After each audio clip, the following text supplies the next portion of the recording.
Good evening. I call this February 25th meeting of the Morrisville Town Council to order. Councilmember Rabadi, Councilmember Rao will be joining us a little bit late, as will Councilmember Scroggins-Johnson. Thank you to those here in person with us tonight, those watching via live stream, and those who are watching the recording of this meeting. Our town mission statement, which helps guide our decisions tonight and into the future, is connecting our diverse community to an enhanced quality of life through innovative programs and services. Officer Jasmise Thompson is our Sergeant-at-Arms for this evening's meeting. We thank you for your attendance, and this evening I will be leading our invocation. Good evening, everyone. As we gather here tonight for our Town Council meeting, I invite you all to take a moment to reflect on our shared purpose, the work we do, the connections we build, and the future we are shaping together for the people of Morrisville. This week, communities across the nation are celebrating Read Across America, a powerful reminder of how learning unites us, strengthens us, and prepares us for the future. Just as literacy is a cornerstone of opportunity, our work here as leaders is built on a foundation of dedication, integrity, courtesy, and innovation, the very values we have adopted as a council and as a town. For a number of years now, this council has come together time and time again to make meaningful progress. We have expanded parks, schools, greenways, and public safety services. We have improved infrastructure, embraced sustainability, and strengthened our local economy. Our recent council retreat reaffirmed that when we work as a team, when we listen, collaborate, and stay true to our mission of connecting our diverse community to an enhanced quality of life through innovative programs and services, we accomplish great things. Our diversity is one of our greatest strengths. It is reflected in the voices in this room, in the faiths and cultures we celebrate, and in the shared vision we have for Morrisville. Just as the many books we read tell different stories but share common themes of hope, resilience, and community, so too does our work here. Tonight, let us recommit ourselves to that work, to serving our residents first, to supporting our dedicated staff, and to making decisions that will ensure Morrisville remains a safe, thriving, and welcoming place for all. The best hometown to live, love, learn, work, pray, and play in the USA. May we approach our discussions with wisdom, our decisions with fairness, and our leadership with the understanding that the choices we make today will shape the Morrisville of tomorrow. Thank you. All who are able, please stand as we recite the Pledge of Allegiance. I pledge allegiance to the flag of the United States of America and to the republic for which it stands, one nation, under God, indivisible, with liberty and justice for all.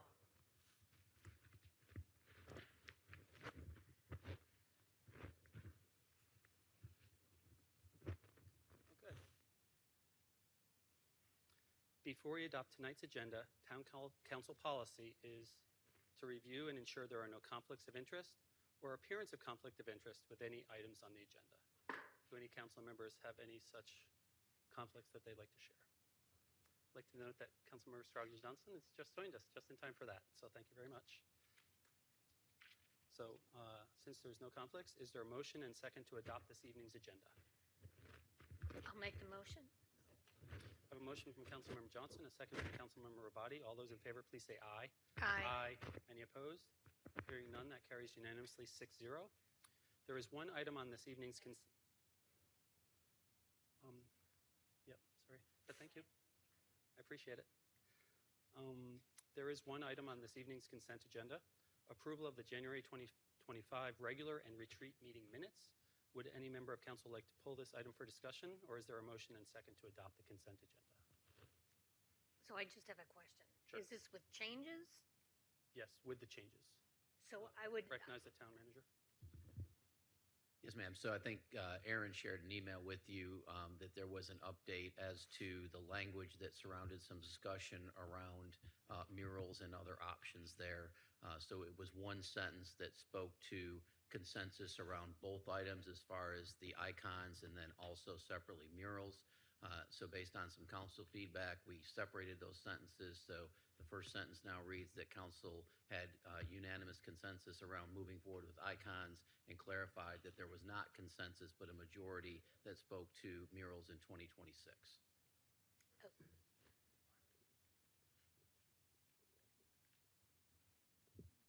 I'm sorry, what? I didn't hear. It said 2025 in the updated minutes.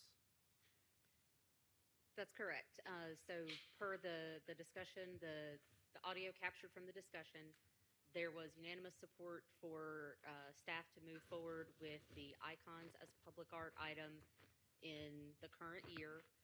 And the discussion also indicated from the planning director that the items could not be done concurrently, and there was not unanimous support to move forward with with a mural public art item in 2025, but there was majority support for a mural in 2025.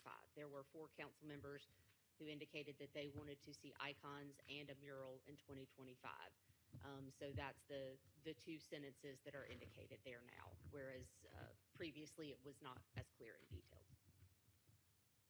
Now it's clear. Clearer.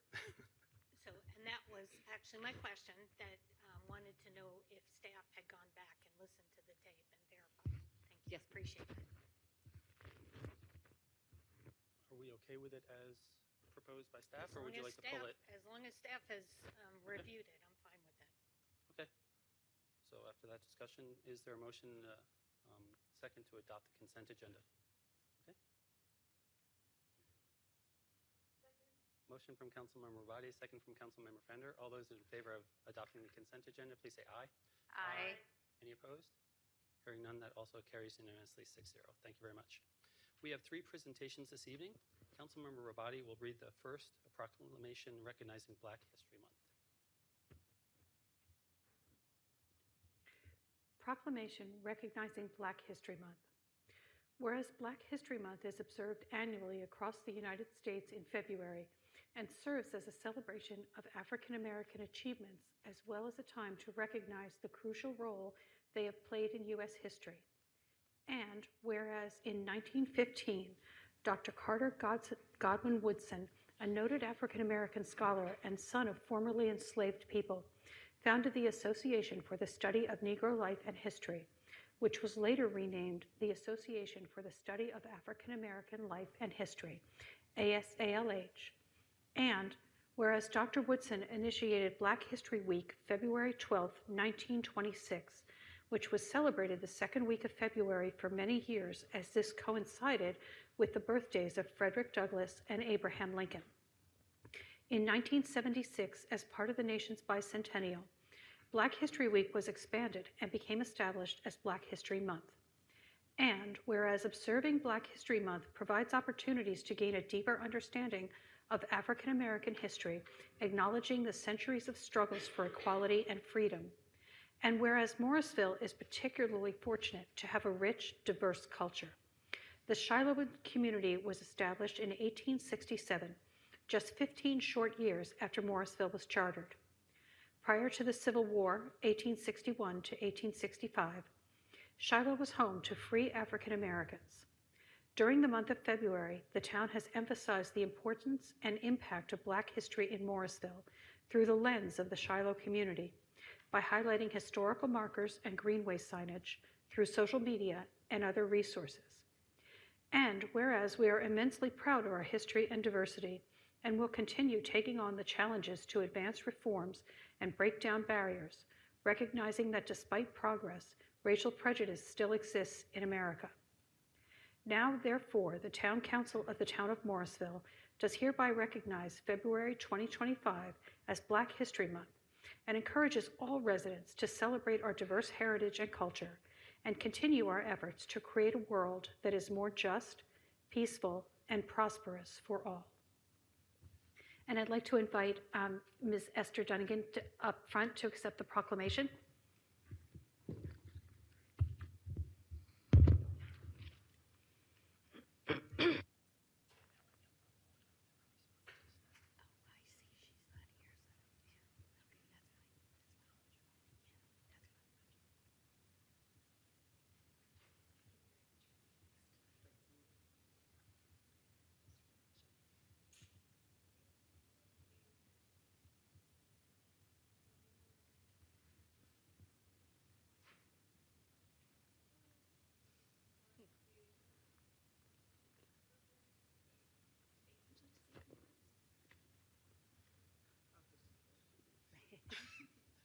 On behalf I'm going to say all African Americans here in the town of Morrisville. I want to say thank you for the proclamation and the recognition.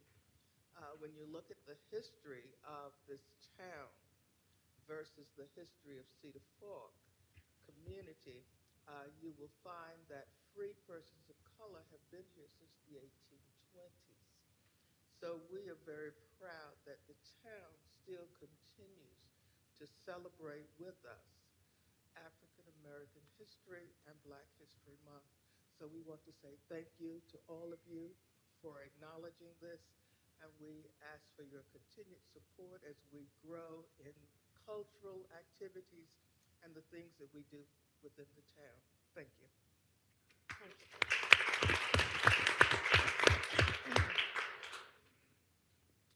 Next, Councilmember Johnson will read the proclamation recognizing Read Across America Day. Okay, March 2nd, 2025 is Read Across America Day. Whereas the town of Morrisville has countless families who value reading and continuing education, and whereas March 2nd, 2025 is the birthday of Theodore Geisel, aka Dr. Seuss, and is recognized as National Read Across America Day, and whereas the town of Morrisville would like to encourage everyone to read as much as possible and would like to share the following poem in honor of National Reading Day. Old Mr. Morris asked, what do we need to make a good living, to thrive, to succeed? Here in our new town with bits and e-bytes, crisscrossed by trains and overhead flights, we need lots of data and fiber to send and light-driven optics in order to bend it into our homes and onto our screens, and when it arrives, to learn what it means. We read it, my friends, for our comprehension, unlocking new worlds too wondrous to mention. So pick up a book or a tablet or phone, transport your whole family to a magical zone, where words convey vision, sharp tastes and bright sounds, and new thoughts and creative ideas all around.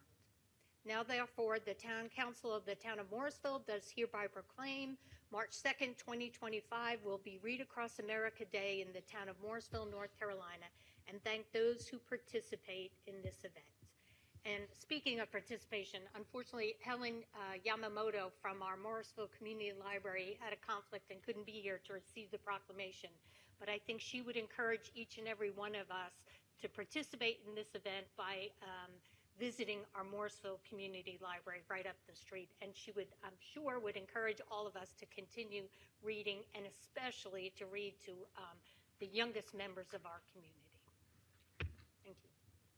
Excellent, thank you. We will now invite Tom Dooley, Fire Chief, to the podium to share the Fire Department Deployment Model Analysis.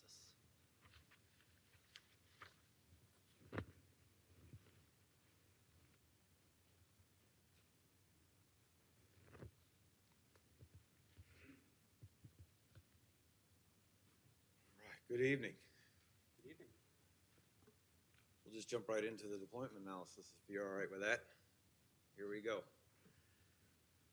If you detect a little nervousness in my voice, it's legitimate. All right, so here, traditional model. I know that I was here many years ago. I've been here for 26 years. You guys are all familiar with that.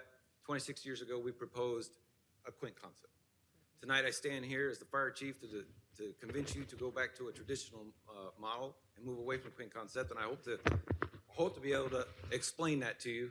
And just hold your questions to the end. So let me get through this PowerPoint, and then we'll get to all your questions in the end. I know you have several for me.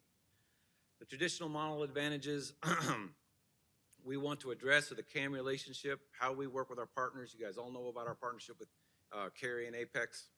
The quint concept versus traditional, we want to kind of refresh on what the quint concept was and what the trucks are versus what we're asking to move back to.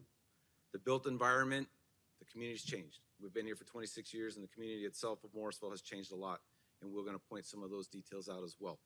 Call volume, along with that, with the people that have moved to the great town of Morrisville, has also changed our approach to how we attack hazards. Apparatus maintenance plays a big part in our conversation for the quint concept versus our traditional model. Staffing levels, I know, is a big part of this conversation. We're going to tell you why and where we need the staffing. And then, of course, we'll end up with a little bit of Station 22 location. Moving into community benefits and success, we are looking for more continuity with our CAM partners. We work hand in hand with them. Our dispatching to our critical tasking on scenes, to our expectations for how many personnel arrive in a truck, on a truck. We do want to kind of move away from the Swiss Army knife approach that is the Quint. We'll talk about a little bit why that is considered the Swiss Army knife. We want to allow for resiliency. As we are continuing to grow in Morrisville, we want to be able to adapt with that growth. So we want to be able to point out some changes that we think would benefit us to change along with it. Higher level of employee pride and ownership leading to more productive staff. We have suffered a bit of turnover in the last few years. We hope to point out to you why that may be the case through staffing. Aligning the town with industry best practices as outlined by NFPA 1710.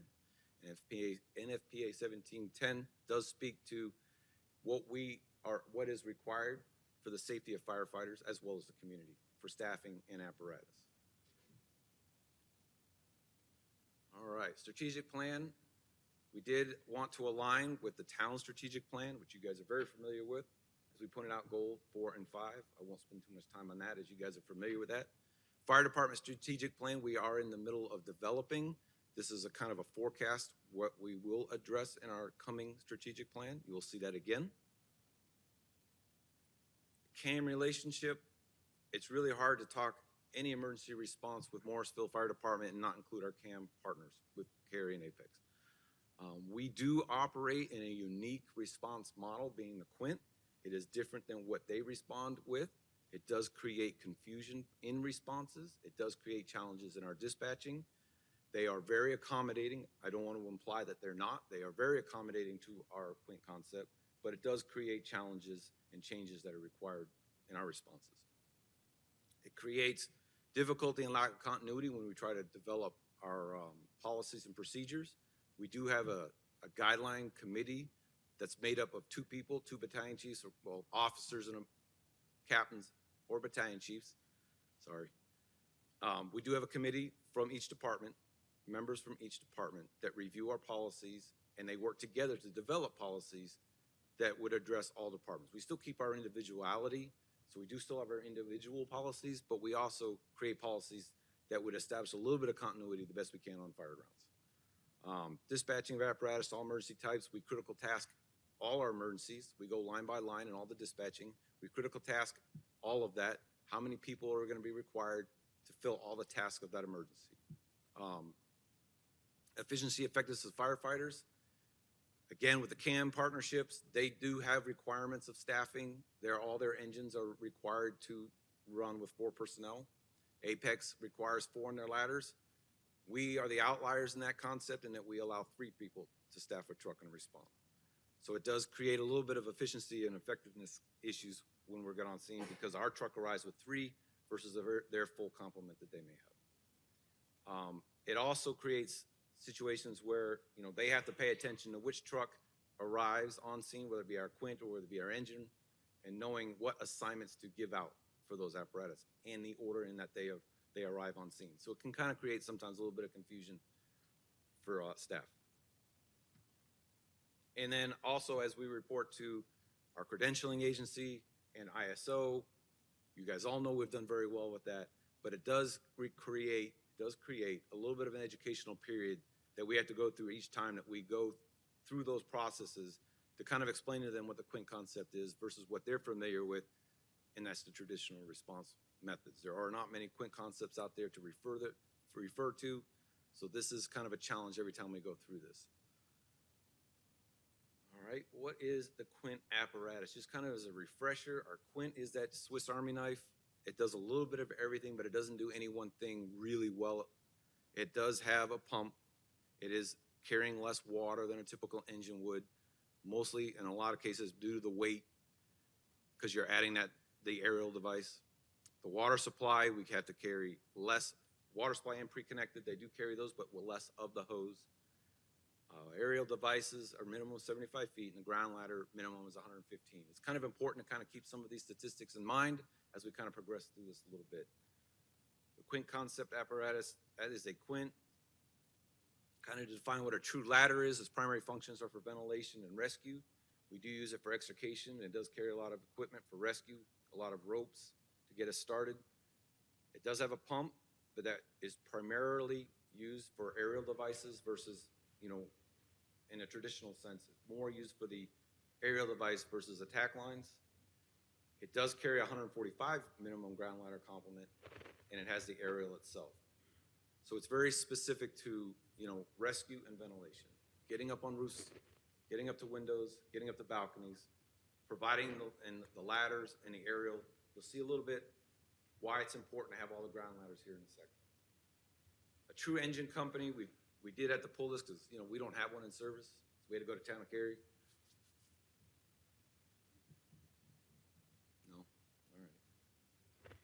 Primary function, fire attack and water supply. So the primary is, for the engine, as you can see, what it's equipped for, and if you can see the pictures, what it is equipped with is more hose, because it is equipped to attack fire and supply water. And it can carry more diameter hose choices. It can carry more hose loads, different types of hose loads at different lengths, different nozzles, bog nozzle versus smooth bore. We've got some of those that you can get monitors for protecting exposures. The main focus on this, really to point out, is the quantity of water can carry, the quantity of hose, and the quantity of the different preloaded hoses that we can have in the ready for some of these built environments that we are facing today. Quint deployment model challenges that we have found, right? Quint has limited storage for hose. As you can see in these pictures, we have the supply line up top there. You can see that we're only able to carry 600 feet, and you can see how we're having to pack that. It's not fun to pack, it's not easy to pack, it's not easy to deploy. It is, and we have to raise the ladder every time we want to repack it. You can see in the rear end of that, the ladder next to it, that's a good example of why we lose ground ladders, because we're having to share that space with hose.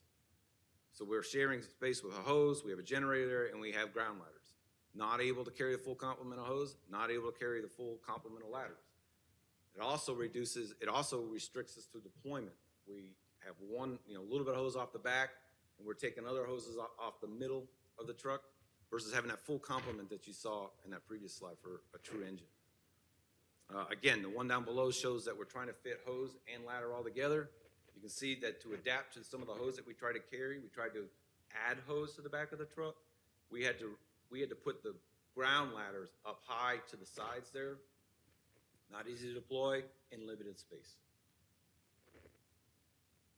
What we hope to convince you of is some of the opportunities that we have with the traditional deployment model, the efficiency in fireground operations, people arriving on scene and knowing their tasks, knowing their assignments because of the truck that they're on, not necessarily because of what's required when they get there in the order that they get there. Engines have the hose beds necessary to deploy the needed hose lengths to access all areas effectively. We'll kind of walk through one of our built environments, kind of accentuate the need for the hose and the ladders. We are able to pre-pack more fire attack packages, and that includes nozzles and hose. Allows ladder trucks to carry more ground ladders. As you can see some of the different configurations there, we have an engine, we have two engines, and you can see all the different hose loads that they have there. That offers resiliency going forward too. As we change our built environments going forward, the resiliency is right there, and that we can change or modify our hose deployments having these trucks the way they're built. You can see a ladder truck there, it carries just the ladder, and you can see the quantity that they're able to carry. It's low, it's easy to pull off the truck. Built environment and challenges, I've mentioned that a couple of times, and that's kind of where we're going to start getting into the meat of this, I think. We have changed our built environments. To list a few of these, the modern apartment designs, they've changed from when I first started here and from when you were proposed the Quint concept in the very beginning. We had a lot of garden-style apartments in the beginning. Garden style being, there were only 2, maybe 3 stories. They had the breezeways, the open access to each unit, versus what we're getting today, is built around courtyards or atriums. They're going taller, they're more dense. think we built the one that on McCrimmon and Davis, Autumn Sky or Summer Sky and Autumn Day, those units. That was 300 units built on 30 acres, versus the Lake of Crabtree. That was bound to happen. Versus the ones at Lake Crabtree, where we have put 200 units in 9 acres, right? So we're getting denser, we're getting taller, and as we'll point out, we also don't have the access that we had with the garden style apartments. We are creating more campus styles, creating more reach challenges for us. Migration from garden style apartments. To walk through one example, here we have the point at Lake Crabtree on aviation. As you can see, tall, you can see 4 stories, you can see there's no breezeways, right? You can see that the units are packed in a little bit tighter, so containment's a little bit more of a challenge, access is a bit more of a challenge, rescue's a bit more of a challenge. This is the front side, right? And as we get into the atrium style, which is very common that we're seeing now, you can see the atrium, right? So again, you can see there's no access from breezeways. We have to walk around the building. You can see we can't get a quint or a ladder truck access to this point. It's gonna take ground ladders, right? So to rescue people from balconies or windows, it's gonna take more people and more ground ladders to get that accomplished. It's not an easy, quick access that it used to be for us here.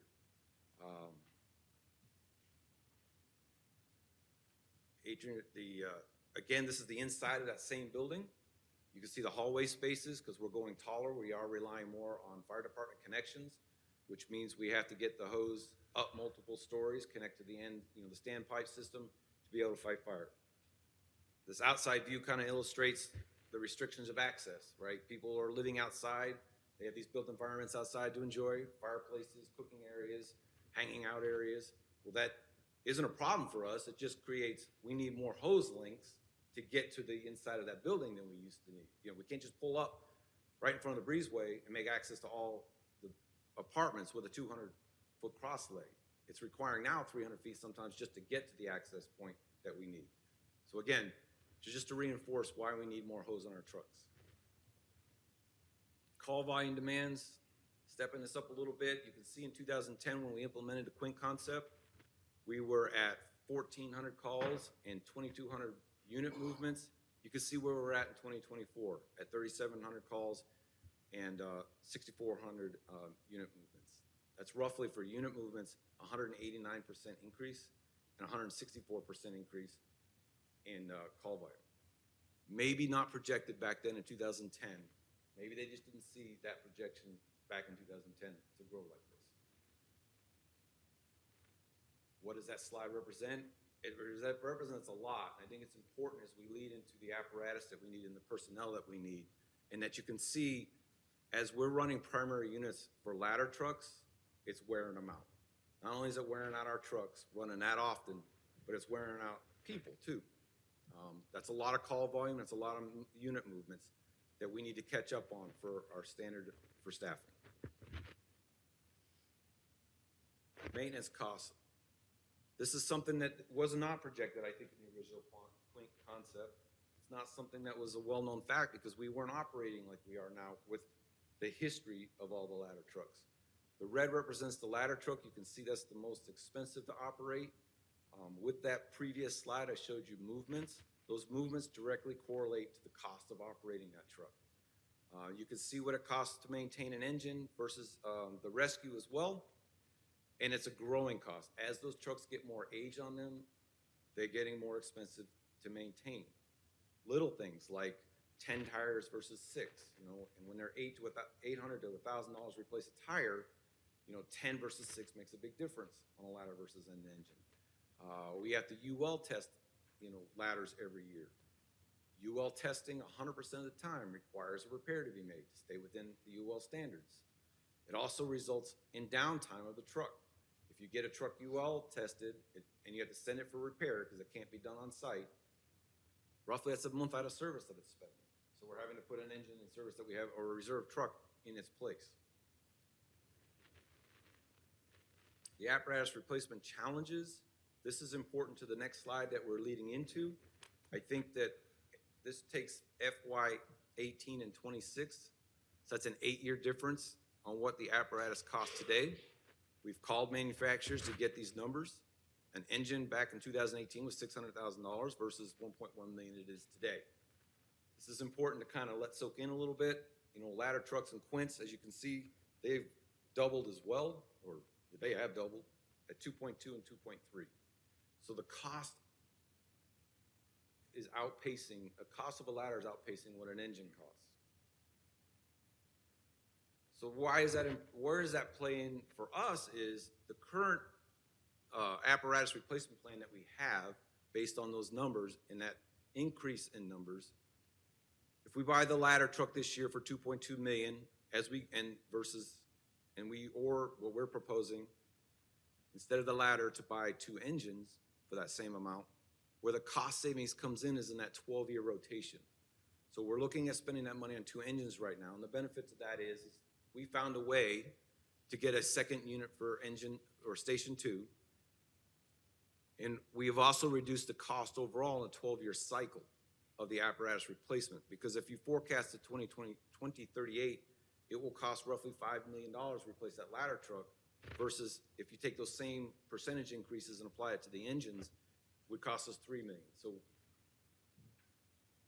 we think there's savings in the apparatus plan.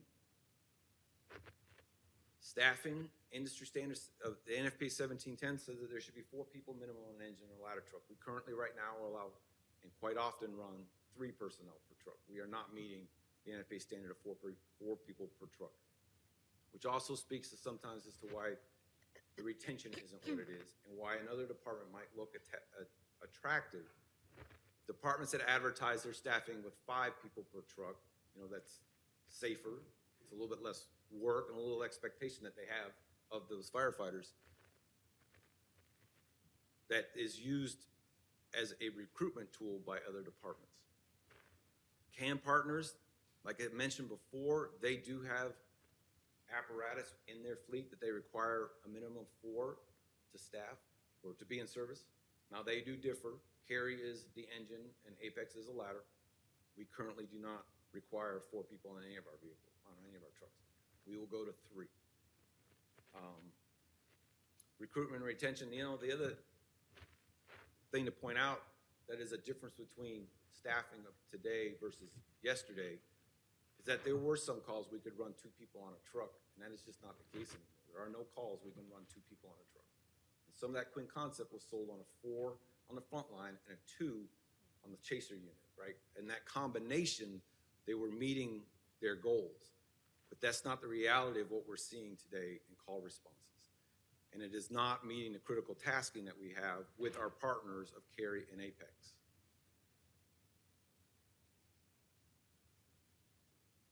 FTE to fill NFPA 17. I think this is an important slide to kind of drive home what we're talking about. I know if we want to compare to the Quint concept, constant staffing was not factored into that plan. They said 19 people. They were also willing to go to 3 people on a truck, and they were also willing to take trucks out of service to meet the call response. They did not factor in things like, and they have changed over the years, right? We have floating holidays now. We have parental leave now. We have sick time and vacation. We have a lot of reasons, and just overall, the environment's changed. People in that work-life balance has changed for people. They want their time off. So we've come up with the numbers. The FTE to fill 1 position is 3,281 hours. We did a count. We broke it all down for the leave time was 12%, and we have that coefficient of 1.13. So constant staffing as we are today, if you take that staffing, we could put 4 in each truck if we had 17 people, right? You say, well, you got 19. It takes 19.21 to be able to do that with constant staffing. So in reality, we need 20 people today to meet that minimum staffing requirement as we're running. As we propose in putting an extra unit in service and running 4 people per truck, that would take us, we could do that with 21 people, and if you factor in a constant staffing, would be 23.73. We don't have a half a person running around, so it's 24, right? I think that's a really important difference between a Quint concept of yesterday and the traditional model today is that it did not factor in that constant staffing. We did do a fire protection study. We did get these coefficients from the Brooks study that was done, and it addressed what you really need to staff those numbers in constant staffing. I heard people liked fire helmets, so I made a visual with fire helmets. This is what it would look like per our stations, 1, 2, and 3. We would have a captain, firefighters, and engineers at each station. Station 1, we are looking to go to engine and engine, or rescue and engine. Station 2, we're looking to go ladder and engine. And for Station 3, it's a ladder and a battalion chief. And that shows the staffing that we would forecast for each one of those stations. The staffing plan, as it's laid out, just kind of in a easy, maybe if you don't like fire helmets, maybe you like spreadsheet format. Station 1, right? So these are all the positions that we're looking to staff and how we get to our shift staffing of 24 people.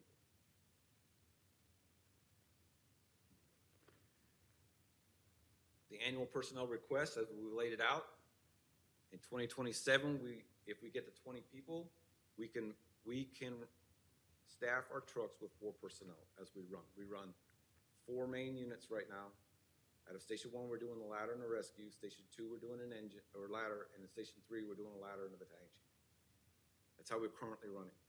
In order to establish the 4-person per truck, we need 20 people to do that. As referenced before, it was 19 point something, right?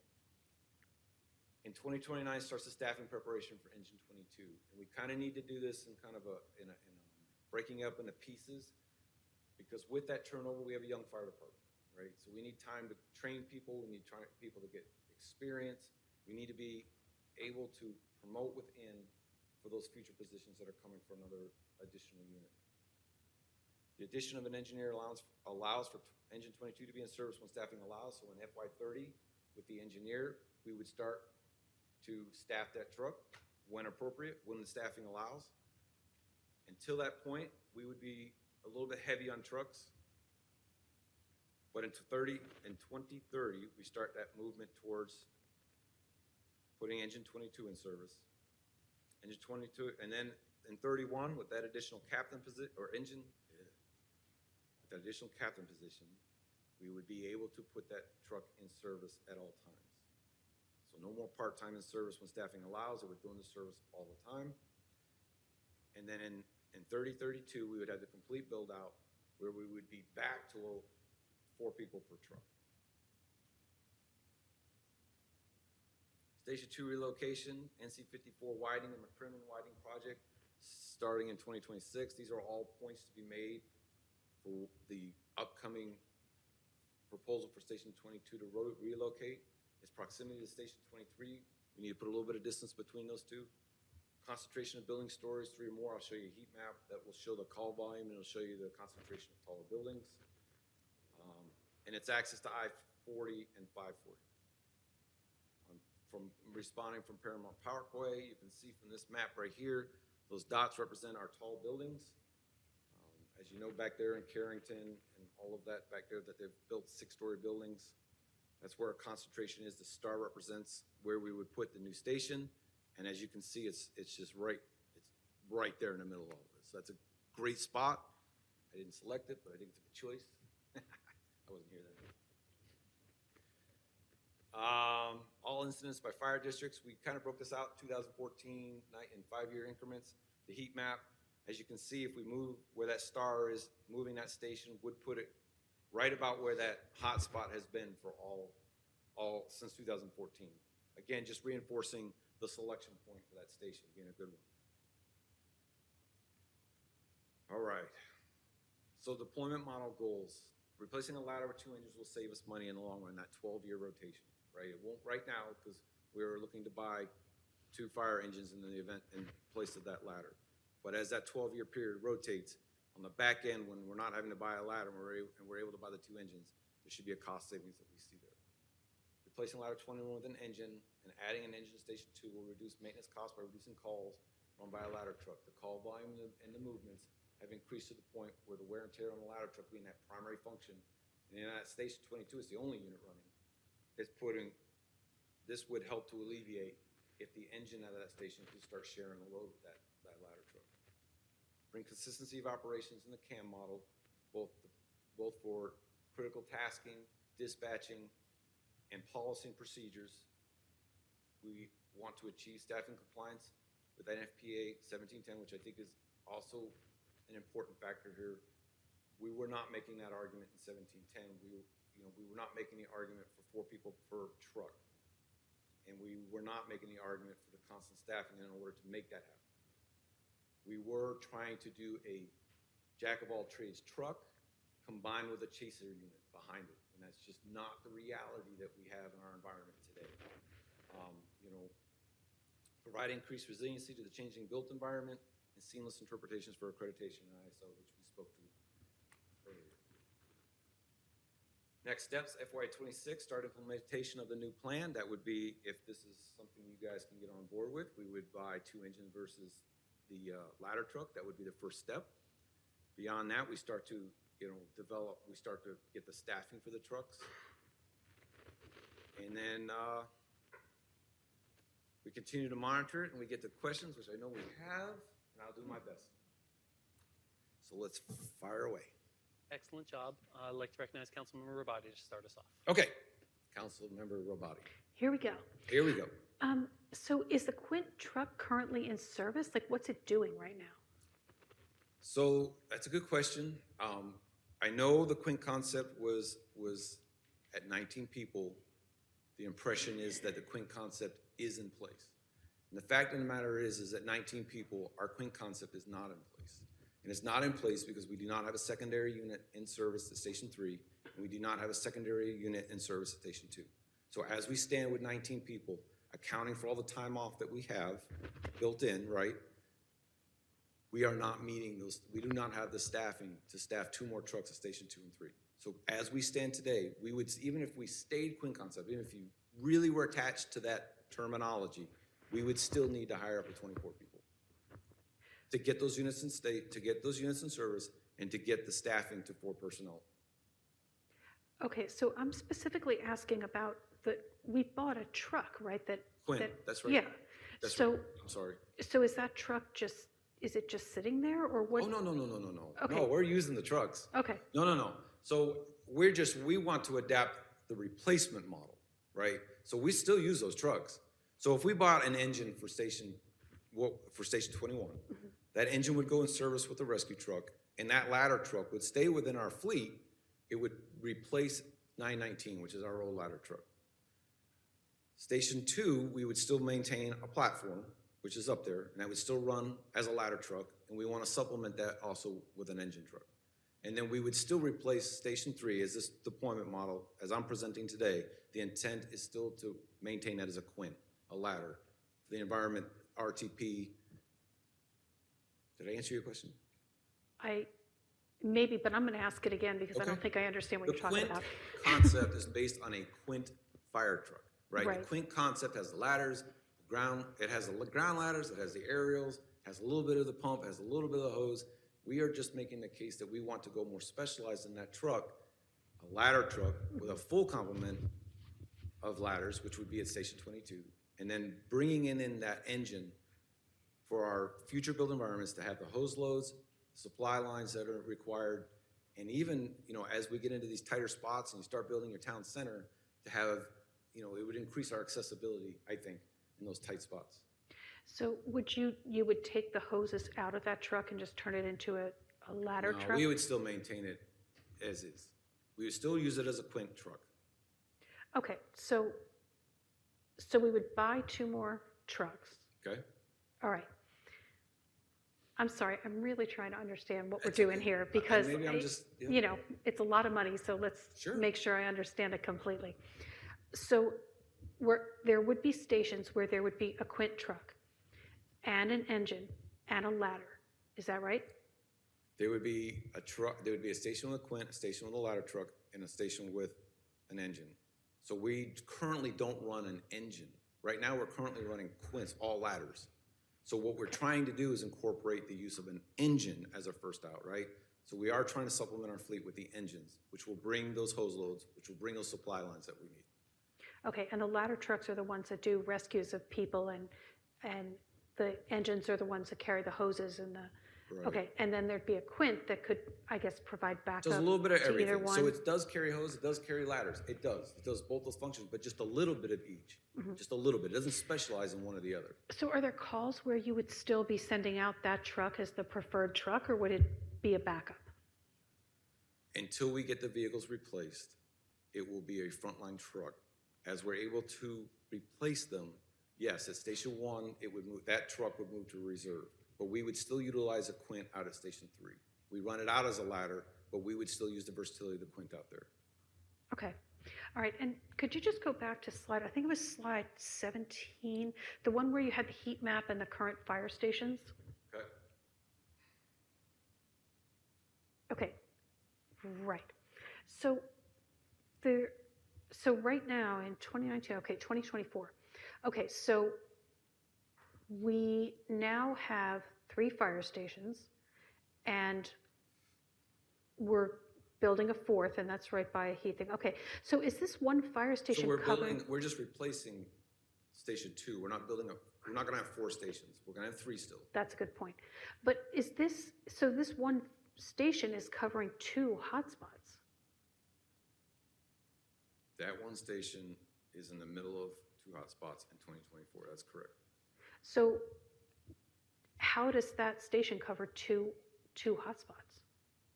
Because the response time of 4 minutes, right? If you circle that station, it has access to all of those and meets our time standards, our response standards.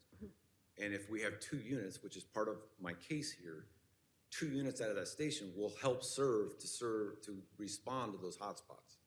Whereas right now, if we move out there and we have 1 unit, you're right, we're running 1 truck, right? And then if there's multiple calls, we don't have a truck over there to run the secondary call.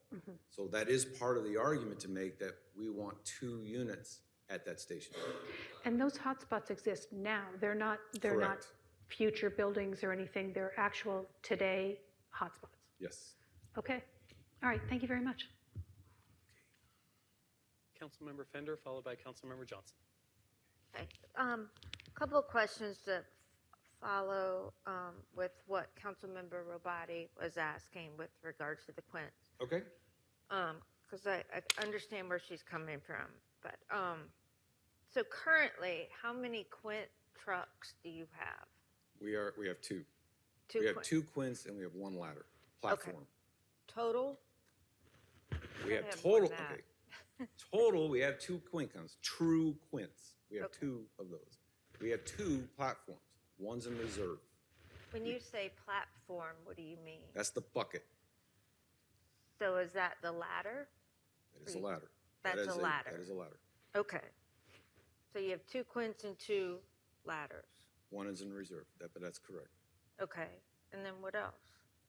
Then we have 2 reserve engines Okay. that are, from 2006 that need to be replaced. I mean, they're almost 20 years old. By the time we could get a replacement in here, if it's a year and a half to 2 years, they will be 20 years old. All right. So then, based on your proposal, the next purchase would be 2 engines. Correct. We would still be using the quints, or we would have them. So would you be phasing those out? We would be phasing those out. We would be phasing out ladder 21. So ladder 21 was slated to be purchased this year. Okay, yeah. For $2.2 million. What we're asking is that instead of purchasing that ladder truck for $2.2 million, that we purchase 2 engines. Yep. Which then we would put one at Station 1 and then put the other one at Station 2 for that second unit. We Yep. would maintain that. We would maintain that bucket truck at Station 2 to run as a ladder, and we would maintain a quint at Station 3 to run as a ladder. But you're going to eventually phase out the quint trucks? Quint concept, Qu- but we'll still have the quint truck. So Not forever, right? as I propose it, yes, we'll have a quint at Station 3. Oh, so you just still keep one quint type truck Correct. at Station 3. Okay. All right. I got it. So how does our turnover percentage compare to Cary or Apex? Are you saying that we have a higher percentage turnover? We have a 16% turnover ratio. I would have to get back to you. I'd have to do a little research to find out what Cary and Apex, but I would have to, I don't want to throw out a number and be inaccurate. What I can say is that we are looking at retention for our firefighters, and part of that retention is having trucks with 4 personnel. It makes it a safer environment, because when you make an attack line and you go into a fire and it's just 2 people on it versus 3, it makes a world of difference. Yeah. You then could potentially have an inexperienced firefighter on the nozzle, and the experienced captain or officer would be 15, 20 feet back, because for every bend that you go through a structure, you're having to pull slack. So you've got a, potentially an inexperienced firefighter on a nozzle making decisions without their captain having eyes on what's happening, versus having 3 on an attack line as a standard. Mm-hmm. Then you have somebody in the back that's able to help advance the hose line. You have somebody that's able to operate the nozzle, and you have somebody that's a mature decision maker as the company officer. Okay. Let's see.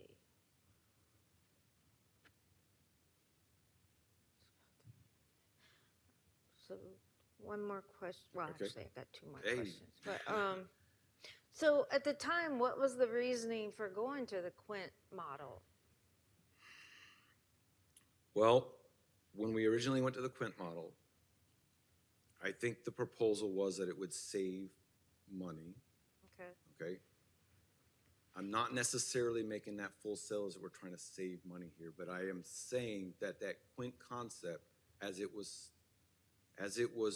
developed and proposed, had a build out of 19 people, which was inaccurate.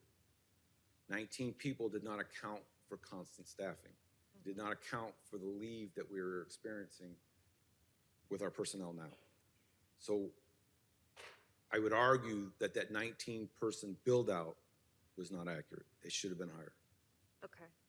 All right. Then my last question, I was just trying to understand the terminology on that graph, incidents and movements.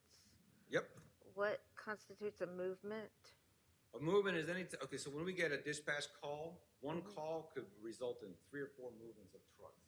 Okay. So we don't just send 1 truck to that call. We may send 2, 3, depending on the nature of the call. Okay. So the movement is how many units are moving based on those calls. All right. I got it. Thank you. Okay. Councilmember Johnson, followed by Mayor Pro Tem, please. So first, congratulations, Chief Dooley. Thanks. Thanks. So I'm not new. I'm supposed to. Yeah, well, so I want to congratulate the town manager on choosing Chief Dooley as our new fire chief, and so thank you for that, and thank you for accepting, because that's a very Morrisville's near and dear to important my heart. I've been here a long time, and I love Morrisville and everybody I've been associated with.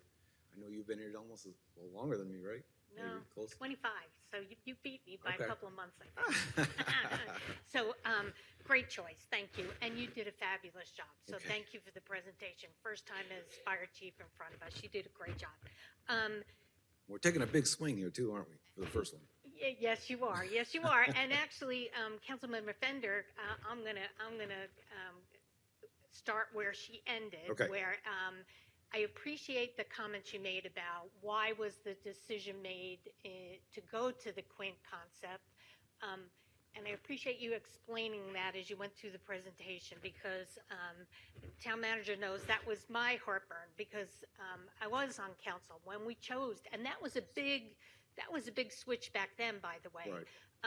And we heard kind of some of the same things you're saying today. Right. And so clearly, I think what is important, and I appreciate you spread this out through the presentation too, Chief, that a lot has changed in this town. Not only has a lot changed in this town, but I know, and you know, that a lot has changed in fire service. And we know a lot more about safety related to fire personnel now than we did back in or 2009 and 2010 when we were talking about this and made the switch. So I appreciate all that because that matters. Not only has our community changed, but the fire service has changed. So I appreciate that because that was my heartburn. Are we making the right decision by going back to this traditional kind of fire service? And is this really the way, or are we going to be making another switch in another 15 years? And so that was my heartburn, and Yeah. you've helped me Okay. kind of get through that. So I appreciate that. But now I have a couple of questions. I have some I figured that you additional were questions. buttering me up towards it. On slide 18, and you probably said this, and Okay. I missed it.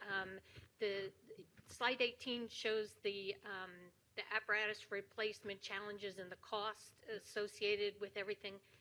And again, you probably said this, I missed it. Remind me, why is a ladder quint so much more now than an engine is? Because, yeah, it's like twice. Remind me what, because it sounds like the engine's going to help us a whole lot more and do a lot more, or have more capacity. So just, I mean, they have different functions as far as capacity goes. We do want to introduce an engine into the response, right, which we don't have right now. The only time we have an engine responding now is if a ladder goes out of service. So we are trying to introduce an engine to give us another option within our, responses, right?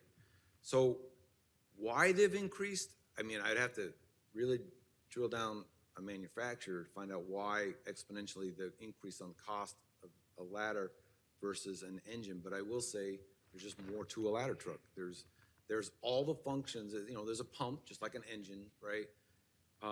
But there's more to it. There's more tires, there's more size, there's more metal, there's a big old aerial device on the top of it that costs money.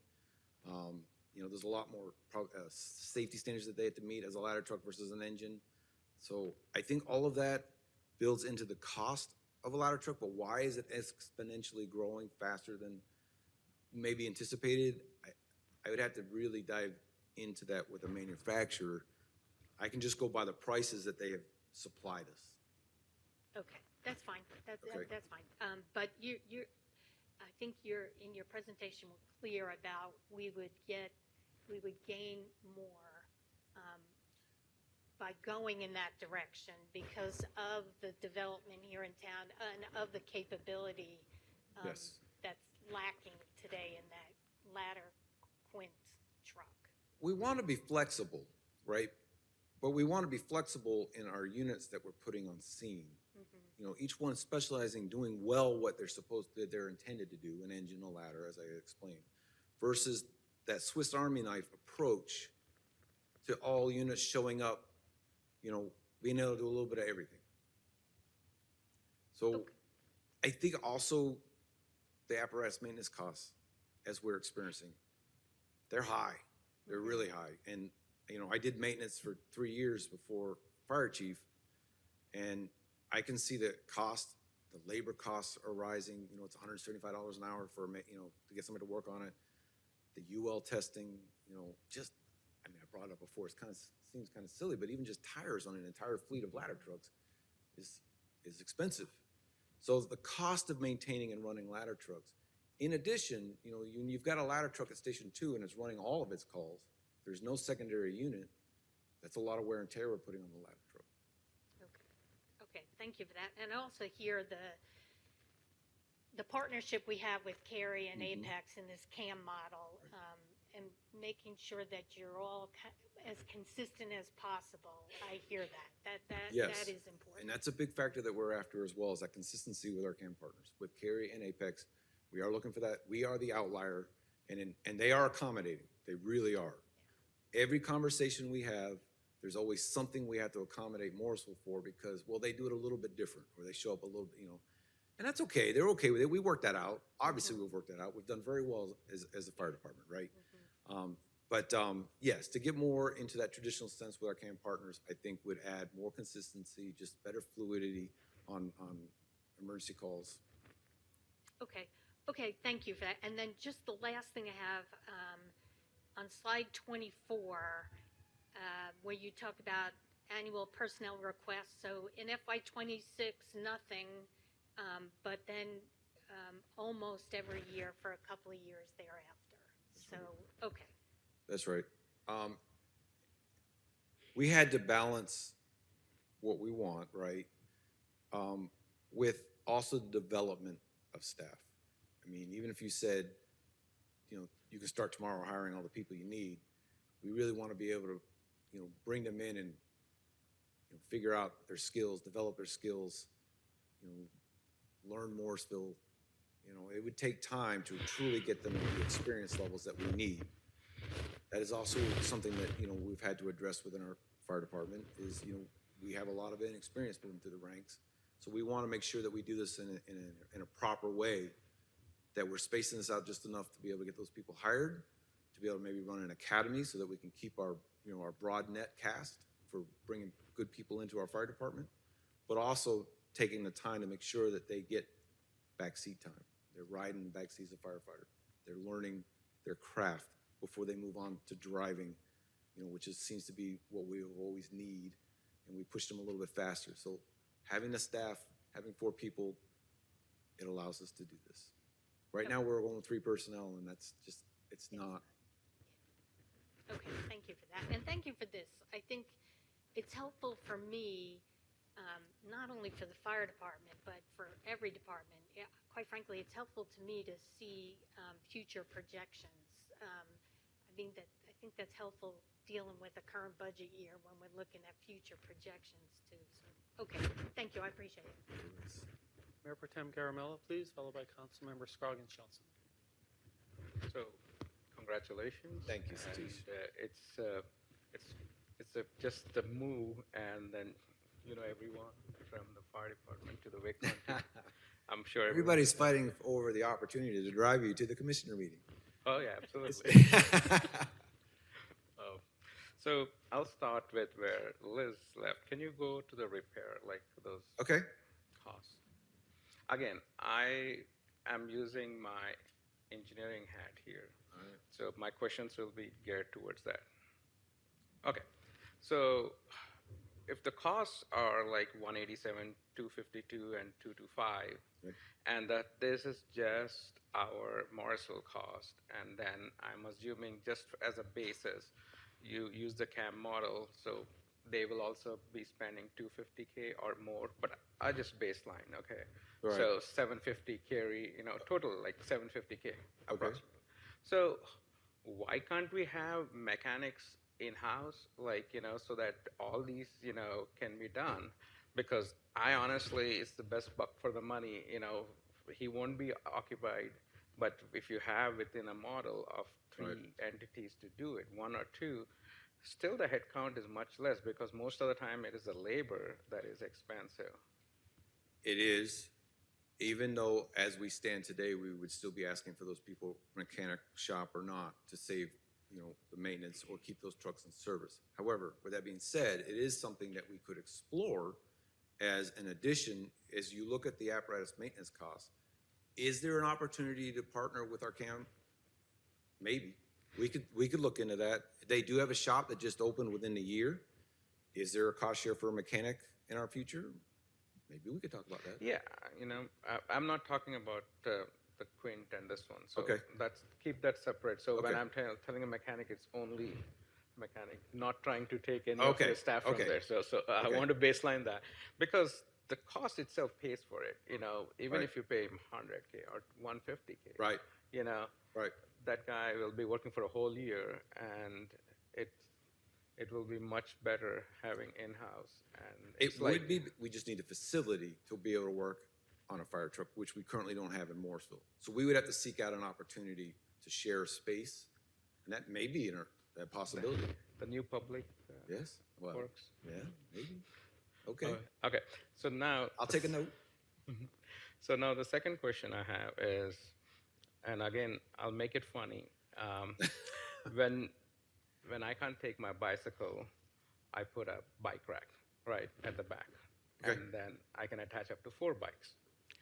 So you have been telling about the need of having more hose and other stuff, those freaking trucks are so big. Can't you just add some more hoses and just go with it? We cannot. Why? No, I mean, because the spaces are very tight, you know. No, I'm saying like even if it is hanging outside, like with nice bolted, it's I don't care if it has to show up Morrisville, but as I take my bike rack, why can't you do that as a safety measure if that is so important for you? It would have to be properly secured. I don't know that you would get the full options of, hose deployments. You might get one or two. I would venture to say that wouldn't be the safest thing in the world is to have our hose loads hanging off the back. Some of them are heavy too, right? 100 foot of 5-inch, that's 100 pounds for a section of hose, and if we put 3, that's a lot of weight hanging on the back. It would also obscure our safety devices, our lights, our blinkers, stuff like that would be.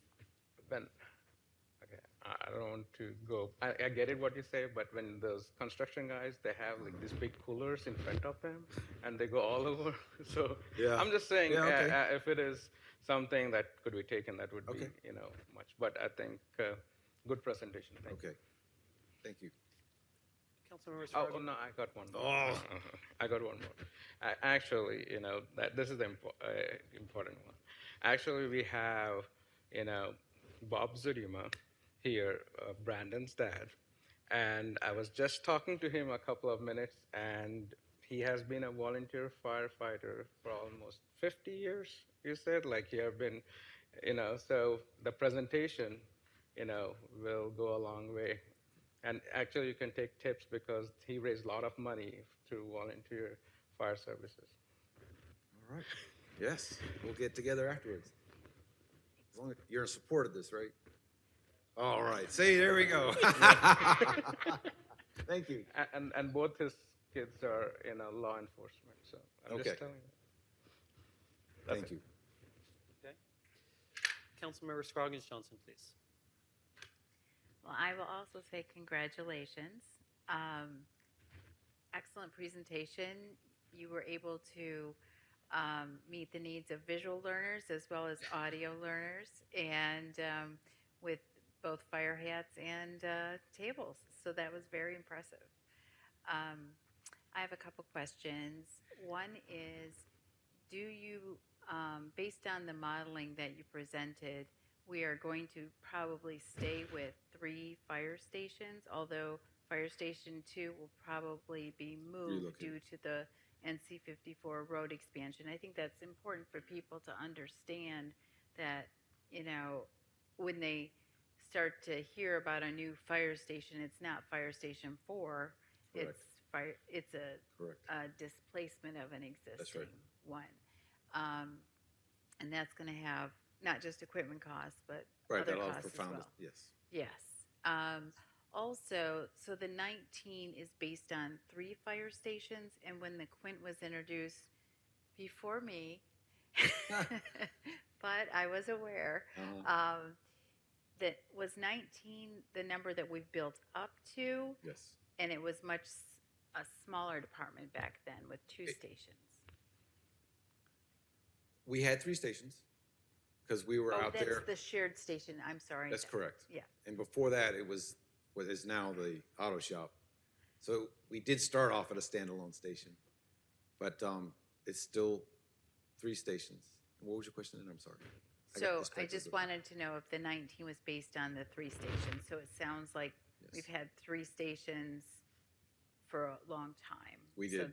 And then we've been building up apparatus based on the Quint concept. And that's That's right. why our fire trucks, although they're not today's prices, they were very expensive Right. to purchase and design. So you're looking for a twofer, I call it. Yep. Getting 2 pieces of equipment very capable of keeping the public safe so that we don't have as much carrying cost on those apparatus and the longer In the long run. longevity of Right. equipment life. Right. So the upfront expense of the maintenance, which we're hoping would be reduced by splitting that workload as well. And then there's just some natural built in. So eliminating 1 ladder truck out of Station 21 would just naturally decrease the cost of the maintenance. That's one less truck we have to get UL tested. That's one less truck that, you know, is driving down the road at 80,000, 70,000, 80,000 pounds. You know, and all the wear and tear that goes along with that. But So a lot of this is capital costs. I was going to ask a couple questions about humans. Humans. right? When we have more sophisticated quint,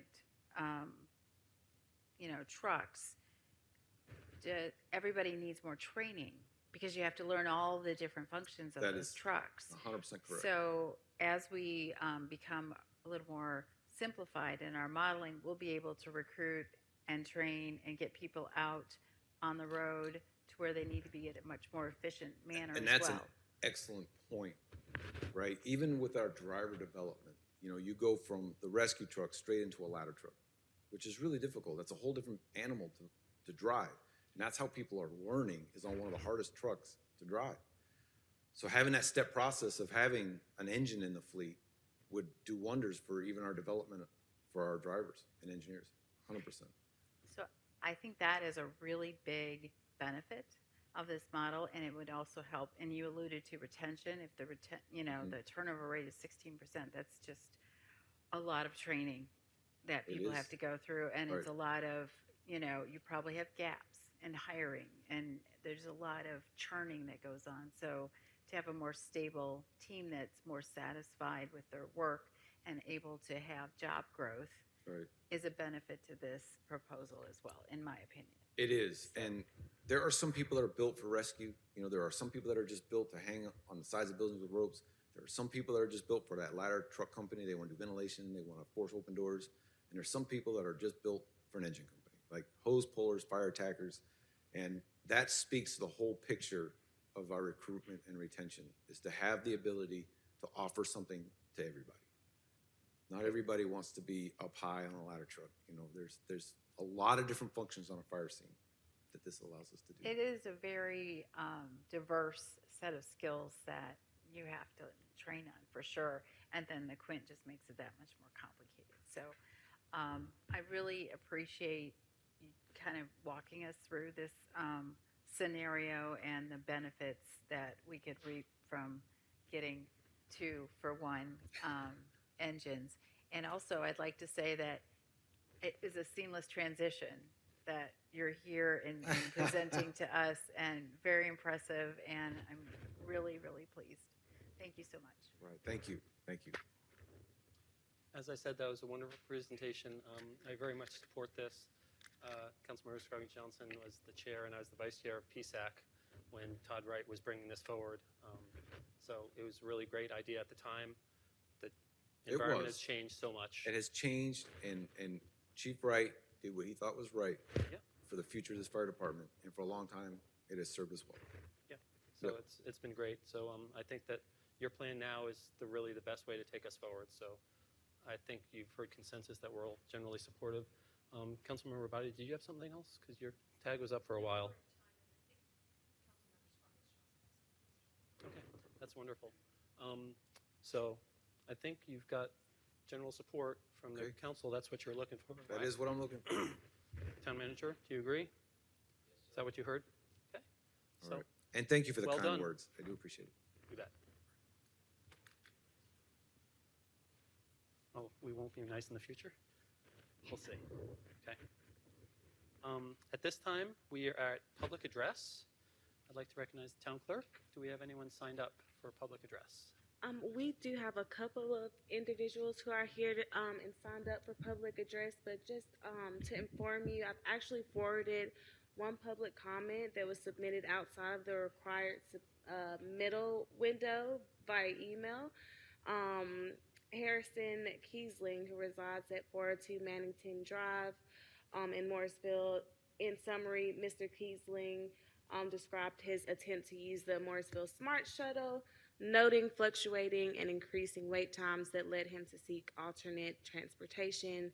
He also expressed support for improved transit in a transit advisory committee. So I sent that to you already, and signed up today to speak for public comment is Sharice Narayan, who lives at 803 Willingham Road.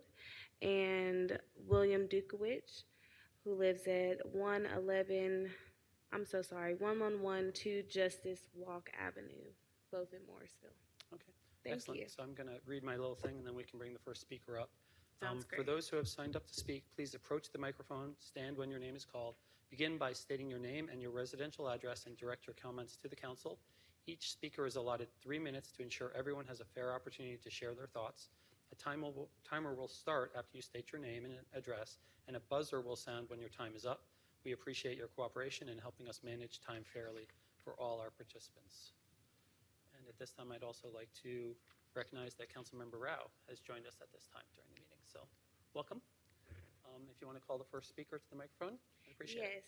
Yes, Sharice Norea, you're first, and then Mr. Dukowicz, you will be second.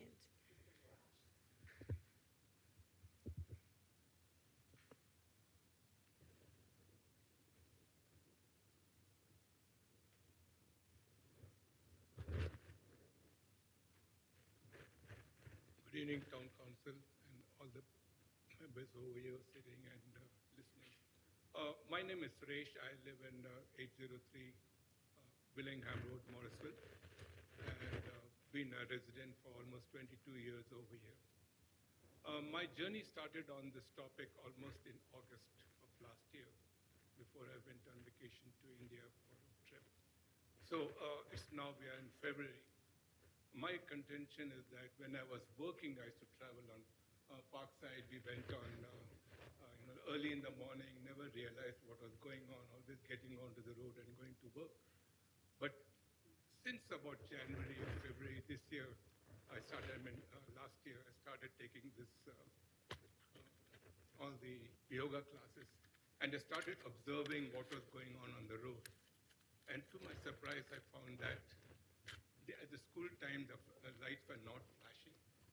Second thing was there were sometimes crossing guards and sometimes the police and sometimes there was nobody. But all that has been fixed, so I won't go back to that same area again. Unfortunately, what is happening is that I bring up these points. I went through the individuals I contacted, who was responsible, took them over there, showed it. Showed what was wrong. Some of them got fixed. The lights started flashing, and then there were crossing guards and police. And great job. But all this was happening during the school hours. My concern is that we have a huge community.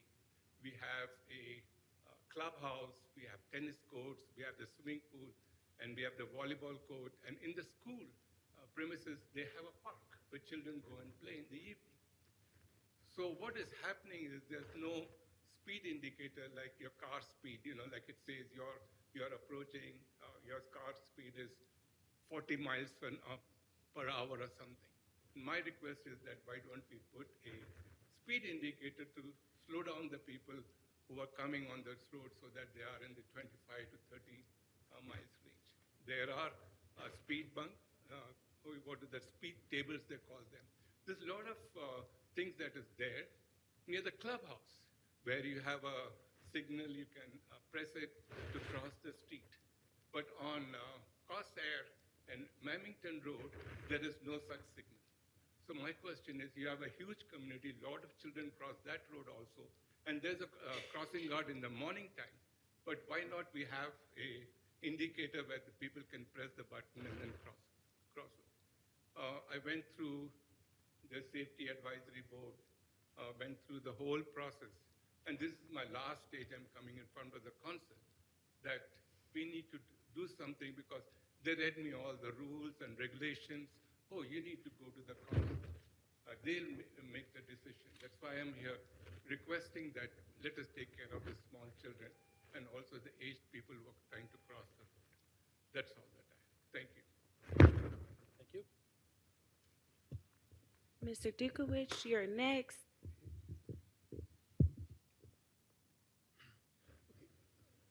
Good evening. My name is Bill Dukowicz. I live at 1112 Justice Walk Avenue in Morrisville. I have been on the board of the Morrisville Veterans Memorial Foundation since 2017. I'm a Vietnam veteran and member of Cary VFW Post 7383 and an American Legion China Post 1. I have spoken on the memorial design issue several times, but there has not been adequate action.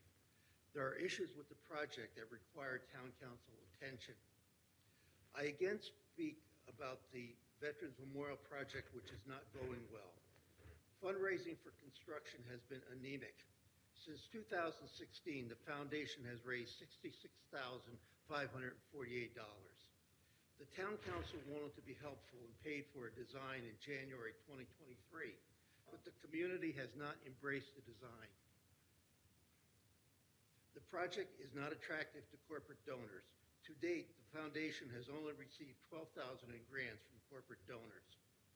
The design company chosen knows how to build walls, fountains, and flagpoles, but not a memorial.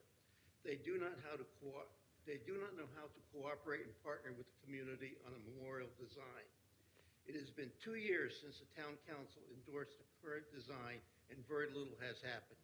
Based on the exorbitant project cost, non-environmental sensitive design, and not partnering with the local veterans community, I think it is time we look for other options.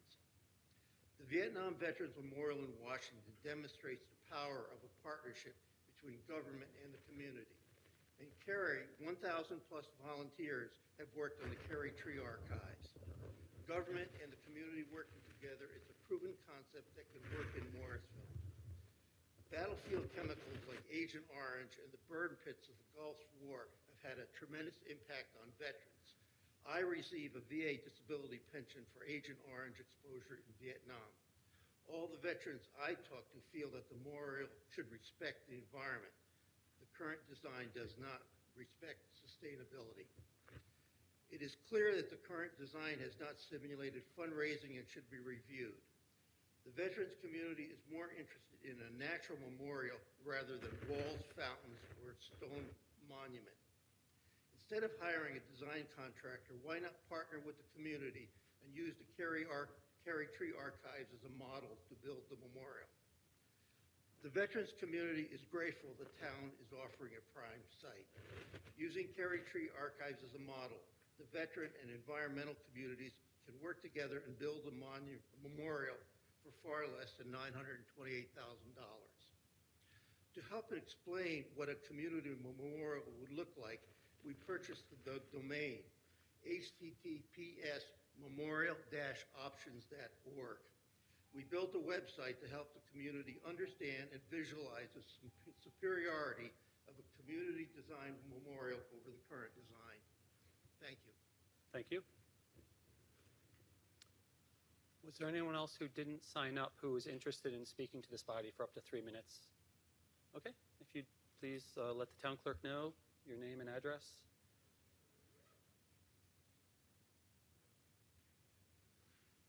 Sorry? Do what? Yes, I'm so sorry. I already gave a summary of his public comment, but he is here in person to speak as well. I think we allow people to speak if they're here, if they wish to speak. Well, Frank, would it be appropriate for him to speak on the same subject, different subject, or does it not matter because it's not a public hearing? Okay. Are you okay with that? Okay. So, yeah, please your name and your address for the record, and then you'll have 3 minutes, please. Hi, my name is Harrison Kessling, and I live at 402 Mannington Drive, Morrisville, North Carolina, 27560. There might have been some confusion as I was saying that I wanted to sign up for the public meeting, but also provided my comments in an email format, so just for the record. So I wanted to share my experience using the Morrisville Smart Shuttle yesterday, Monday, February 24th, 2025. That morning, my girlfriend dropped me off at the Regional Transit Center so I could take the Go Triangle 100 bus into Raleigh. Since I wouldn't have my car at the transit center, I decided to test the Smart Shuttle for my trip home. Knowing I'd arrive at the transit center no later than 6:30 p.m., I checked the Smart Shuttle app around 6 p.m. while I was on the evening bus. I saw I could request a ride, and with an estimated arrival time of around 30 minutes, I booked it, assuming I wouldn't have to wait long once I arrived. However, as my trip progressed, the estimated arrival time kept changing. What initially showed as a 6:33 p.m. arrival time soon shifted to a 6:45 p.m. arrival time. I arrived at the transit center around 6:25 p.m. and, seeing the increasing wait time, decided I didn't want to deal with the uncertainty. I was hungry, I needed to cook dinner, and I wasn't confident I'd get home before 7:30 p.m. Instead, I called my girlfriend to pick me up. While waiting, I met another transit rider who shared similar struggles with the Smart Shuttle. We ended up giving him a ride home, and I encouraged him to share his experience with you all. Shout out to Aram. Shout out to Aram for sharing his story, and a big thank you to my wonderful girlfriend, Sona, who patiently supports my efforts to be a regular transit user and advocate. I want to say thank you for the town's continued efforts to improve transit in Morrisville and for the opportunity to be a part of that improvement. I look forward to providing my input for the alternative transit study, and I strongly support the creation of a transit advisory committee to help support the town's efforts to improve transit. And I appreciate the opportunity to speak with you at this town council meeting. Go Morrisville. Thank you. Thank you. Thank you. Was there anyone else in the audience who would like to address this body? Okay, great.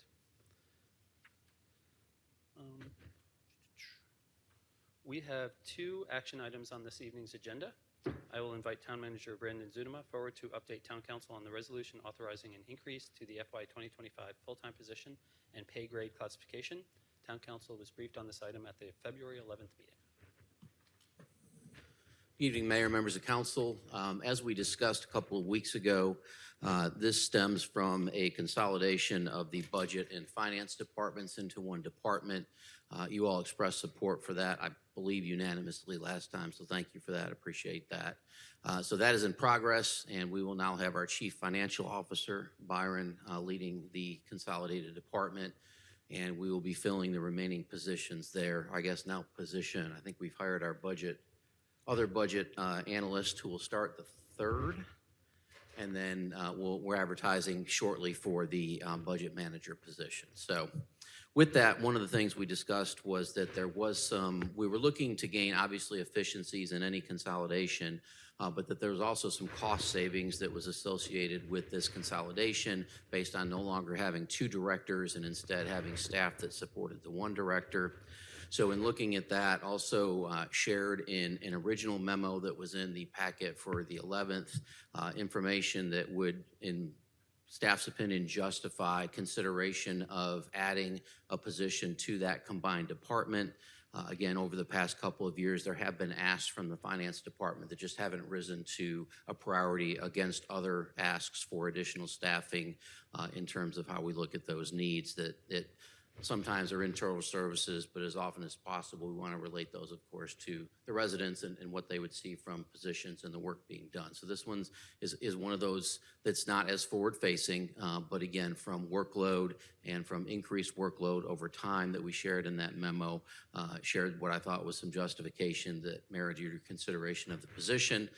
During that meeting on the 11th, both Mayor Pro Tem Garamella and Councilmember Rabati referenced a couple of things that I thought merited some additional information to be shared with you, so I sent that memo to you. That's included in the packet tonight as well. That I think just speaks to primarily how we have been as efficient as we can in terms of utilizing existing positions to fill needs, not just filling a vacancy, but examining, is it still a need? Is it still the right position? Is it still the right place? So you have a number of examples in that memo regarding that. And then also picked up on what Councilmember Rabati had referenced into the building of that new team and why that timeliness could support that approach moving forward. Balance that, of course, against some of your feedback of some question or concern about being outside of a budget process, which I fully appreciate, and wanting to potentially hold this until there was an opportunity to discuss it more in the context of other needs, which I fully appreciate. Again, the the thought process here was to use existing resources that are already dedicated to that department or what was those departments, to sort of make them whole in terms of moving forward and having a model that I believe, Jeannie believes, Byron believes will support that department for the foreseeable future. So this isn't add the accounting generalist and come back next year with another one or even the year after with another one. We believe, given the workload and some ongoing efficiencies, that they would be well suited for the foreseeable future. So with that, we've had some other conversation, but I'm happy to answer any questions you may have about this request. Does anyone have any questions about the request? Does anyone have anything they'd like to share then about the request? Councilmember Johnson, followed by Councilmember Scroggins-Johnson. So, thank you, Brandon. I appreciate that. I really don't have any questions. You very kindly have, we've had conversations about this multiple times. And I'm just going to repeat again what I did at our last council meeting. I think the combinations of the two departments is a terrific idea. I am 100% behind that. I have confidence in Byron, too, to lead that group. So I have no qualms about that at all. You did very kindly talk about how some of us have a different, and I'll be one of them. I would much rather wait a little bit. We're going to be starting to talk about budget in the next couple of weeks. That would just make me more comfortable. Not to say that I'm not going to be on board with this position in a couple of weeks, but for me, I need a little bit more time. So I appreciate your comments, and again, love the concept. Probably love the position as well, but I need to be a little bit more comfortable before I move forward. So thank you. I appreciate it. Thank you. Councilmember Scroggins-Johnson, followed by Mayor Pro Tem Garamella. Thank you so much for all the information and justification for the position. I think the position sounds like it's needed because I know that we are a triple A organization and our staff is one of the best in the county, if not the state. With that said, I want to be fair to the process, and I know that finance and budgeting and accounting are all very rhythmic kind of disciplines, and I felt like this ask was more reactionary to me. Maybe I just wasn't aware of it, the need of the finance staff and how much extra they were putting in and how much they were stretched. So when the ask came about the reorganization, the additional headcount, I was kind of like, oh, kind of thing. Because as we work 6 months a year, looking at future staffing levels, future programming, future value that we're returning to the town, we try to be very thoughtful about balancing all of that. So I am very pleased that we have a CFO in the town of Morrisville. I think that gives a line of sight to all the things that we need to do. But I can't support the position this month. I would be more than happy to support the position as we vote for the fiscal year 26 budget as part of the headcounts that are adjusted. I just feel like there has to be a little more process and evaluation before I can fully support it.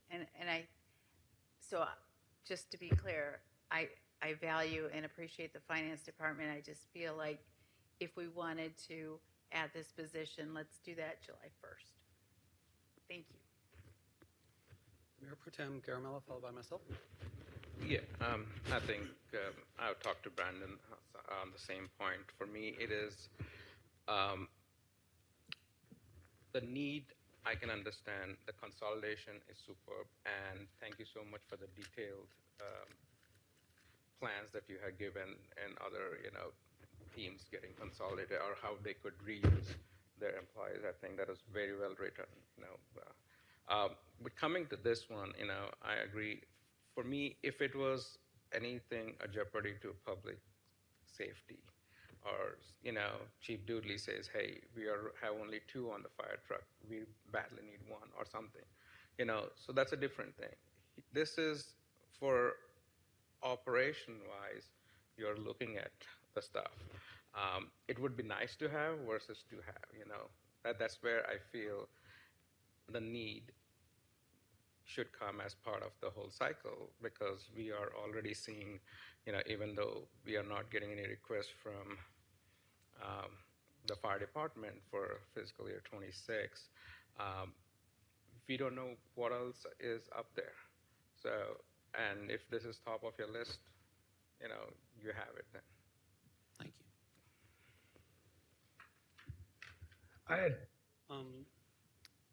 You have a question? well, no, yeah, I mean, I see both arguments. I mean, for me, I just want to kind of know, like, why I support this position. And so, I mean, I just want to know from an administration perspective, how important is it to you to have this now versus waiting to July? What difference is that going to make to the? So I think thank you for the question. I think the primary aspect or the benefit of doing it now versus necessarily doing it in July is that we've just sort of created a different environment for this department. And so they are balancing some workload. You know, we have an opportunity where Casey in her role is going to be able to do more of the work that she should do in her role and her level in the organization, her leadership and supervisory responsibilities. So looking at that, we're also looking at bringing in a budget manager that will be sort of Casey's counterpart on the other side of the department that will do that similar work. We've also just hired a new accounts payable staff member.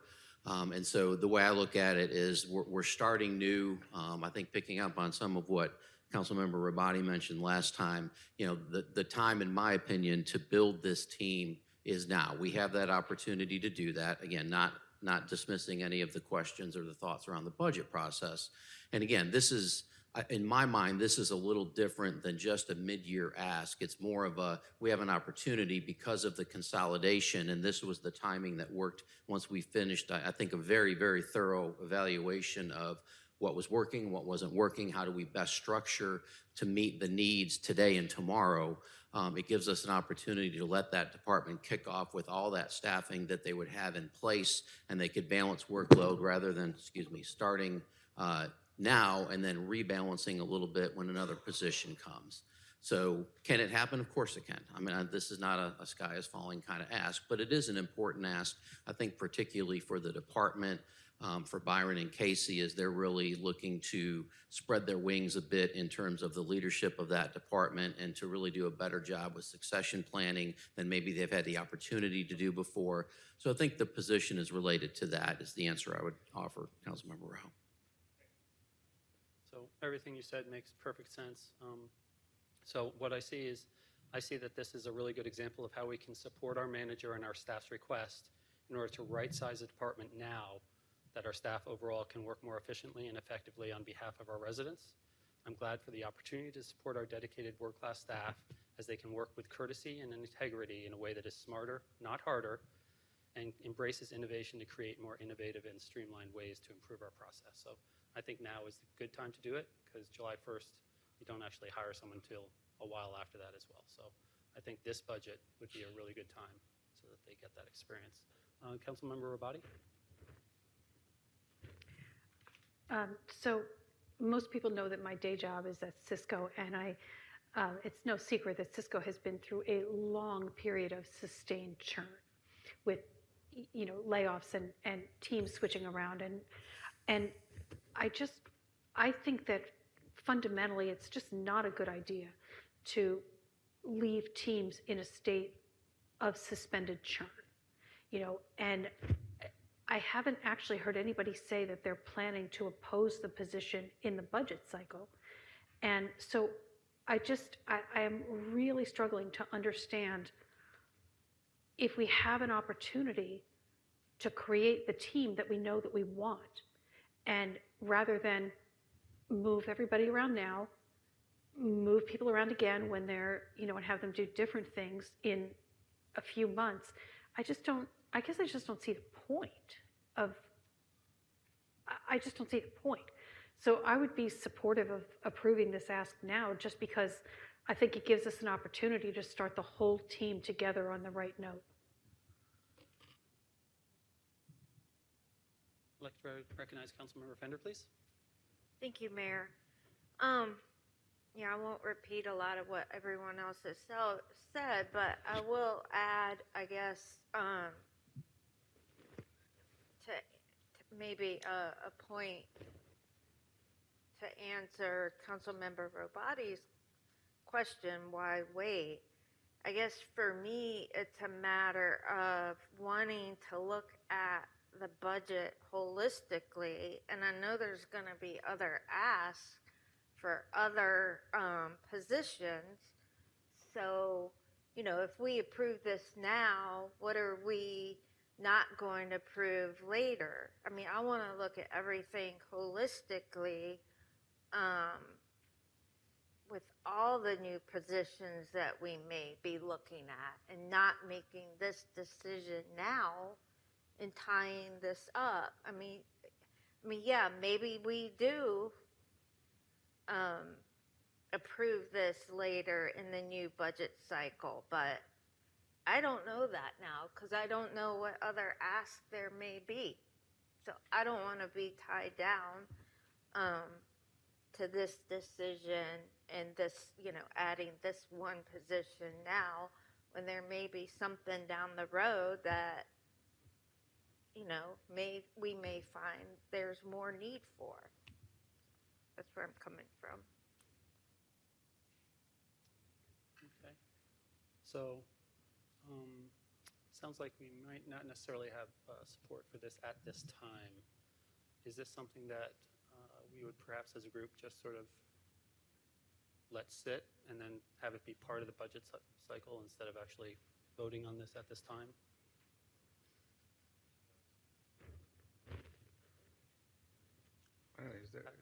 Would that be okay with you? Is that okay with the group? I mean, I think I obviously won't pretend to speak for the group. Right. I would say that I think that approach would accomplish what council's asking for, which is an opportunity to review it as a part of the budget process. So you have something to add? Yeah. My only question is, if we vote, you know, like, I know the rezoning and others, they don't come back for a year. I don't want these kind of things to be voted down, then it will not come back. So I just want to ensure that it is getting included into your budget. So I don't know if I have to ask Frank or you can answer, but I'm not sure if we vote this down, Frank, will they be able to bring it back into the budget? I don't see why not. Okay, so if that's the case, then because I don't want our voting down should deter to do whatever he wants in the budget cycle. I just would share a thought that it's kind of like when you try to pass a bond and the residents say no, and then it's hard to actually do it. So I don't want to put staff in a difficult position, but I'm looking forward to hearing from what Councilmember Johnson has to say. So I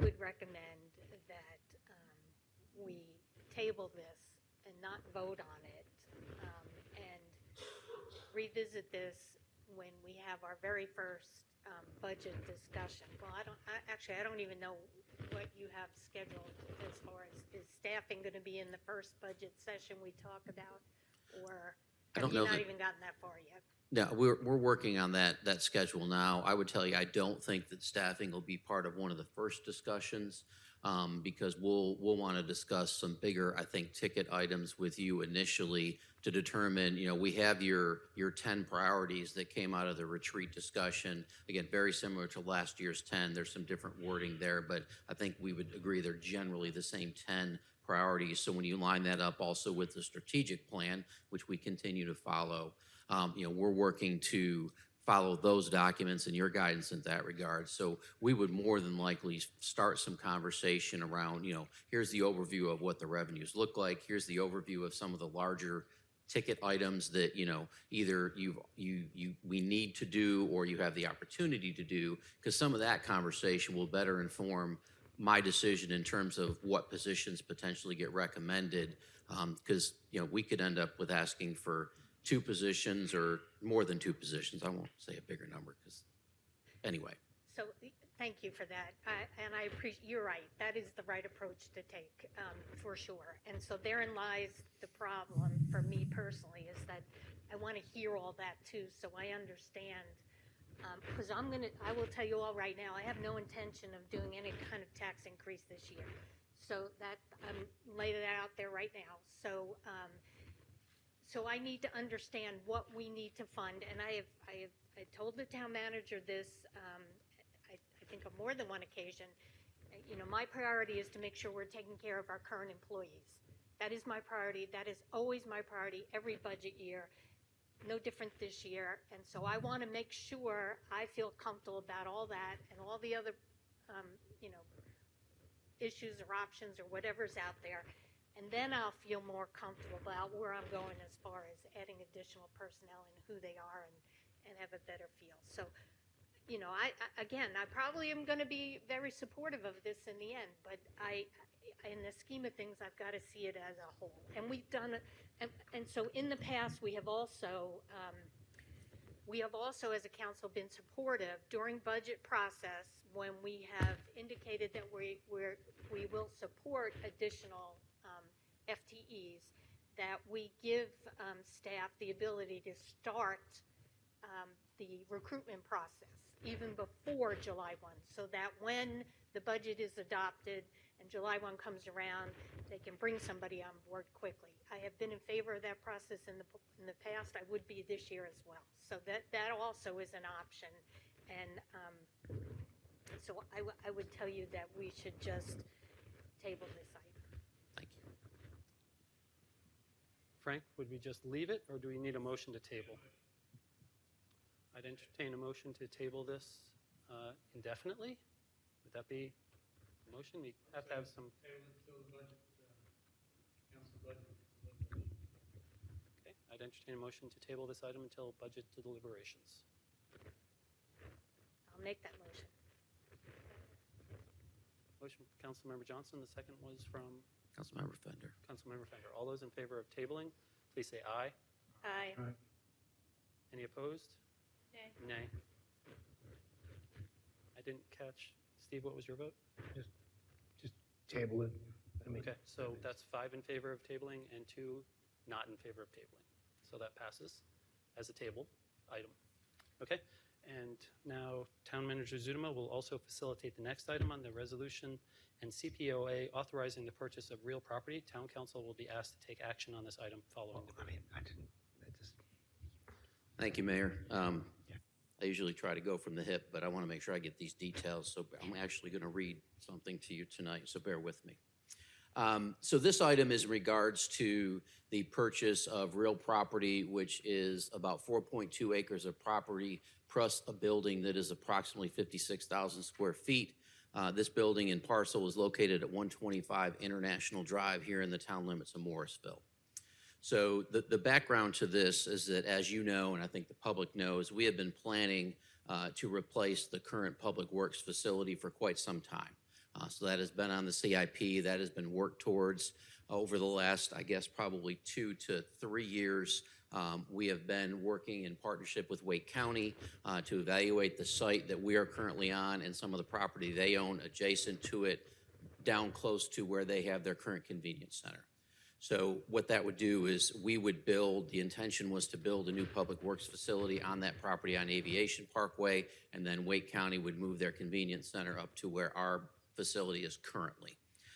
So over time, that budget has grown significantly and not significantly related to scope creep, just based on construction costs, labor costs, site work costs, so that when I got here, I think in 2019, the cost estimate was $16 million.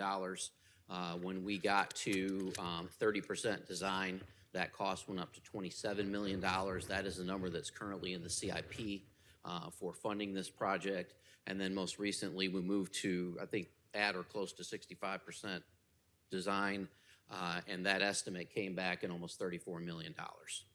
So as we've discussed, that is a big number and has a significant impact on our CIP and our ability to maintain your fiscal policies and potentially on other projects.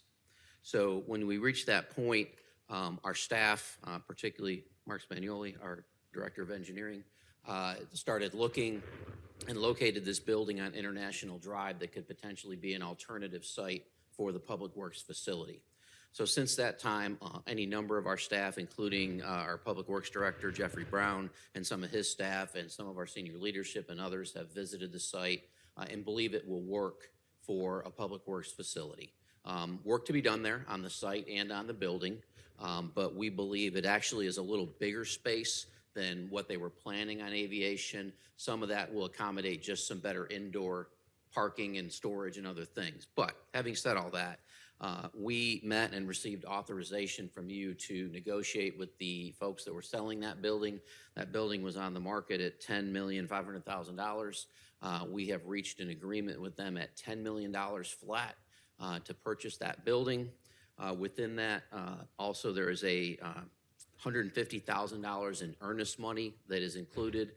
For anyone watching or in the audience, the earnest money is a part of that $10 million.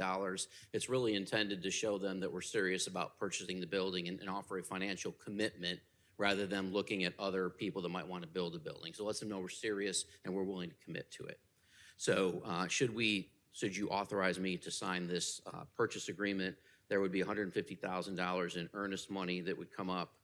Some of that would become non-refundable, as we've discussed. The first portion of that would be $20,000 on the 61st day. So after 60 days of due diligence, we've agreed to a 120-day due diligence period, which I will tell you is a little longer than is typical in these cases. We asked for that to make sure that our staff had the opportunity to be able to evaluate the site, evaluate the building, and do some initial cost estimating on what renovations might be, because we need to figure out, does it need a roof, does it not? Does it need HVAC, does it not? So those become quickly some big numbers. So before we come back with renovation costs, want to be able to give you as much information as we can. And then that also allows us to close on this deal probably the first week of July.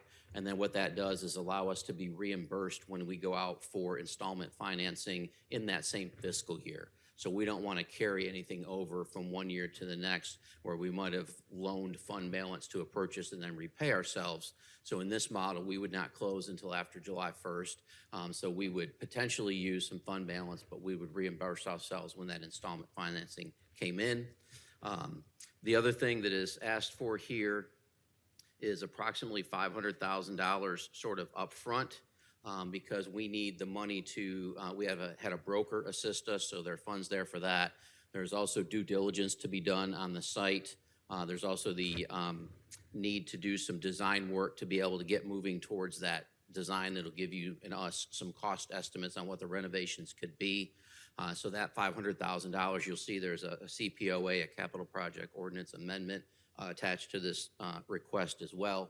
And so the $10 million would be credited from installment financing, and then the $500,000 would be from the fund balance right now to cover those immediate costs, and that would get reimbursed out of the installment financing as well once that came through. So again, once we are ready to do the installment financing, this would have to go to the local government commission for approval because it is a significant size loan. So we believe that can all be handled over the next several months. We'll have multiple things going on. We'll be in due diligence on the site. There'll be design work on the site. We'll be coordinating with the local government commission to be able to issue for this installment financing. And again, we're optimistic with that, given our AAA rating across 3 agencies and what we just did with bonds last year. We're relatively confident we can get in this market what would be a good rate as well that would benefit us. So the other thing you'll see tonight is that there is a resolution first to just authorize me to make this purchase agreement on your behalf. Then there's a second resolution that speaks to the ability to reimburse ourselves over time. So that number you will see has $20,500,000 instead of $10,500,000. So as we shared with you when we talked previously, the most we could envision putting into this facility would be another $10 million. So buy it for 10 and invest 10.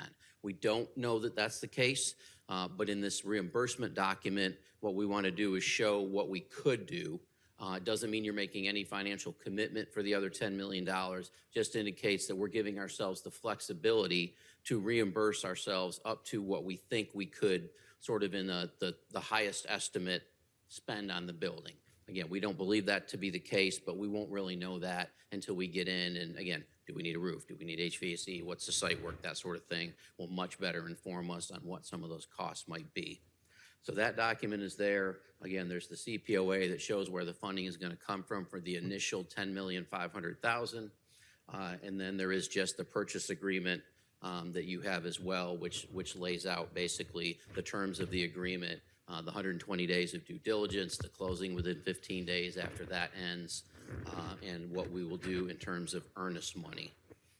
So again, the ask tonight is for approval of a resolution authorizing me to enter into the purchase agreement in the amount of $10 million for the property at 125 International Drive. I'm happy to answer any questions. Byron is here if you have specific questions more related to probably the reimbursement component, and then both Mark and Jeffrey are here if you had any questions about the building itself. Councilmember Rabati, followed by Councilmember Scroggins Johnson, please. Oh, I love everything about this plan. So I do have some questions. So I'm certainly absolutely in favor of going forward with the purchase of the building, but just to be clear, I really don't want to spend another $10 million to upfit it. So, I mean, I understand that that's the big forecast, that we don't think that's going to be the number and everything. But tonight, as I understand it, we're not necessarily approving $10 million in upfit. No, ma'am, you are approving nothing in upfit. Okay. Tonight, we are only asking you to approve the $10 million for the purchase and the $500,000 for essentially the initial due diligence and work. And then we would come back to you once the team has been able to work with consultants and to be develop a design, at least to where we can have a cost estimate of what that looks like. And again, we'll just know so much more once they get someone under contract to do that site work, particularly the building analysis. And then from there, it's walls, it's electrical, it's other things. Because we want to do this right. Again, what I've shared with them, with Jeffrey, my commitment to the public works staff is that when they walk in, I want them to go, this is great, and not, well, at least it's better than the other place. So I think we have that commitment to do this, to the best of our ability. And again, I don't want to spend $10 million to renovate it, but at the same time, also want to make sure that we're keeping in mind that, we had set aside $27 million in the CIP that would have paid for the new facility. And again, that grew even beyond that. So we're optimistic that we will have significant sort of money that is no longer necessary for what we thought was going to be a $27 million project. So again, we just have to come back to you once we have a better idea, because I'd really be throwing it at the wall and hoping it sticks to tell you how much I think renovations are right now. And I mean, 20 million would actually be much closer to the original $16 million.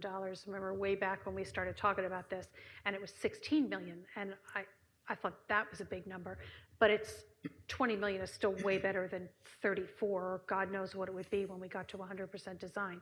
But I do just want to say that I still think that we have, and I know you know this, we have a responsibility to value engineer the project as much as possible, and not just shoot for the moon because we have money left over. No, absolutely, and that's not our intent. I think our intent is to do it right, because I think we all need to acknowledge this is going to be a 30 or 40-year building. We need to do that.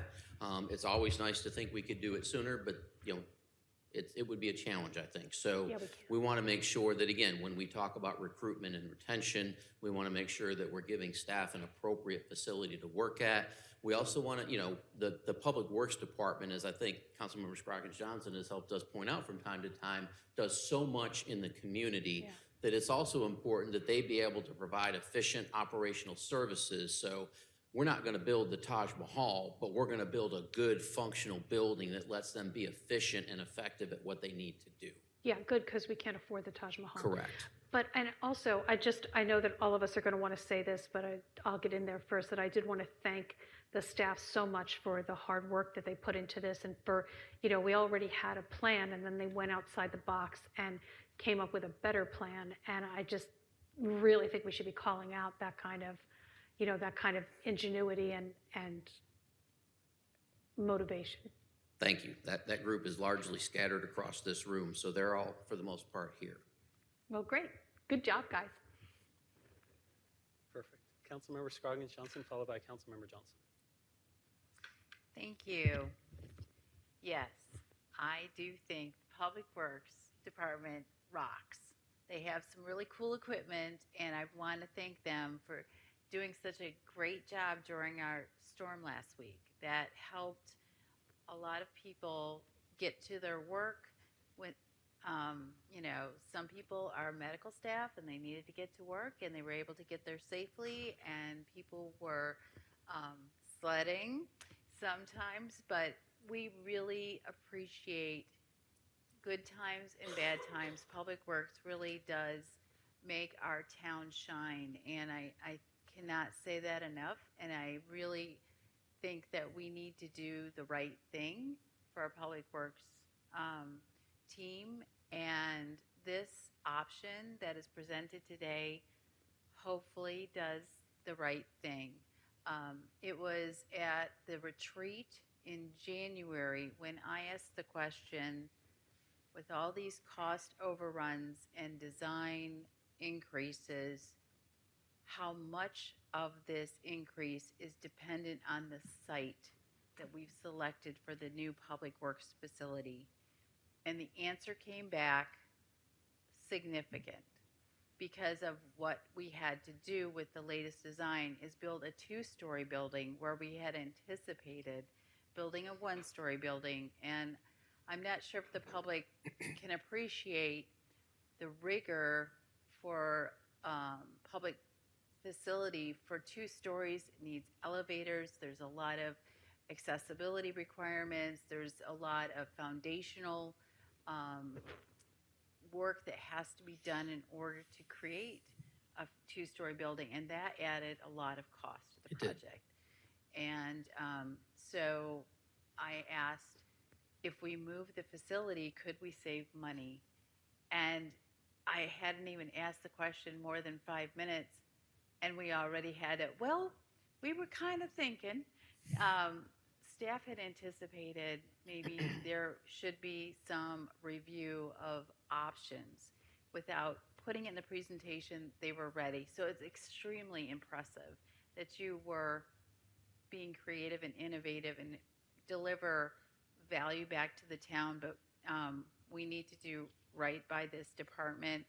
$10 million does seem a little high when we're purchasing it for $10 million, but there's a lot of costs that we don't have to incur. With an existing structure, we will have lower risk of cost overruns versus the new 60% design, project. There was potential to go even higher.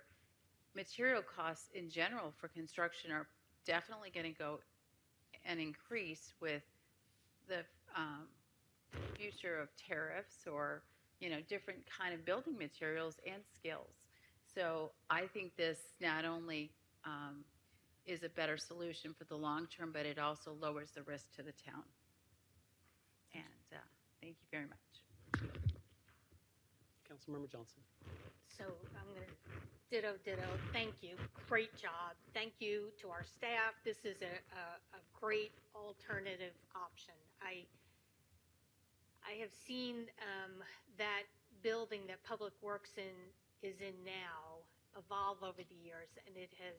I am amazed at how Public Works Department does such a phenomenal job in such a really terrible building. That is just an awful building. So that we are going to fix this new building up to help make it a much more enjoyable place to come to work is very important to me.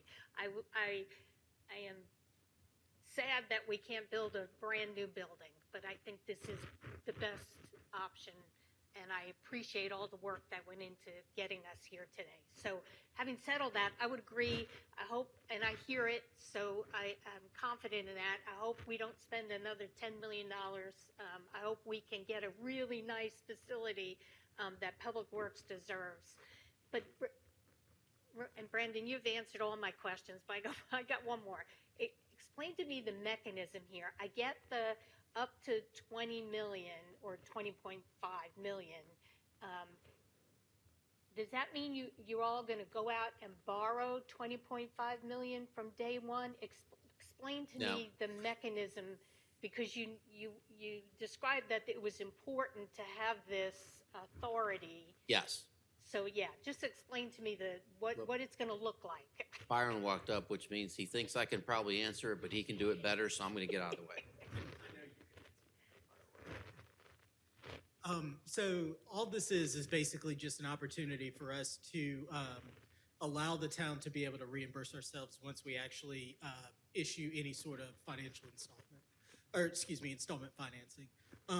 It doesn't lock us into 20 million at all. But what we wanted to do was just be able to go to the LGC when the time comes to be able to show that we've already thought about the upfront cost, not just of the purchase of the building, but also any sort of renovations and upfit that the building needs as well. So it's just another mechanism to be able to show that we've done our due diligence and that we're planning for the future. By no means does it commit us to have to borrow an additional $10 million. And once the time comes to actually go to the LGC, we will only borrow what it is that we actually need. So the purpose of doing it now is just to go ahead and get it out the way, because we do have the ability to have a look back period for once we borrow those funds to be able to reimburse ourselves. So we wanted to go ahead and get that on the books now with council's approval to be able to do that. But if the bids come back once we're ready for construction to do the renovation, lower than $10 million, then that's what we borrow. And that's what we have the ability to reimburse ourselves at, not the full $10 million. Thank you. So really, this is an LGC kind of reason for the LGC then? Correct, yeah. It's yes. Nothing really more than that right now. Right now, Got it's it. nothing more. Okay, Brandon, I'm sure you have said that to me, and I just now it has clicked for me. So thank you. That's perfect. Thank you, Byron. No problem. Any other questions? Not me. Mayor Pro Tem Garamella, please. Again, I think this whole discussion started when Vicky said we need to do something for public works, and I was thinking, that's a lot of money. How do we do it? And at least do initial. I think that's the reason we put a penny last budget season. That's the other question for budget time. What do we do with that money? And but nevertheless, if anyone I can see like a bright glowing face, I can see that Jeffrey there, who's like really glowing, and he's very happy, and we are happy, because I don't know what the timeline was. If we had built it, I don't think we would have got before 2027 or 2028. I don't know the answer, but at least this is pretty much within a year, I can say, at the top we'll be there. And thanks for all the good work. About Byron's question, right? This is when we are taking, like, say, the $20 million. Is that earmarked to this property or anything to do with town business? No, and I'll let him come up, but I mean, this is a reimbursement resolution that just gives us that authority and flexibility to recover it. It does nothing about incurring fund balance or creating any sort of commitment of those funds. No, I get that. What I'm trying to say, okay, like, for example, 10.5, we bought it, okay? Yes. Done. So we have 10 million more, okay? The renovation is only 5 million, okay? Then you wanted 5 million. And can we pad that up and say, okay, can go to LGC, okay, now we need 8 million instead of the 5. Is it marked for just this purpose or not? Is it general fund is my question. No, it's marked for this purpose. Yes, it's only for this facility, Okay. and the upfit and the purchase of the facility. Okay, it's not like a It's not general for any other blanket, project. line of credit type of thing. Okay, got it. Okay, thank you. That's it. No, so I think it gets us through this project, and then I think once we know in several months that this is going to work, then we have a conversation to have about, okay, we can look at the CIP, we can look at what's in there, we have some funds that were previously committed in the debt model to go to the Public Works facility. So what does that now look like in terms of other projects that we know are out there that we need/want to work on, and move potentially one of those along, or it at least gives us some money towards being ready for a future project. But probably, we'll borrow this money in FY26 technically. So we also probably don't want to go out and borrow again in FY26 because, multiple borrowings in a year can be something that can get the attention of the credit rating agencies. Okay, and I go back to what Ann said.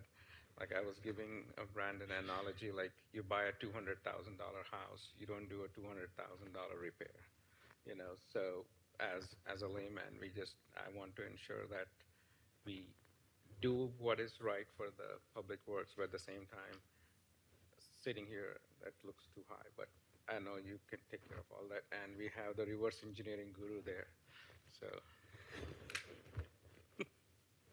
Thank you. So, to me, I've been visiting the Public Works facility for a long time as part of the environmental committee and things like that. And that building has gotten some TLC, but I think the new building will be really something that we can all be really proud of going forward. So really looking forward to support this item now.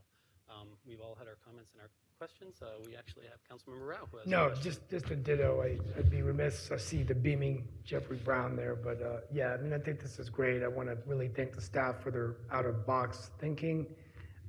This is definitely something that we need to do for our Public Works Department, and I want to thank you all for everything your department does every day for our residents, 24/7, whenever we need it. So, great work.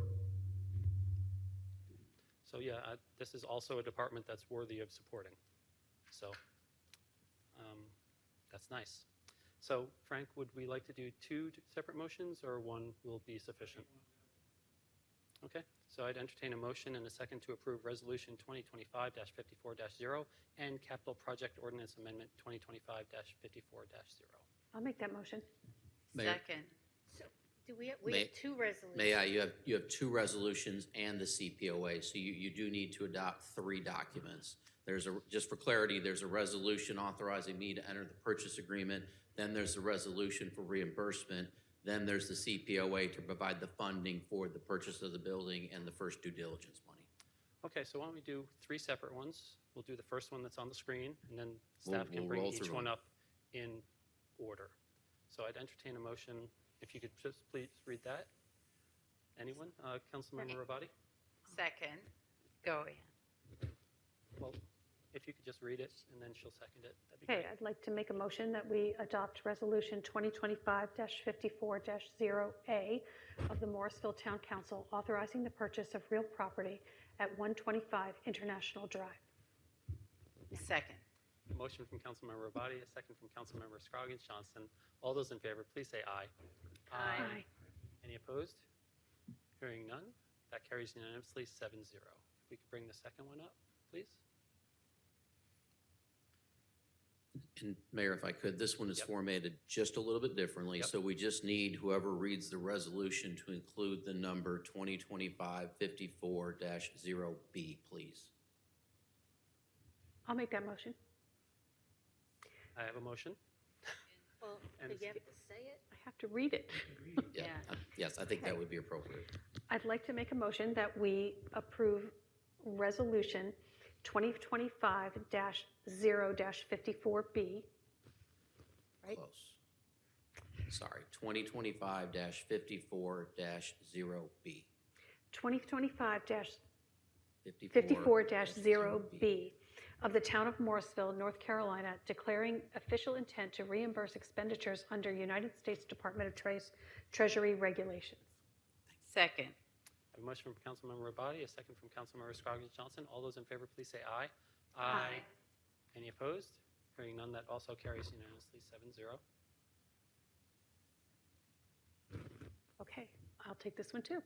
Excellent. I would like to make a motion that we approve Capital Project Ordinance Amendment 2025-54-0. Second. I have a motion from Councilmember Rabati, a second from Councilmember Scroggins Johnson. All those in favor, please say aye. Aye. Any opposed? Hearing none, that carries unanimously 7-0 as well.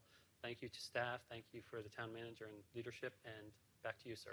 Just one quick thing, Mayor. I do want to acknowledge, I think for the audience and particularly for anyone that's watching and any of our peers with Wake County, we are in agreement with them on the shared site. So Mark will be working with them. I've already been in conversation with David Ellis, the Wake County manager, to make him aware of this change potentially happening. So Mark will continue to work with the Wake County staff and the team that they've been using for that site, so that we make sure that they can move forward and that our change doesn't negatively impact them. And we'll certainly come back to you with any details on that. That's very important to note because collaboration with them has been really positive. Yes. And we want to keep that relationship strong. Correct. So thank you, sir. Really appreciate you clarifying that. Okay. We're going to be moving on. Do you want to? Don't we have a break? We can take a break now, and then we'll come back to council comments and stuff because we're running a little bit behind. So it is 8:17. Let's please reconvene at 8:32.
So we're going to come back into order.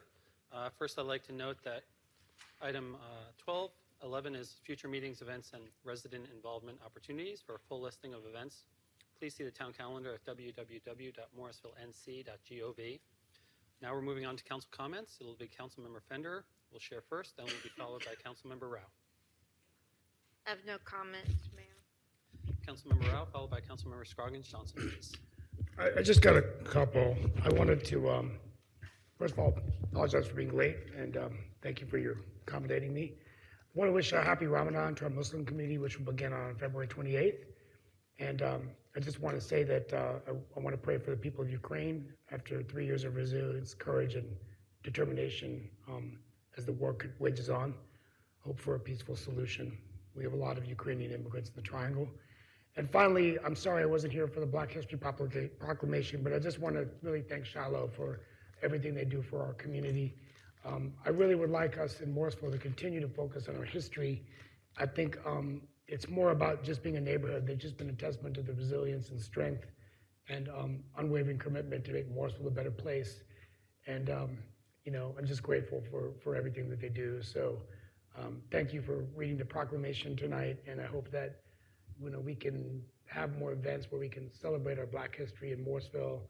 If you're listening to this, just go to the mile markers when you run Shiloh Greenway. It's great to just read about some of these great leaders, and also at the church. So, thank you. Thank you. Councilmember Scroggins Johnson, followed by Mayor Pro Tem Garamella. Thank you, Mayor. I have no comments. Mayor Pro Tem Garamella, followed by Councilmember Johnson. Councilmember Johnson, followed by myself. Well, I just have one. I just want to thank Brandon, thank the staff for attending and helping facilitate and having the Senior Advisory Committee's special called meeting. Appreciate that very much on their behalf. Thank you. And I'll have comment. I'll speak to that in just a minute as well. Okay. My turn, followed by Councilmember Rabati. I just want to say that I'm so glad that the weather is warming and that our public works, who deserve our thanks for their dedication and proactive preparedness. Unfortunately, most of them left after break, so they're not hearing this. But they did a great job keeping us all safe during the storm, as they always do, just like our police and fire staff, always keeping us safe. Please remember to sign up for our Stormwater Runoff 5K on Saturday, March 15th, and our Town Holy event the following weekend, the 22nd. Let's keep in mind our neighbors who have dedicated their careers to serving others who are being affected by the uncertainty coming out of Washington, D.C. right now. And keep in mind that when there is a crisis and uncertainty, that is the most important time to be a good neighbor.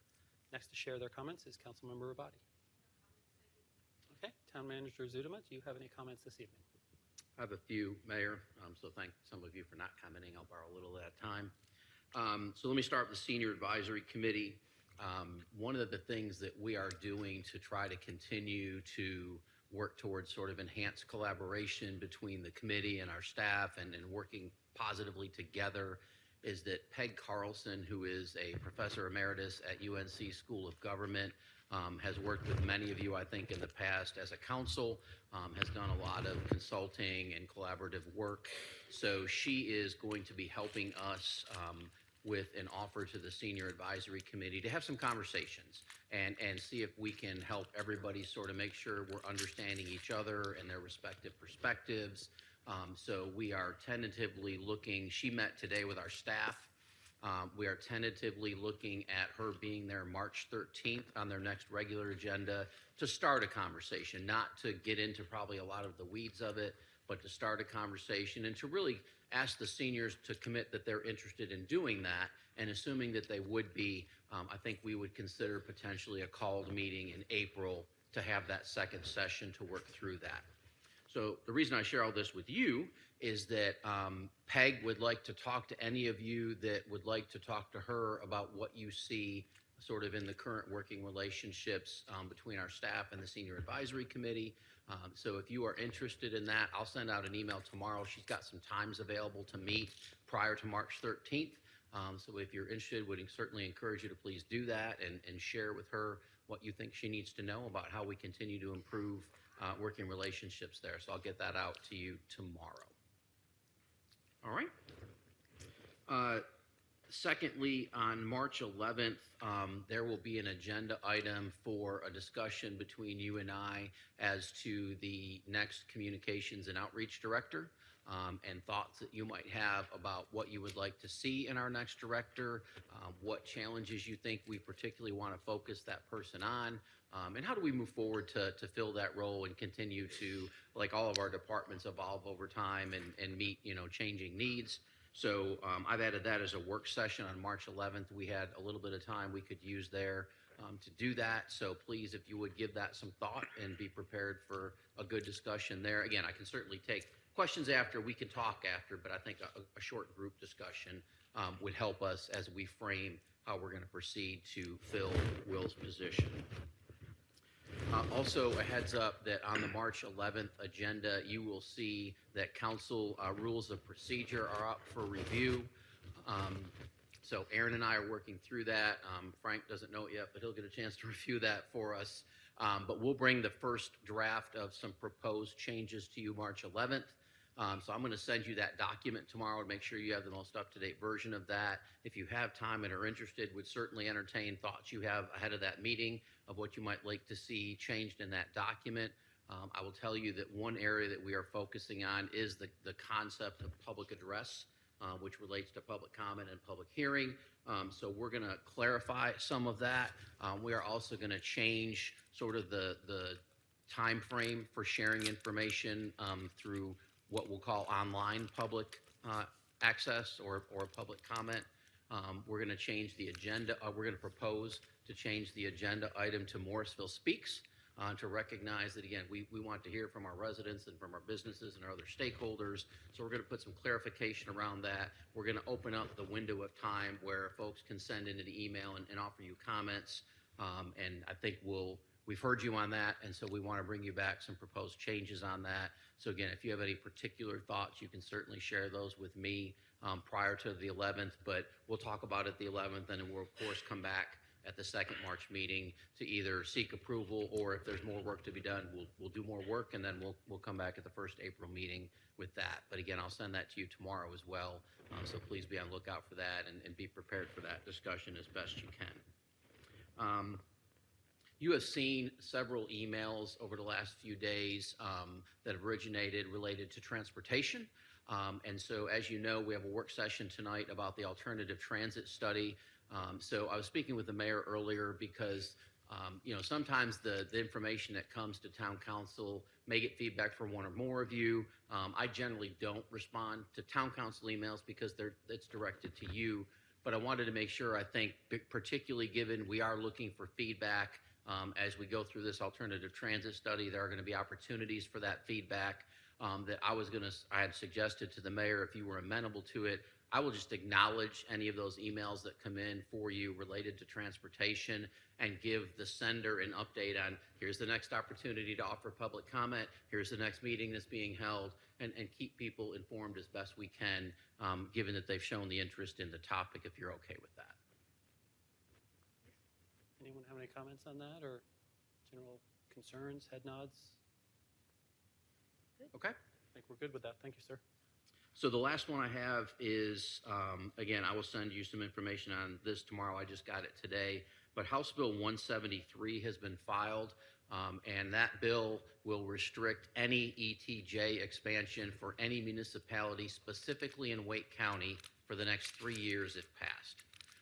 So that has limited impact on us, of course, because we don't have any ETJ outside our limits. We have minimal ETJ to be added still within the limits. But there was outreach from the town of Garner, from Jody Miller, their town manager, because they currently have a request in to add some significant square miles to their ETJ in Garner through Wake County. So they're quite concerned about this and asking if other municipalities have a similar concern, if they would consider reaching out to their state officials and sharing that concern. So again, I'll send that to you and let you sort of share your thoughts with me. If that's something I think we could ask Garner to potentially, maybe put together something that you could then endorse, or you could certainly do a letter of your own, or you could acknowledge that we're empathetic, but it doesn't directly impact us. But again, I think we tend to work very well with our neighbors in Wake County, and others certainly support us. So I would ask you to give that some consideration as to how we might lend support to that. Mayor Pro Tem Garamella, please.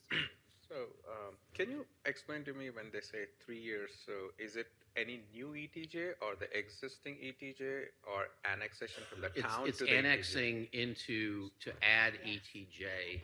So Again, that, I'll there are send it to several you. differences, right? Like, getting it from Wake County is adding to the ETJ. And basically, or it is already under the ETJ and not in the town purview. So it's pretty short. I'll read it to you Okay. if you'd It's like. very short. It's a paragraph. So a bill to be entitled an act to temporarily limit the expansion of extraterritorial jurisdiction by any municipality in Wake County. It's introduced by Representative Paré. I think she's Fuquay, Marina, and Holly Springs region for the most part. The General Assembly of North Carolina enacts Section 1, notwithstanding General Statute 160D 202 and any other provision of law, no municipality shall expand the territory over which that municipality may exercise any powers of extraterritorial jurisdiction in Wake County as provided by the statute beyond the territory over which the municipality exercised territorial jurisdiction in Wake County on January 1st, 2025, and it would expire on December 31st, 2028. So it's actually a 4-year window of no ETJ expansion. And again, not particularly impactful to us, but to a community like Garner that has, tremendous growth potential, particularly out towards the 540 and that area, very impactful to their plans.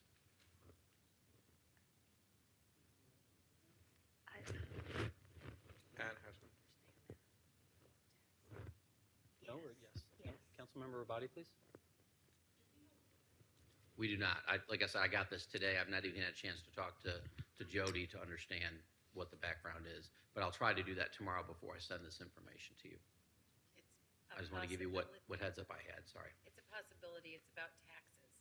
Because you would only be subject to Wake County taxes if you also are part of a city within Wake County. You would be taxed by additionally with that city. Yep. Yeah. It's a theory. I don't have any inside information. Just theory. And you have contact with Rosevon Williams at NCLM? That might Yes. be another person to make sure Yeah, Jody we'll is figure talking out what's behind it as best we can. We are meeting tomorrow, and the board meeting, it will come up. Okay. Yeah, I'm sure. Okay. So we look forward to hearing more information about that and what our options would be. Okay. Thank That's you, what I sir. have, Mayor. Thank you. At this time, we are set up for 2 work sessions. You want us down at the table for that? Okay, so we're not going to take a break. Just grab your mics, grab your notes, and your blue things, and we're going to move into our work sessions, please. You're the next contestant, so I think I hope Reggie.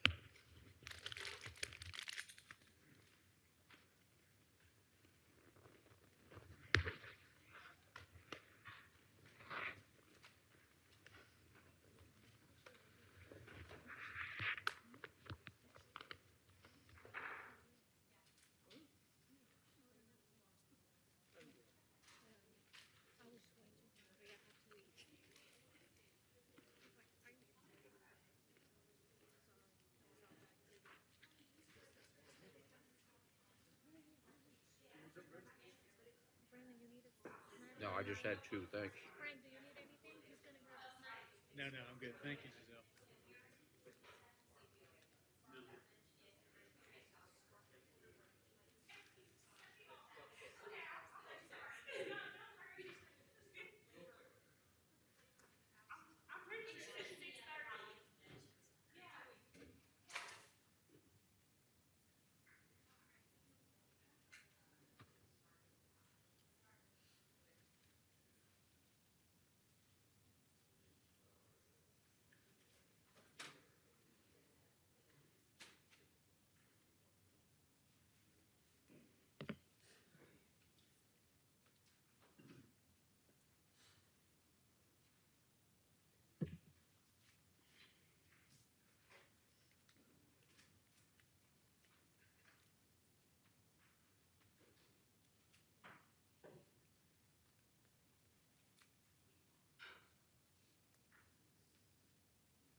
Okay, we all ready? Here we go. At this time, I'm going to invite Caleb Allred, Planner 2, Transportation, to introduce guests and facilitate the discussion on the alternative transit study. Mr. Allred. Thank you, Mayor. Hopefully I'll learn my lesson from last time. I'll get a little closer to the mic. My name is Caleb Allred. I'm your transportation planner. Here with me is Planning Director Stiegel and Jorge Luna from the selected consultant for the project, VHB. And actually, I will now pass it off to Jorge. Thank you, Caleb. Good evening, Mayor, members of Council. My name is Jorge Luna. As Caleb mentioned, I am a transit planner with VHB. I've been working in transit planning for about over 20 years now. Started my career in the public service in Phoenix in transit planning at the transit department. And then my last opportunity was manager of service planning for Valley Metro in the greater Phoenix metro area. But now we are here with my family living in the Carolinas. So happy to be here, excited to be part of this effort. And with that, let's dive in. So we have a couple of elements, if you will, for as part of the alternative transit study that we would like to discuss with you. The main part of this conversation is to be able to get feedback. As we were preparing for the presentation, we outlined 4 key objectives as part of this overall effort. 1 is to evaluate the current service. 2, hold public and stakeholder engagement that we would like to do. 3, research various models of opportunity for additional transit options for the community. And then 4, develop recommendations and bring these back to you all for evaluation.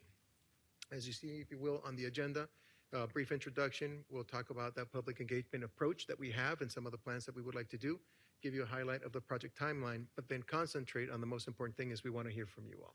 We want to hear as we start kicking off this project, we want to kick it off correctly with your input.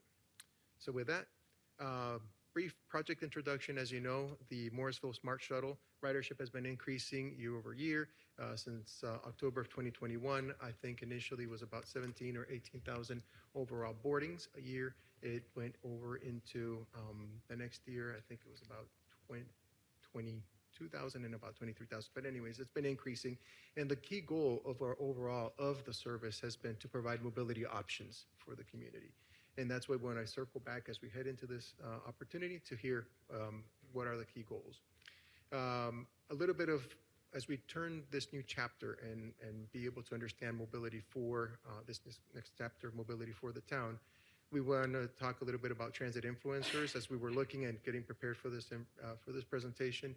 Population and employment growth, they add, the greater the demand, the more people, of course, the greater demand for transit. Also be able to understand traffic congestion, any issues, any congestion delays or upgrades to existing roads. How does that play into the greater vision or the eventual vision of transit for the community? Also multimodal connectivity, not only how do people, are on a vehicle, but then how can they make their trip once they alight from the vehicle to be able to make their final journey to their destination. And then lastly, be able to understand how the overall context of the service and mobility within the community, how does it fit with other services provided outside the town itself with other service providers, other transit service providers. So overall, in summary, the task at hand is to want to ensure transit service that meets the community needs and goals. So that's part of the discussion. So project drivers, again, as we mentioned, as we're preparing and kicking off this study, it's not only understanding how things are happening now, but also looking forward into the future and how could potentially either congestion or additional multimodal options or roadway capacity concerns, or maybe the high inflow and outflow of residents living here, working outside the area, or folks living outside the area coming to work here. How do those patterns influence the models that we bring before you? And then lastly, what we need, and we want to make sure as part of the team working with Caleb and the rest of the team, is how do we make sure that the system meets customer service and expectations, it meets the community goals, and it meets the travel needs. So again, it's a lot of engagement that we want to do. We want to learn from the community. This map is just a little bit of a layout. You understand, the system here, but just to highlight a few key elements, right? There's 18 nodes of the current system on the map, which is the service for the Smart Shuttle, and at the same time, just how sort of it fits within the context of fabric of other transit options in the greater area and the greater region, and how these connect to other key employment center and destination areas. So as we're getting information, as we're understanding the goals, as we're refining these, we do have some targeted approach, some targeted elements that we would like to work with the community. Do pop-up events, for example, be out in the community, be able to intercept them, hear what they would like to understand and see and provide feedback for the effort. Be able to develop website content where we bring fact sheets, information, the next, as the town manager was saying, the next touch points, they inform the public where they could come and hear and get updates of the project. Be able to do an online survey and have some council touch points that we build throughout the schedule. And then overall, do stakeholder engagement and management for the project. So the next slide, it's a brief roadmap of the project, and the subsequent slide goes into a bit more detail. But we want to evaluate the system. We want to, again, talk to the stakeholders and do public engagement. We want to understand mobility and land use and how this plays into, as the growth happens, how this plays into the models of service into the future. And lastly, do some service planning and scenarios that we could bring before council for recommendation. So this is just a bit more of the updated schedule. We're starting in February with the intent to end from February 2025 through November of 2025, as we're doing public engagement, that system evaluation, the draft recommendations, and eventual presentation and submission of recommendations before council through the October through November timeframe. So that's sort of setting the tone and the conversation here, but this is the most important area that we would like to take pause on and hear from you all. First and foremost, are there any comments, expectations, or ideas you would like to share about the community engagement strategies and process that we've identified here, or anything based on the constituents that you in the community that you would like us to make sure as we're engaging in this conversation?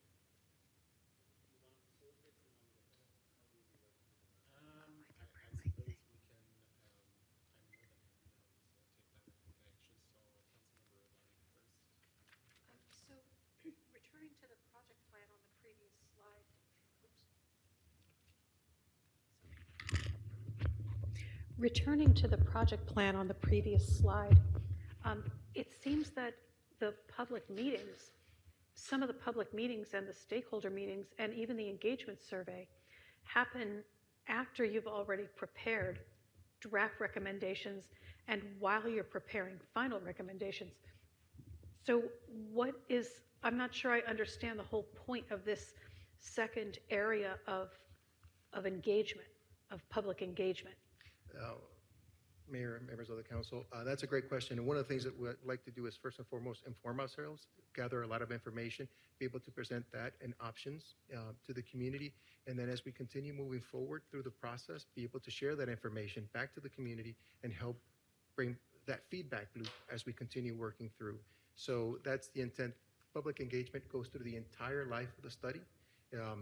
Of course, eventually coming to that very last engagement, which is when we present the recommendations here. So we built it out that way. So this last September, October, half of November of 25 would actually be engagement on the draft recommendations? Yes. Oh, that sounds great. Okay, thank you. You're welcome. Thank you. One of my comments, I love the Gantt chart. Hey, just gotta have a lot of love for that. It helps us with sequencing, but my comments are more to the stakeholders for the town of Morrisville. We have had the shuttle now for 3 years, I believe, and we've offered it free. And it has unique software, so it's on demand from node to node. It's not doorstop to doorstop. It's a set of nodes. And unfortunately, there have been software challenges with having multiple riders trying to stack up, and unavailability issues and so forth. And what that leads to is that we are not able to provide service on a reliable basis to people that go to employment centers, such as above 50 NC 54. We have a large commercial complex with many employers, and we are also adjacent to RTP. It would be great if we could get some of those cars off the road, but we cannot do that without having reliable transportation. We cannot schedule the shuttle. It's on demand, so you can't forecast Tuesdays and Wednesdays. You're going to be at the shopping mall at 10:30, and that way you know that you're going to get to your office. And so I've always been challenged, because we are now having more return to work for people. That is going to be a growing need going forward. Also, people that can't afford a car or choose not to use a car can't reliably access their employment either. And sometimes those are young individuals that are just taking jobs at shopping centers or retail, and they would be perfect candidates for a route, or I'm not solutioning, sorry, having more of a schedule that they could have reliable access to transportation. I think other stakeholder groups include our seniors, and we have limited hours, so we don't have hours at night. We have mostly hours during the daytime with a few extra hours. So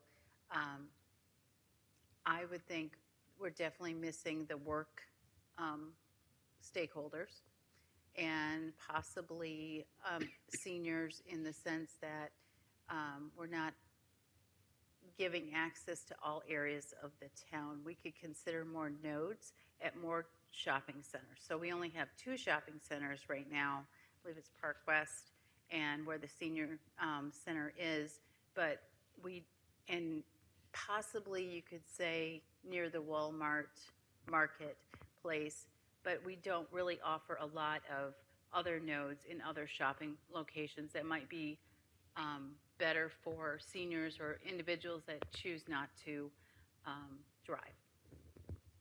Thank you. Councilmember Fender. Yeah, thank you. And thank you for being here tonight. I'm very grateful that we are doing this study and looking at this in more detail. I think one of the biggest frustrations for a lot of the users of the Smart Shuttle is the inconsistency in the not being able to rely on being able to get the Smart Shuttle when you request it, just by virtue of it being on demand. That is I think the biggest opportunity that we have is to, whether it's a defined route or some other means, we really need to come up with a solution that people can depend on. Because not, I was going to add to what Councilmember Scoggins Johnson said, it's not just workers trying to get to work, it's students trying to get to Wake Tech, RTP, or our early college, high school that's over at Wake Tech now. I've shared this story previously too, but as an example, when this first came online, I was all excited about it because I wanted my son to be able to get the Smart Shuttle from our neighborhood, go to the Regional Transit Center, and then take that to his high school, which was Research Triangle Charter High School, because there's a Go Triangle stop right in front of that school, and a lot of the and they don't have a bus, and a lot of the students at that school did come on the bus that stopped there, but unfortunately there was no way my son could take advantage of it because could not depend on getting to the Regional Transit Center on time to be able to catch the bus there to get to the school. So I think, as far as stakeholders, you should reach out to students, college students, and high school students. And, along with that, I will say, a lot of the teenagers in our neighborhoods that are aware the smart shuttle do use it, but I don't think, they're not using Facebook anymore. So, or, so I think if you're going to do the study to figure out how to get their input to be able to reach younger, teenagers and 20-year-olds as well. And then the last thing I was going to say that I think is going to be a challenge for getting people to use the smart shuttle at this point is, like, for my own case, I even tried to use it that first Saturday we had the second smart shuttle, and I wanted to go to the library, so I tried to schedule it, and it was at 1:30, which was a half an hour after the second shuttle was supposed to be there. And I went to schedule it, and it was going to be a 50-minute wait. And that was with our second shuttle. So I don't know if that had to do with software issues or timing of the second bus driver coming on or what. But I almost forget, many times I forget that the smart shuttle is even there because I've given up on it. I mean, 90% of the times that I try to use it, it's a 40 to 50-minute wait. So, and I think I cannot be the only one that's like that. I think there's a lot of people that have probably given up on using it just out of frustration that they haven't been able to use it when they want it. So I think a challenge is going to be to try to re-engage our residents, those people, reaching them again to come and try the smart shuttle again. That's all I wanted to share. Thank you. Thank you. Councilmember Garamella, did you have any comments? I unfortunately did not see your thing up. I think I agree everything which has been said. It's a question of scalability. We can talk all day, but if we cannot scale and there is no demand that once in a day someone comes and wants to go from point A to point B, from our point of view, we can increase if there is so much demand. Yeah, we can add more. But the overall demand over the last 3 years, I'm not seeing a whole lot of increase unless you guys say it's the other way around. And so to find what is working, what is not, is super critical, especially sometimes I almost feel like in the mornings have a fixed route, and then afterwards just start node to node so that at least the reliability is there for people to go. And so Vicky last time said we should have one line fixed route and this one. But in the mornings are important. If I don't know if when we started the smart shuttle, the intent was not, and correct me if I'm wrong, the intent is not as to take a person from point A to point B within the time allocated. It was on demand. It was first in, first out, FIFO, they use. So if you're out of luck, you're out of luck. We're not obligated. But if the dependency is being put, then a person going has to have, okay, I'll be there, and I can take the bus. If not, no one will take it. So I think for me, the number one thing is to increase ridership. If we are giving it free and we are costing us around $30, if I'm not mistaken, per ride. So think about how much money we are spending. I would say Uber is cheaper within Morrisville if you had to use that. Huh? No. I want to say if we pay the Uber fee, it is cheaper than $30 on a shuttle. That is door to door. If you want to go that route. So, and some towns in Colorado have done it. They have Uber as one of the transportation, and so I'm not telling go that route or this one. Cary has point to point. So that's a lot of facility. You can't go to a doctor's appointment. You can't go to anywhere because they have like a senior has to walk to some point and from there take a shuttle and go there and try his luck. Summers it will be hot, winters it will be cold. So there is and we don't have proper shelters at the places where we are. So if I'm putting a lens of them, why would I use it? So if we don't incentivize anything that they can be relied on, I don't know if it is working the way we were intending to do. That's my thought process.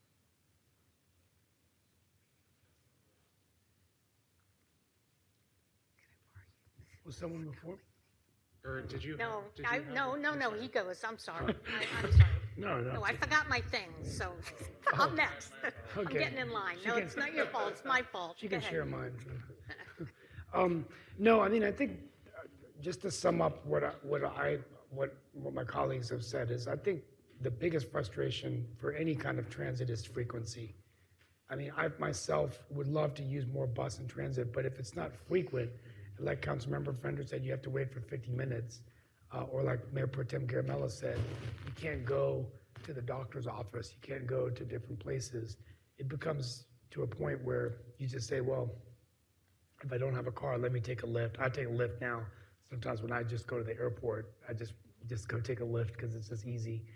I think the second thing is, if you had more frequency, and like Mayor Pro Tem Garamella grew up in Mumbai, where millions of people, 20 million people, everyone uses transit, and 30% of our population is from India. So one of the unique things about Morrisville, and I've always said this, is that we probably have a more transit. People grew up going on train or bus. I'm sure you did when you were living there, educated there. So, how do we focus on that with the service that's providing the frequency and taking them to, maybe particularly seniors in that demographic to go to stores or, the different things.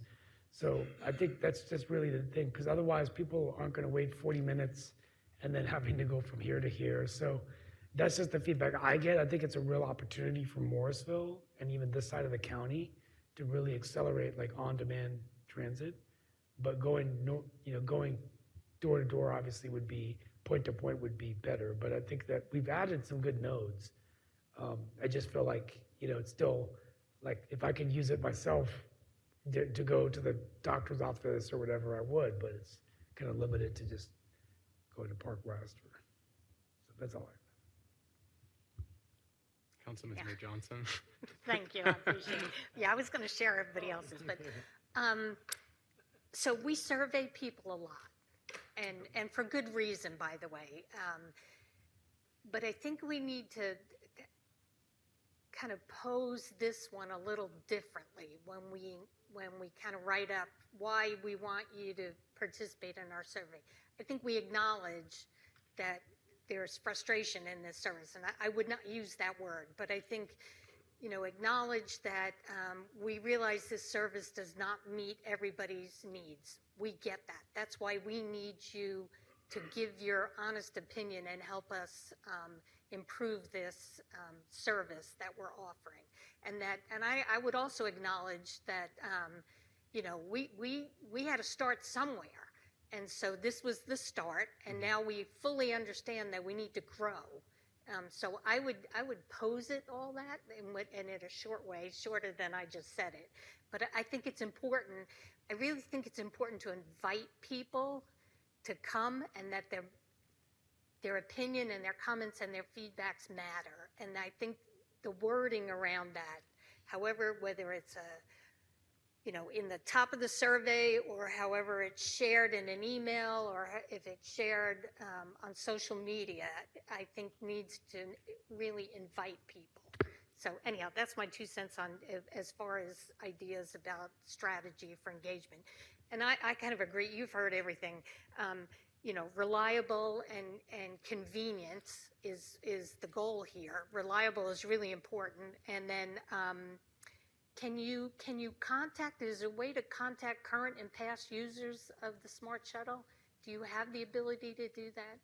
We do. We have the ability, anybody who has the app and has an account, we can send notifications to them. We Okay, can great. email them, and we can push notifications, all of the things. Okay, good.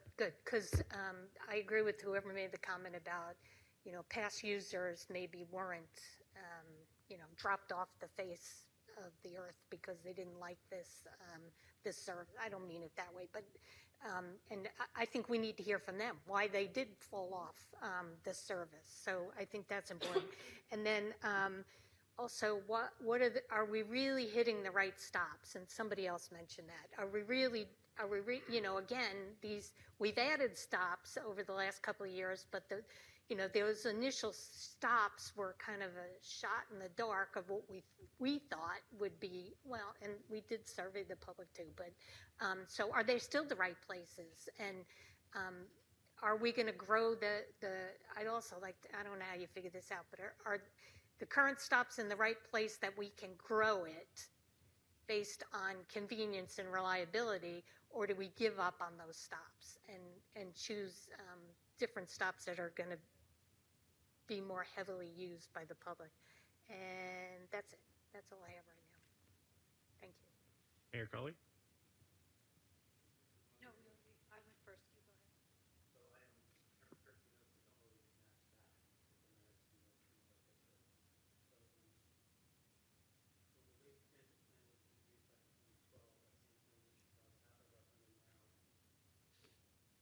So when the Wake Transit Plan was introduced back in 2012, that same plan, which provides half our funding now, the phrase I remember is frequent and reliable service. So that would be the aspirational goal for us at this time. And from what I've been hearing, I think that comes with a cost. So it's about efficiency, cost, effectiveness. Like the quick answer would be to double the number of units that we're putting out there, or triple it. If we could look at the Wake Forest model, and I've heard her mayor say that it's really great. It's pretty much an Uber for anybody, door to door, whatever. But I mean, there's a cost associated with that. They're much larger. So we have 2 buses available most times. I believe a hybrid model could include 1 bus being dedicated to a certain route during certain parts of the day. I think that would be helpful. Mayor Protem kind of touched on that a little bit. Mornings are important where you're getting somewhere. Getting home, I think people have a little bit more flexibility. So that would be a thought.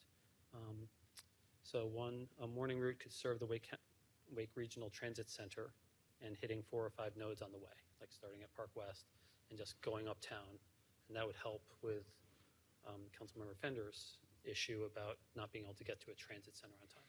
We also have a way to connect with Cary Center through the Park West stops, but that's problematic because that's 2 changes rather than just getting to the transit center. But that's a way to get to Raleigh as well. Perhaps the Wake Tech route could help students get to class on time. Another possible dedicated hybrid route would be a senior route to pick up seniors at 2 or 3 locations and bring them over to our senior center for a popular activity. So just a one-time thing that they do, or a daily or weekly, a scheduled route for the seniors. And then circle back after the activity is completed. So the locations that come to mind for that one would be Preston Point, Briar Point, and the Luther Green Center. That's where our seniors generally congregate. So that would be very specific but useful.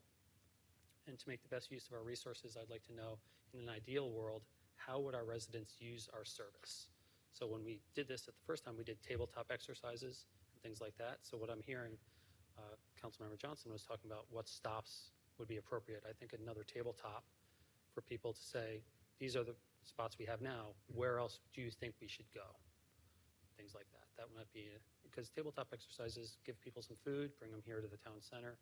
I think that's a win.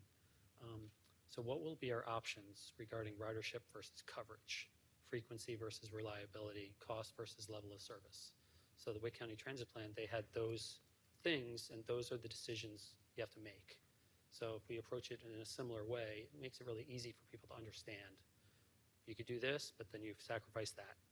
So, because it's really a big picture. Everyone wants to just go where they want to go, but you have to make it granular. What will be our competing interests? How does possible increased funding from the Wake County Transit Community Area Plan affect this study? So the fact that we're moving away from commuter rail is freeing up funds for these community funding models. So if they're able to go to a 75-25 match or something like that, does that mean that we're willing to put more money in? Because it's chicken and egg about whether or not we're losing, how do we increase ridership if people are getting, it's too busy to ride? So I think a pilot of tripling our service and seeing how that affects things. The only way to know is to do. So we can only innovate when we iterate. It'd be good to have QR codes for these surveys at every one of our nodes, QR codes at tables at all our events, our parks, signs on our greenways, and out in front of supermarkets. Everyone has to get groceries. So if we want the survey to be widespread, we're missing out on a lot of people by not hitting signs on the greenways and things like that. We need some kind of reward for taking the survey. Of every 100, we're going to give somebody something. A free ride on the shuttle, they're already getting that. So there's some creative way to make people actually want to do this. It'd be nice to have part of this study check on the subsidy for free electric bikes. Raleigh does that. How are we looking at the whole mobility picture? How are we encouraging pedestrian use, greenway usage? What else? So we want to reach out to bicycles, runners. Do we want to look into bike share? The last mile is always the issue. And since we have limited nodes and we're not going door to door, do we want to look at Bird or something like that? There are lots of carpool apps out there. We haven't leaned in as a town and encouraging carpool use. That might be something that might be helpful, especially when people are heading back to work. Our goal is to get less people in cars, but if we can get multiple people in a single car, that's serving the same purpose for us. So yeah, I think we need more data to increase the ridership, and I think that's going to take an upfront investment, which I would support, because I think moving towards more mobile community will be better for all of us. So those were a couple of my thoughts. Thank you. Just a couple. Yeah, excellent, thank you. Councilmember Abadi? I don't necessarily share the goal of being able to get people from point A to point B, their home, to the doctor's office. One of the things that I loved about the shuttle was that we were getting cars off the road. And I think that if we're offering like an Uber type service, you're really just switching out one car for another. So that to me is not a goal. You know, we can all just agree or disagree, but to me it's not a goal. One thing that I'm a bus girl. I grew up on the bus. I've said this before.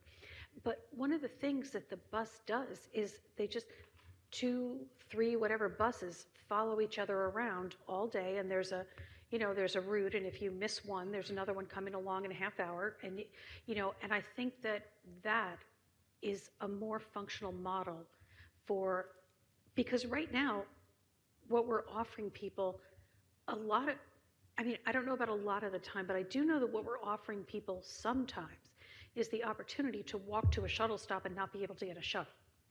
And that is, and there have been some issues with the app, and and it just seems like we could eliminate a lot of those problems in one fell swoop with fixed routes. And even if you got on at Breckenridge and it was going to take you an hour to get to the regional transit center, then at least you can plan your day, And another thing is, I can't remember why we decided against this. I'm sure there's a really good reason, but I would just love to see us add an airport node.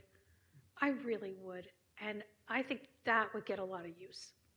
And if we're talking about the populations to survey, like one way to reach people that have never taken the shuttle or aren't taking the shuttle might be with like a text notification that goes out to everyone. I know we have that capability because I get texts from the town sometimes. So I think QR codes are fine, but I think that it's important to make it as easy as possible for people. If I get a notification on my phone and all I have to do is click a link, I am 2,000 times more likely to take a survey than I am if I have to pull out my phone, get a QR code, and like it just add one step and like I'm out. So, and I think that it might be a situation of if we build it, they'll come. Because if we're offering reliable, timely transportation, then, and people know that they can depend on it, I think the ridership is there. But I think we're just not getting the ridership now because the service, the timing is not predictable. And that's the biggest problem. If I may, those are really good reflections overall, and that's one of the key things as one of the previous slides that we had is customer service, user expectation, and the user experience, right? You miss it once, and then, you can return people time. You can never return people's time back, but also meeting the community goals. So these are really, really great input in terms of things that we would like to hit and understand the reliability, the markets who we're going to be talking to, goal of ridership, make sure we're the efficiency, getting the right nodes, and just maybe the right sizing of the system or bringing other concepts and other options that could fit best into the requirements of mobility here. So again, just thank you. Very great feedback. He's got a comment. Okay. Yes? No, that's okay. It was here. Trust me. Because I put it up immediately after I was done speaking because I forgot to say, we need to meet people where they are too, and all this trying to get input from all these. And I agree. I'm with Ann on the QR code and all that. That's good for some folks, but not everybody. So we need to be all over the place for everybody. And so I would like you to go to the senior center and focus on them, and go maybe to the farm. Go out where people are, where we can get some good feedback and input from some that might have used it and some that maybe have never used our shuttle. So that was sorry, you can go. You can go now.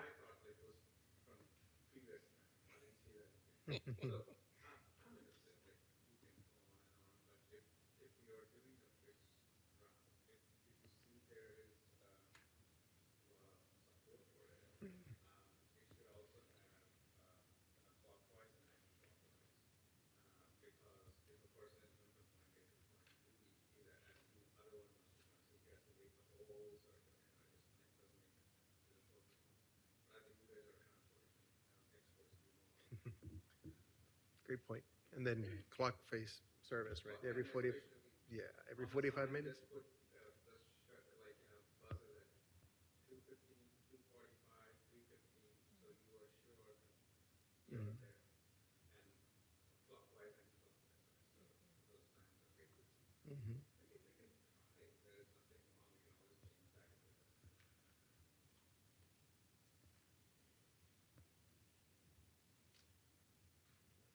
Questions? I think we've covered a lot of them, to be honest with you. Maybe, for example, what specific features of the current service do you feel passionate about or keeping or enhancing? So there's some limitations, but at the same time, anything that you've heard from constituents that you're like, you want to make sure that we keep in mind as we're moving through this process. So I think you have heard all of those answers to your question. So more nodes, more reliability. We want more ridership. So we want people to be more confident that when they need a ride, they can get a ride.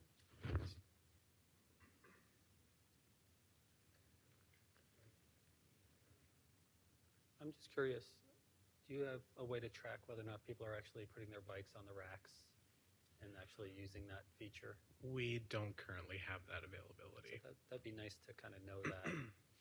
I think a node at each of our parks and or greenway entrances would be nice. I should correct my statement. That is something I do not think is available, but it's certainly something that, as we're diving into data, that we can talk to our operations folks at GoCarry to make sure that that's indeed not the case. The driver might be able to just sort of note it or do a hash mark for every time it happens every day or something.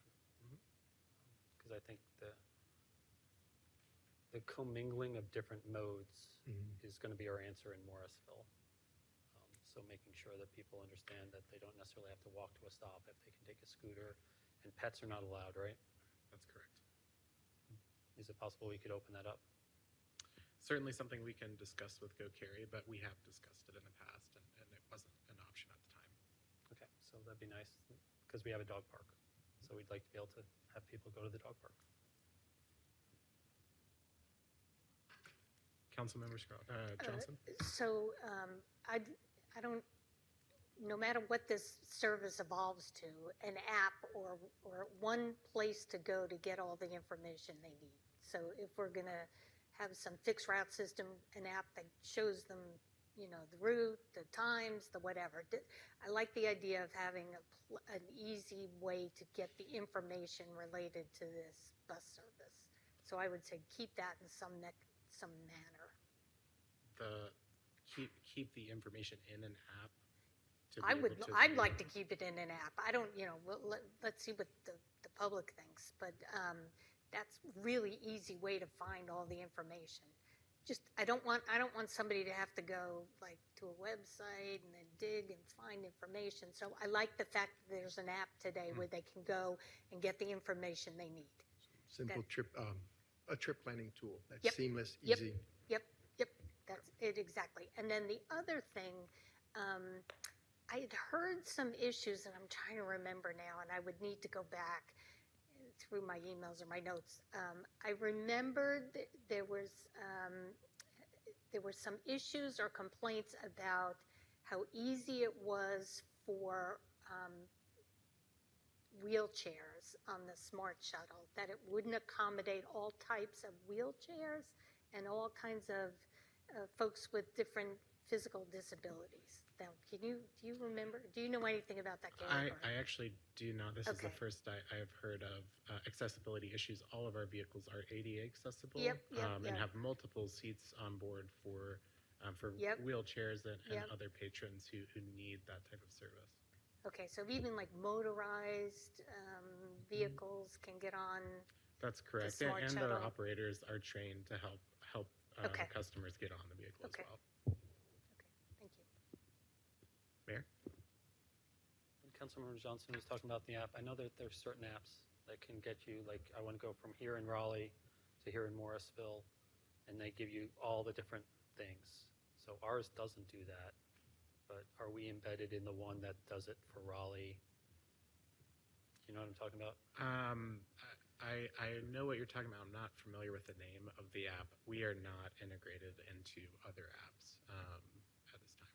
So if that's something we could add as a functionality, that would be important, because if I want to get to Raleigh, I know how to get to Morrisville, but how do I do the next step? If there's a way to be able to get to that through our app, or if we point people to another app that actually can do it from here. There's a transit app. Yeah, that's what I'm talking about. Right. We're currently not in any other app. I know Because Carrie is, right? Carrie's part of that larger app. that is something I don't know off the top of my head. I'd be I surprised do if know they're not. that I reached out to Google early on in our service, and they at the time were not they were not agreeable to adding microtransit to their app.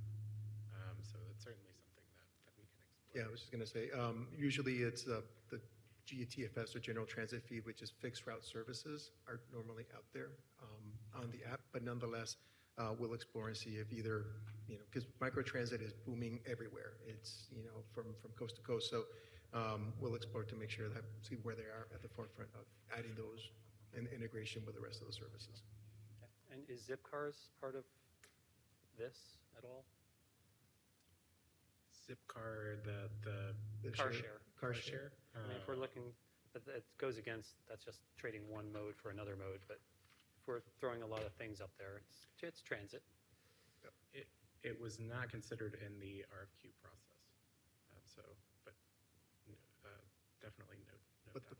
But to your point, and Caleb and I were talking about this, that first mile, last mile connection, you brought up bicycles, bicycle integration on these other, services. How do they work together. So that will definitely be part of that exploration that we'll be doing. Are zip cars allowed to be parked in town? I don't know why they wouldn't be. That would be something that we would have to explore probably with the town ordinance. Okay, thank you. Councilmember Rabali. Can you just remind me how many seats the shuttle, how many people can be on it at one time? Like how many it fits? And then is there some kind of a max, like it seats 15, but only 10 people can ride it at a time or something like that? Or I remember talking about that, but I don't remember where we landed. Sure. Is anybody else hearing feedback? Is that just me? Okay, never mind. No. You guys don't hear that? Oh, the echo of the room. Okay. Either way, sorry. That's go a ahead. great memory. So originally the vehicles seated 17. Go Carry recently purchased new vehicles. I think they now seat 19. Don't quote me on the exact number. I think it's 19 at this point. You can book for up to 8 people in a single trip. And so that would be, you go to book your ride and you have 7 friends with you.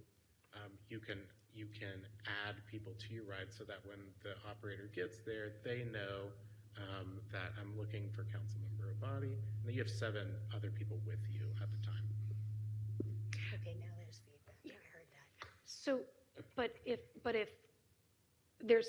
it fits 17 people and all of them and all of us and those 2 wanted to book rides and it added up to 17 people, we could do that. You could, so long as you're meeting, so long as the algorithm can pick you up all within an hour, and also it accounts for the seats on the vehicle, right? So Okay. it will acknowledge we're at capacity and on the vehicle right now we can't possibly pick up another vehicle. Okay, thank you. Mayor. And if we had any other thoughts that we wanted to share, we could email them to you. We're trying to kind of. I see. Absolutely. I think that would be appropriate if that's how the council would like to proceed. Really great notes. Thank you very much. Absolutely. I'm working with Caleb here, and we'll be able to grab all the additional comments, but we welcome those, any additional feedback, but really great information. Okay. So the next thing we're going to hear is kind of an engagement plan. I think I'll actually pass it off back Dr. Poirier. Thank you. So if we go to the next page real quick, our next steps, we're going to summarize the feedback that we had here today. We're able to send it over and then share it with the council here, summarize that feedback. That feedback will then roll into our project management and our public engagement plan. How, the strategy and the tactics that we have, how can we make sure that we're feeding everything in here and make that work?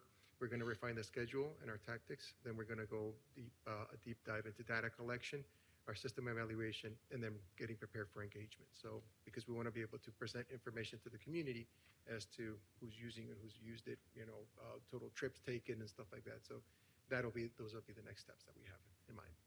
And do you plan on having a pretty robust communication with our comms department who know Morrisville well and how to best reach our. He's holding me accountable to that.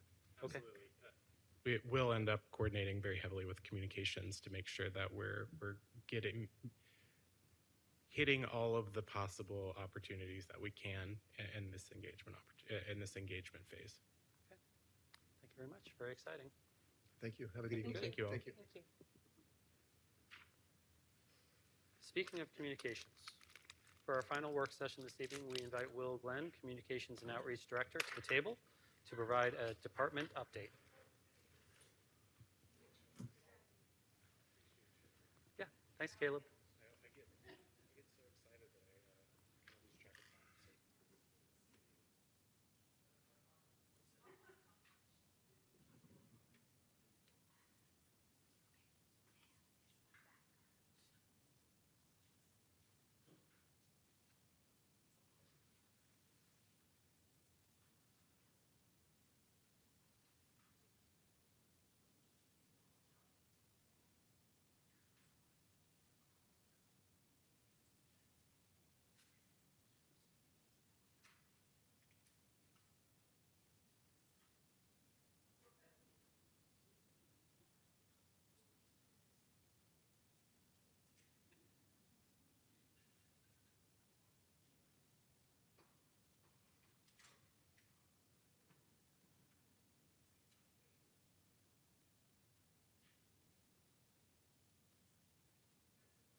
let's move along.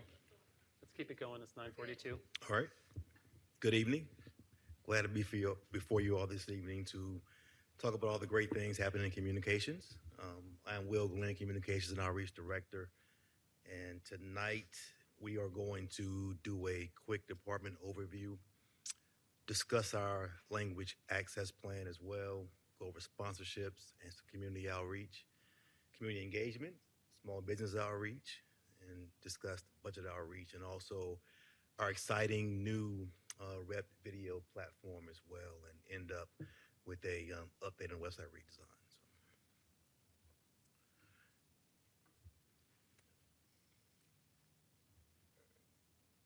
There we go. And our staff is all in attendance tonight. Sitting beside me is Miss Anu Mishra, NC Fellow. To my far right is Miss Rock Screws, our PIO. And in the front row behind you there, Miss Laura Goff, Social Media Coordinator, and Miss Wendy Liu, our Community Relations Liaison. So this is a great team. Long day, working hard all day, so it's good to see you all here with me tonight. And this is our first time coming before you formally and discussing the language access plans. We wanted to get into that first, just give you some exciting updates, all the things that are happening with that. So I'll pass it off to Anu. She'll drive us.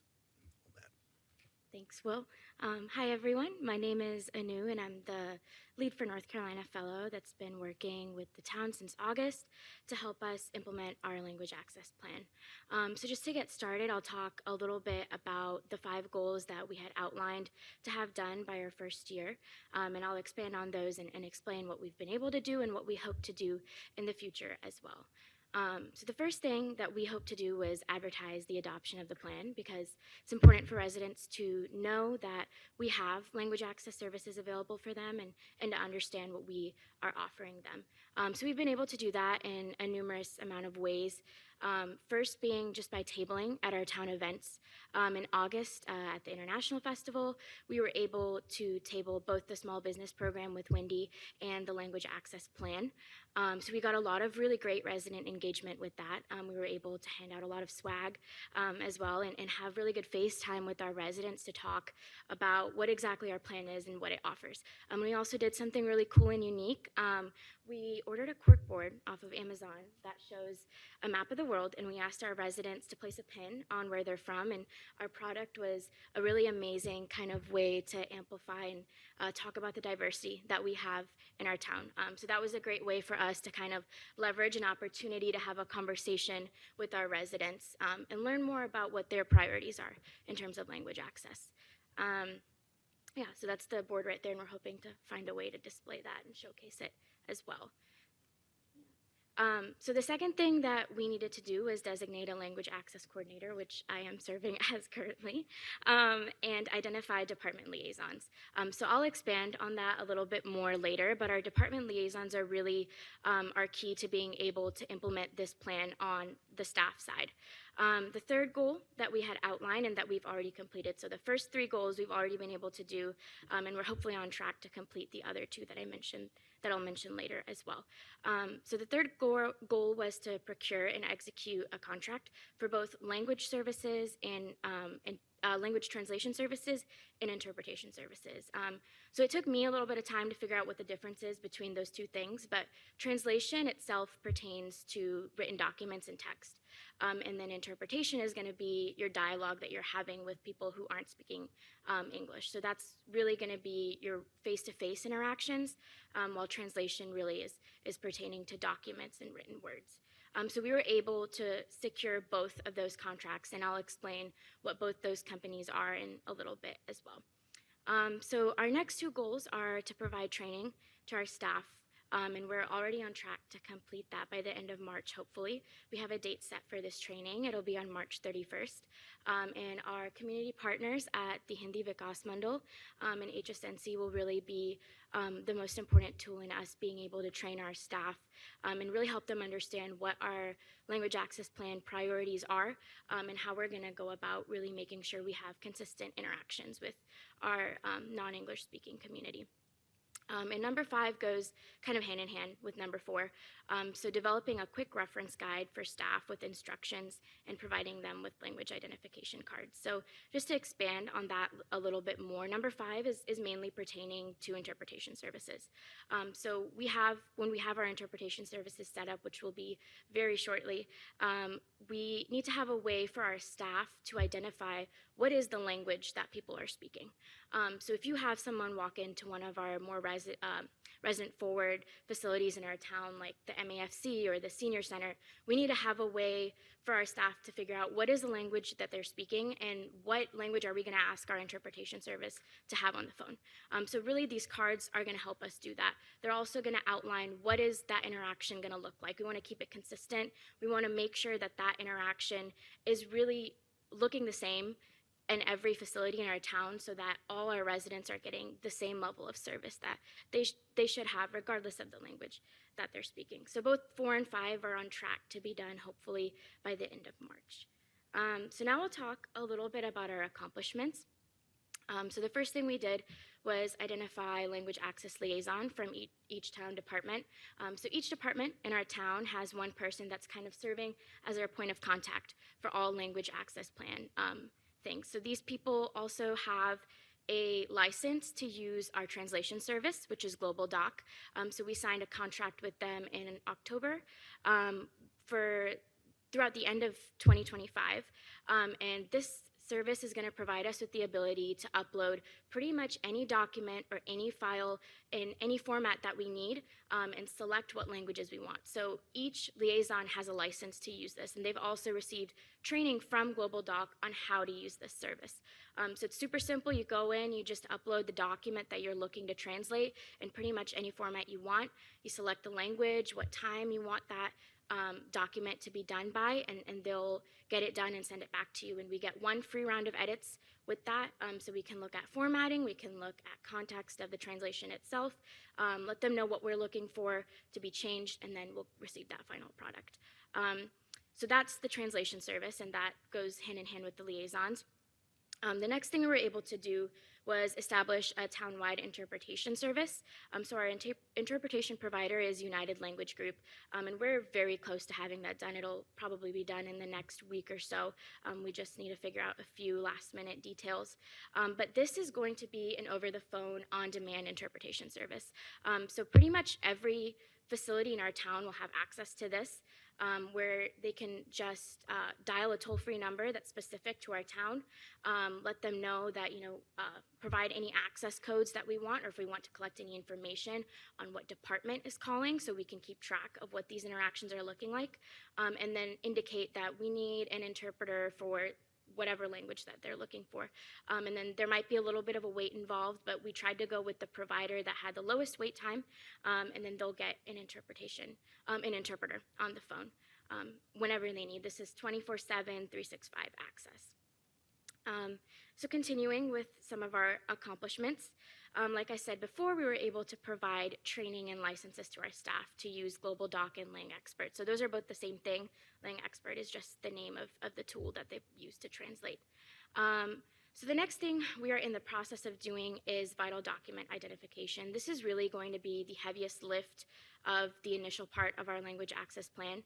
So I was able to create a vital document identification guide using some of the tools that we have available to us through the Language Access Collaborative, and also talking to some of the other folks in the municipalities around us that do language access work. So this guide is going to break down what are the requirements of translating a document, also like what needs to be translated. So if we're determining what is a vital document, there are specific guidelines that go with that, whether that is making sure that the document doesn't, if someone isn't able to access this, they're not going to incur any financial harm or things of that sort. So we really want to make sure that we're kind of covering our bases. So important documents related to public safety, those would all be considered vital documents. So the way that we're looking to really do vital document identification is on a department level. It's going to require us sitting down with each department and understanding what their priorities are. And it'll definitely take some time, but we've kicked off that process. We've had some training for that, and that's in the process currently. We're hoping to have that done hopefully in the next few months, but it can take some time. The next thing we were able to do was create a language access plan logo, and I believe that was on one of our earlier slides. Yeah, so we got that done a little bit earlier in the process because we wanted there to be, a picture to the language access plan. So we're using this logo to kind of market all of our LAP-related things. We recently did a post on social media about Mother Language Day. We incorporated the logo there. We're hoping to get some merch soon as well. So yeah, just the basic marketing things that we need. And then I mentioned this before, but the cultural training is also scheduled on the 31st of March, and our partners at HVM are really going to be crucial to us implementing that. The last slide of accomplishments I have here. So this relates particularly to public safety. So my first month or two working with Language Access Plan, I spent it going around to each of our departments and figuring out what the need was and what the need looked like for each department. And what I learned was that for the police department specifically, they already had access at that time to an over-the-phone interpretation service. But these services are really expensive. They charge by the minute.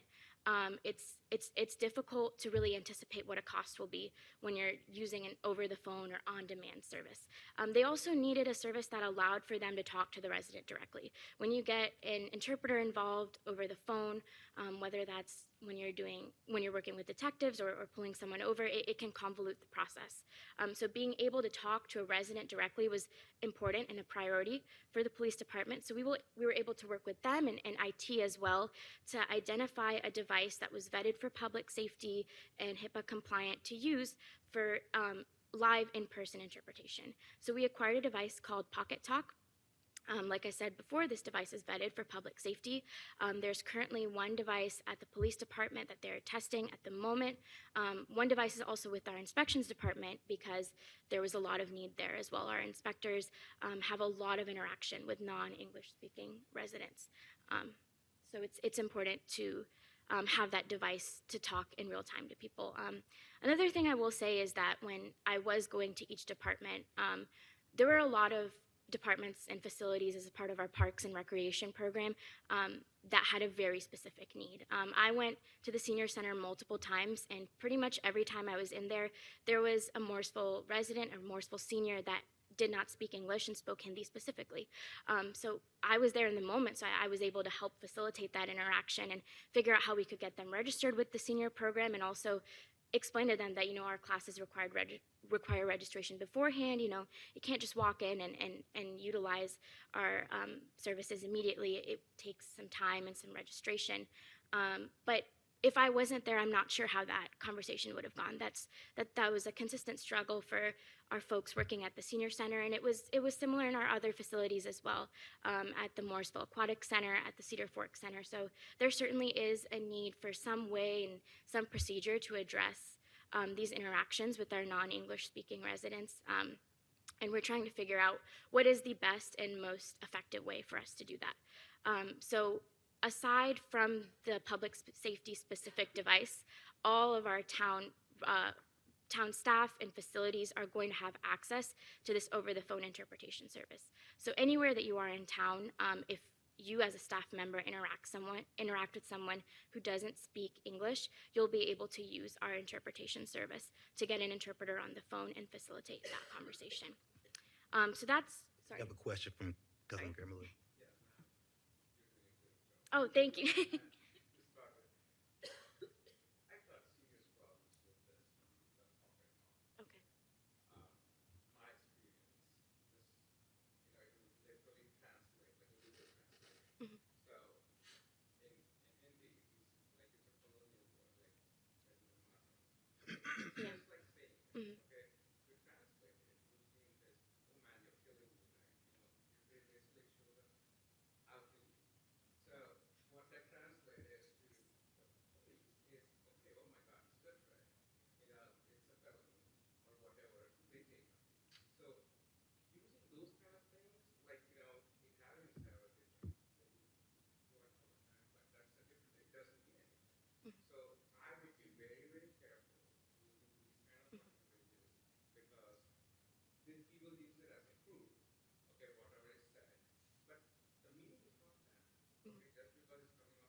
Yeah, I would say we are definitely vetting the tools and communicating with police and other communities as well as we go along. So we'll take that in consideration. Yeah.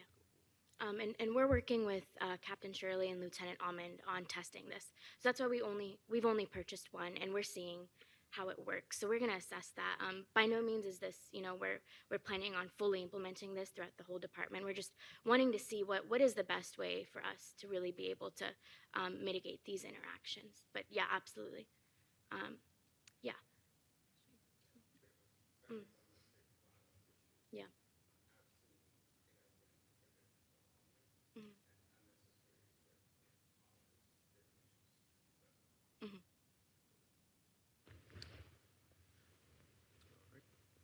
Go ahead. Really great work. Well, just a question, and it not try to. Yeah, well, are you okay? Do you guys want to finish, and then we'll take questions? Would Just you? get one more slide on. Oh, okay. We'll wait. Okay, sorry. Yeah, so moving on from interpretation devices specifically, so this is just a short list of the stuff that we've translated, and this is not everything. These are just kind of the highlights of what we've done, and I won't go over that in detail, but just the point here really being that people and town staff are aware of our translation service, and we've been utilizing it already, and it's been very successful. So that's really half the battle is helping and encouraging our staff to really use this service. So there's been interest in using it. It's been convenient to use, and Global Doc has been a great translation service for us all in all. So this is the last slide before we can do questions. So lastly, just the next steps, and I've already gone over this pretty much, is just for us, the immediate next steps are going to be the cultural training and providing those quick reference cards and instructions. So we're working on creating those, but we want to make sure that we spend a lot of time when it comes to those quick reference cards. We want to also consult with the Hindi Vikas Mandal to make sure that those are meeting their needs as well. And then that training will take place on the 31st. We're planning in detail what that training will look like. We're going to talk a bit about Indian culture in itself, have a session where we have a bunch of folks from the Hindi Vikas Mandal come and talk about the importance of Indian culture, greetings, how to really respectfully interact with people who don't speak English, and also learn a little bit more about what it's like to be a non-English speaking person in an English community. And this picture right here is one of the translation signages that we have already done. This is at the Morrisville Aquatic Center. It's a pool sign that indicates the height that people need to be to go in the pool alone. And the languages from top to bottom are Chinese, Vietnamese, Spanish, Hindi, and Spanish. So yeah, I think that's all I had for now. All right. Well, great work. I mean, I think this has just really made a lot of progress. Just to refresh my memory, and I'm sorry I'm having a little bit of brain fog tonight, but which isn't very common. But I'm just blanking out on where's the funding sources for this? Was it through grants? Mm-hmm. And the reason I say that is I know there's been a lot of federal cuts. There was an executive order in 22 that was signed by the Attorney General under Biden that basically required language access plans for the federal agencies. Now, is that, I just don't remember, was it grant money, federal funding, or? Yeah, so if you recall, we were part of the Language Access Collaborative in UNC in 2023, and so we received $25,000 from that as a town. $5,000 went to a community partner. So that's the funding we got for initial. Was that federal money, or was it just a grant? Was it grant, or? I don't believe it was federal money. It was just right. Because I mean, this is great. I just don't want us to get so much progress and then they cut, federal funding for this kind of stuff, and then it's like, so. Yeah, and I'll say going forward, we're going to have to fund a lot of the budget ourselves as well. Yeah, so. Yeah. I think it's really great, and very, I don't really have any other questions. All right. Others on LAP? Mayor? Kind of an overall question, like for the language access plan, what can I tell those residents who ask me why we need interpreters, since there are kind of apps like Google, which generally perform that task already? And is there a button that website users can press to just switch the language so that our website is more usable? I know that there's certain websites you just sort of, okay. push this button and the whole website changes? I would say, first of all, Google Translate isn't the most reliable source. Yeah, that was just an example. Yeah, but we'll start there. And we're making a push to serve our diverse community as a whole. And our website now has a place to translate. We're actually, of course, updating our website, and that'll be there as well on that end. Okay, so we're trying to provide a higher level of service. Definitely higher level of service. Yes, and Google Translate also provides a challenge for our staff as well, because again, like I said, we're not able to identify what the language is that they're speaking, and it's frankly, it's not reliable. So a lot of the staff at the front desk of the Aquatic Center were using Google Translate previously, and it was really butchering what they were saying. So there was a huge gap in translation there. So these over-the-phone interpreters are going to be really helpful in understanding the context of the conversation and providing a much more accurate translation to both ends. Okay, so like Pocket Talk, like how much do each of those units cost? Yeah, it was around 300, and that they also require a global eSIM.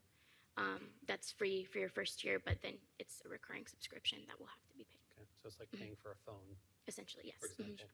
So you're talking about the cards. Did you look into like iPads or something that people can go up to and just sort of press a button and say, "Help me" in whatever language, and then it'll tell them?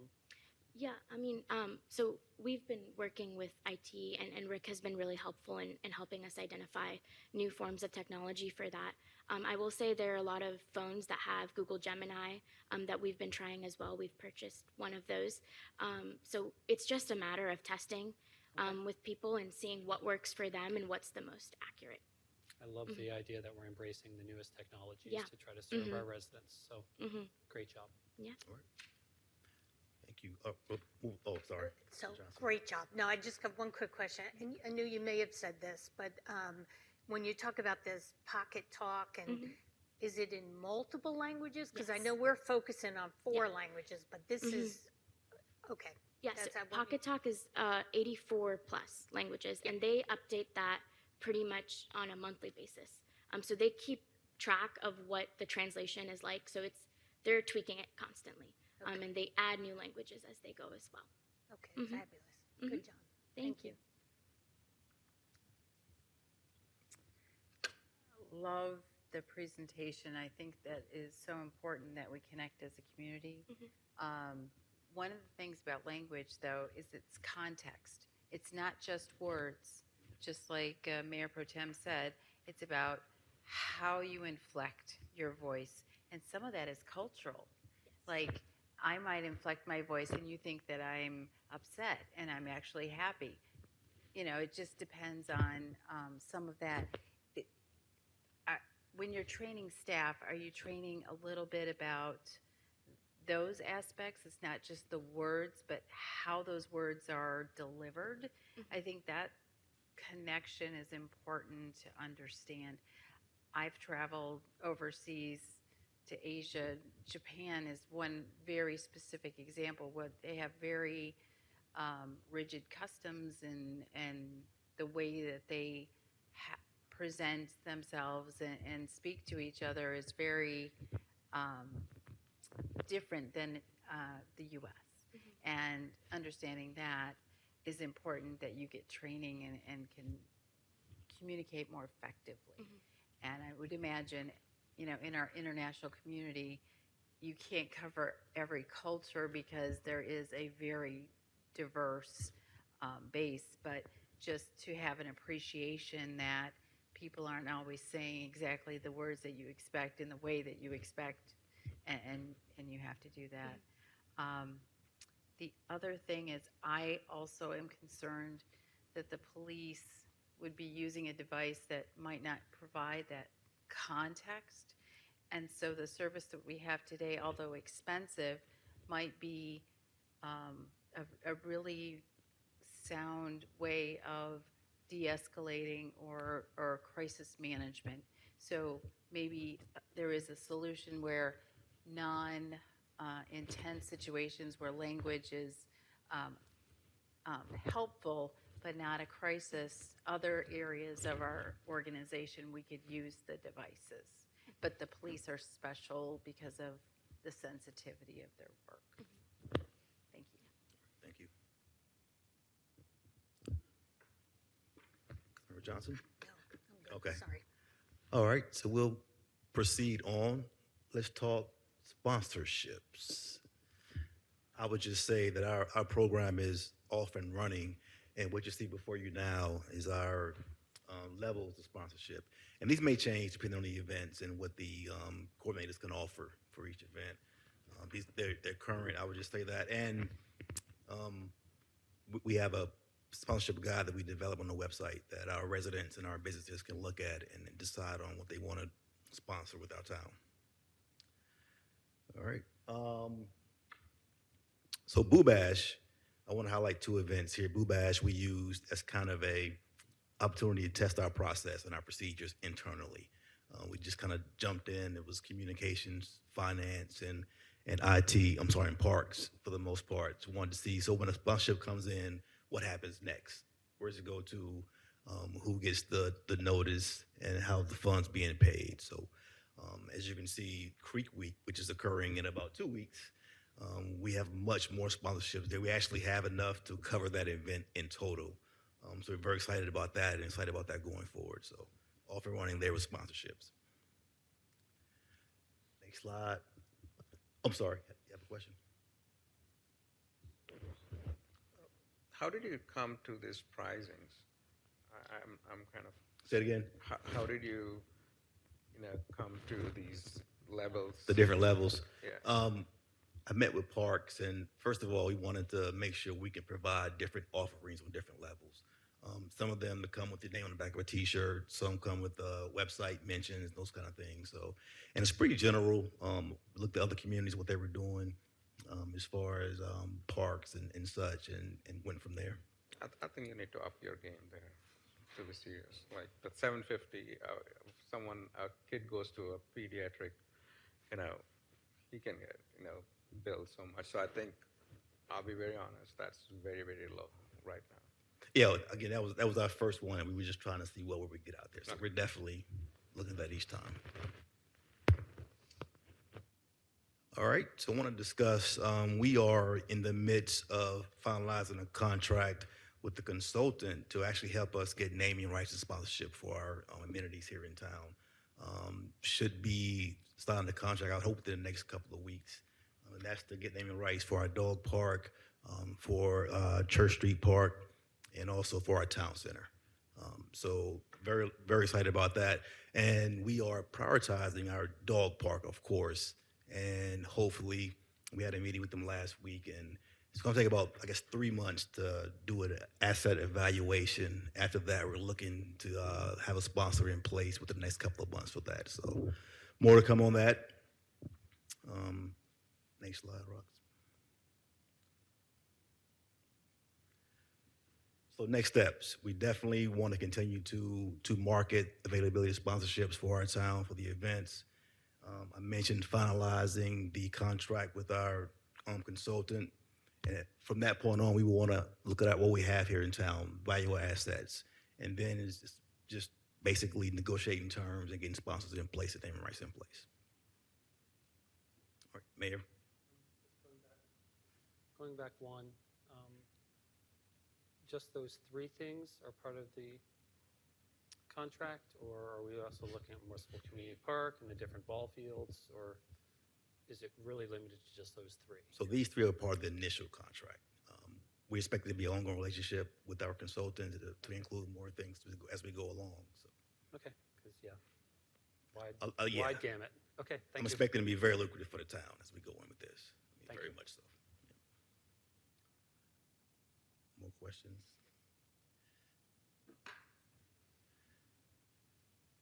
All right. I want to discuss some community outreach, and one of our biggest ways of reaching our community, of course, is social media. I want to just let you know our platforms are going strong. For a town our size, we have a really big following. And as you can see there, it continues to grow each year. We grew 12% over the last year here, and 8% of that 22,000 fans engaged with us, which is a very high number for a government. And by engage, I mean they click, like, and share or comment on our posts. So it's a very high number. Laura Goff does an excellent job of communicating with our residents daily, and we continue to grow there as we go along.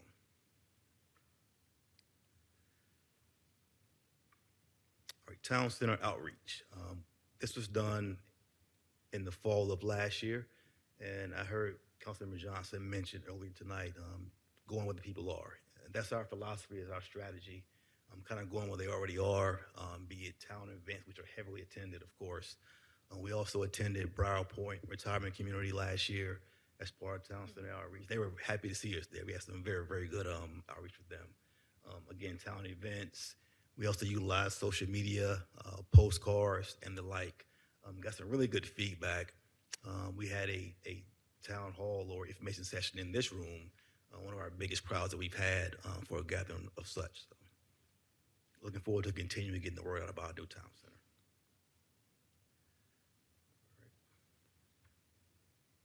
Another form of outreach I want to mention here on this slide and highlight our Connection newsletter. You may be aware that we're phasing out our printed production in phases. I think this is our last newsletter where we're sending out a full print, and then we'll reduce it down each time. We gave residents, or we're giving residents, an option to opt in to receive those and to continue to receive those they wanted to in a printed form. Otherwise, it's going to be electronic. I'm just trying to go green and be a little more efficient in that area. Doing the same thing to a degree with welcome packets. As of right now, we're starting to utilize our part-time park staff to deliver packets. But going forward, we're developing a web page where we can mail postcards to residents and have them go to the website and get the same information there. So always trying to be more efficient and be more green as a town.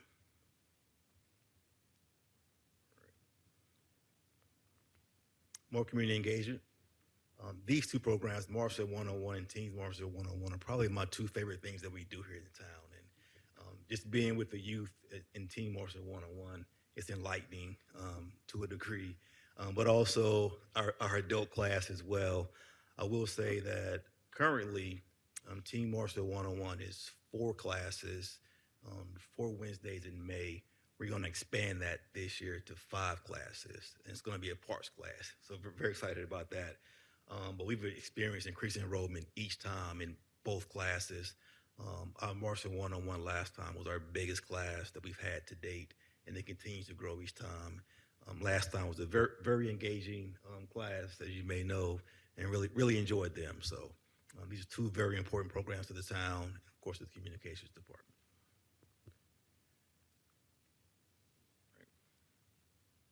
And small business outreach. Ms. Wendy Lou in the front row here does a good job with that as well.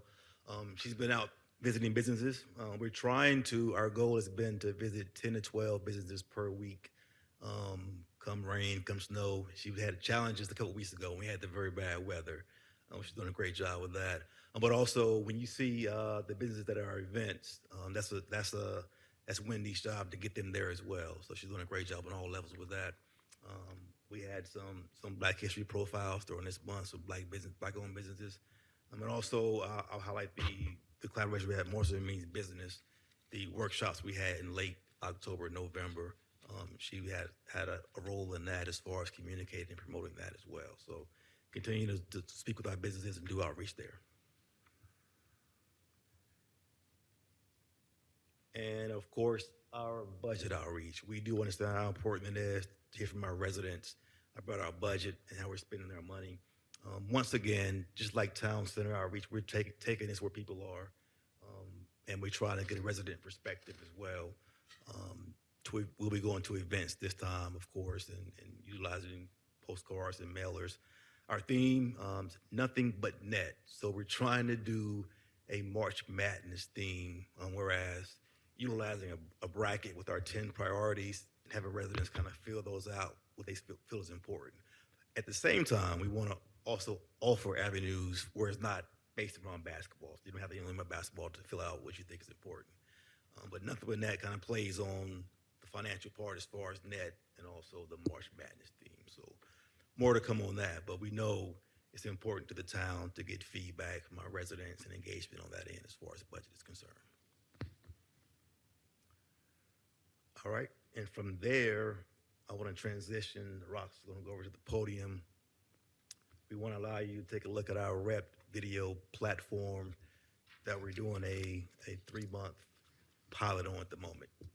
So I'll let Rock guide you through this part. Hello. Okay, so a quick warning. I know y'all are used to me being high energy, but we are about 2 hours past my bedtime. And so if I start not making sense, just stop and ask. So Rept is our new video platform. It's a fairly new platform created for short form video. And it is really just a way for the community to be able to reach out and ask questions and get straightforward answers in video form very quickly from town leadership, from town staff, and the like. I really like it. Right now, we're in a 3-month pilot. I just added the button to our webpage today, and so it is now public to anyone who wants to go check it out. And Laura and I are starting a campaign, so you'll start seeing yard signs, you'll start seeing some t-shirts on people.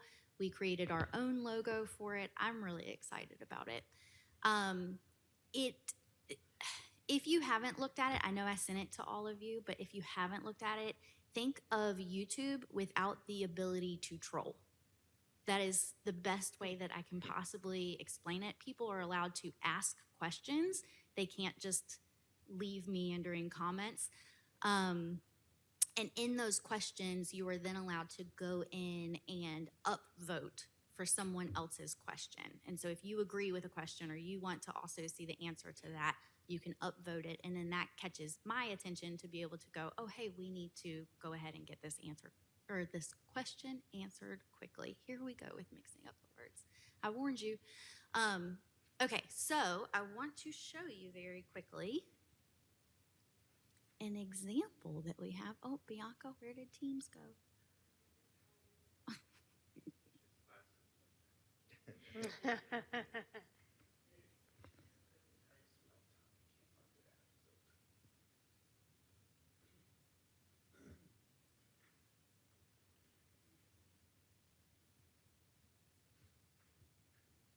So this is what our Rept site looks like. If it wants to load, there we go. We have an intro video here, but we're gonna use Giselle as an example. Hola Morrisville, I am Giselle Rodriguez and I am the Deputy Town Manager with the Town of Morrisville. International Mother Language Day is celebrated every February the 21st with the intent to promote linguistic and cultural diversity. Languages are essentials to transfer knowledge and preserve cultures. Did you know that every 2 weeks, a language disappears and takes with it an entire cultural and intellectual heritage? There are about 8,000 languages recognized around the world, but today, only 7,000 are still in use. We can do our part to preserve the different languages that we have and that we represent. My mother language is Espanol, Spanish.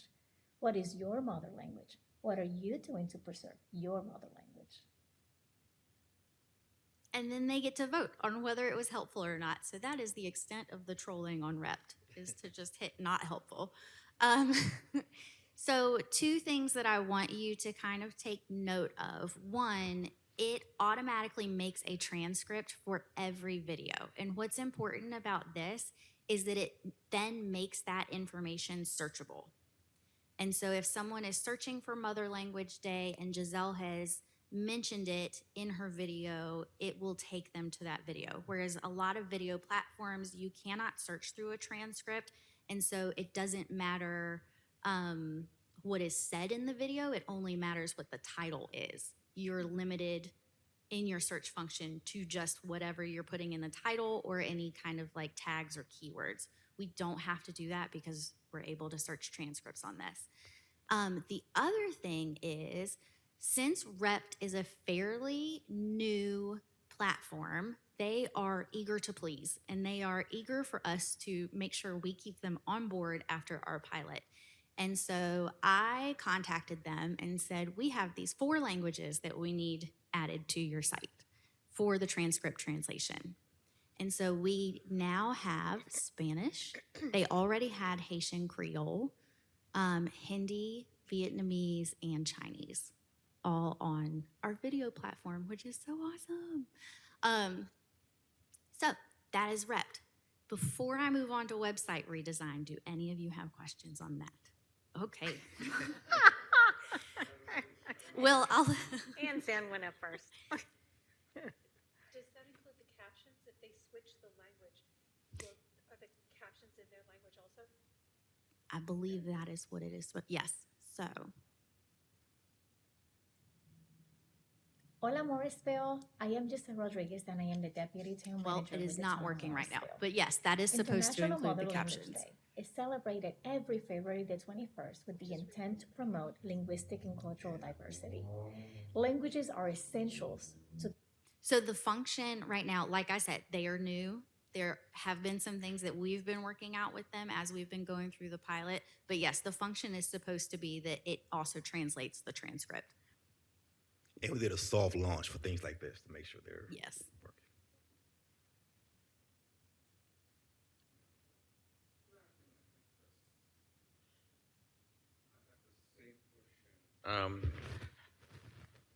That's pretty much it. I think this is pretty cool. I think it's pretty cool too. So you don't get any advertisements on before the YouTube thing? No. Okay. We can use as sponsorship. That's the reason. Well, yeah, we'll make a sponsorship video. One more question, Rox. Rox, did you say you added it to the website? Where is it on the website? So it should be a button now, unless I did not hit publish before I left the office, which is a big possibility at this point. Right here. Oh, got it. Okay. Thank you. You're welcome. And so one of the things that we are also working on is on the new website, it will be included in the footer and the header as well. Anything else on Rept? All right, so moving on, we will go into website redesign. This is our first of 2 revisions that we get with Granicus. Some of you were at the workshop that we did a couple of weeks ago. I feel like we had really good engagement with that. We got a lot of good feedback on what the community was wanting to see out of a website. I also feel like we got a lot of really good feedback on just the design of it in general, which as an aesthetics person, that was one of my big concerns. And so this, after our first revision, this is what it's looking like right now. We've got all of our social icons at the top, including, they put in the Rept one for us already. Our drop-down menu is now functioning the way that it is supposed to. If you saw the first kind of edit that we had of this, it had the original block drop-down, which is one of the things that we said we did not want because it covers the entire video banner. This video banner will have a 30-second loop video on it that I can change out whenever, and y'all know I love video. Right here, we've got our first block of buttons that we went over in the wireframe discussion that we had a few weeks ago. These are not the permanent buttons. And so this is just an example from Granicus right now of what this is going to look like. For those of you that saw the first version, we changed the background. We weren't super pleased with how the background looked. And one of the things that I thought of when I was trying to figure out what to tell them to change the background to was, with sustainability and with as much as we do in biotech, I thought it was a really cool tie-in to have the honeycomb feature throughout the homepage because it really covers a lot of STEM and sustainability. Here's our I want to menu. Once again, these are not permanent fixtures, just the widget itself is a permanent fixture. And then we have what I have now dubbed as the Loch Ness M, because it's just a little peekaboo. It's just there for stylistic reasons to kind of separate your widgets out. Our upcoming events area, news, and if you can see back here, we've got one of the, oh my gosh, I lost the word for it, Will. Retention ponds. Thank you, retention ponds. Back here.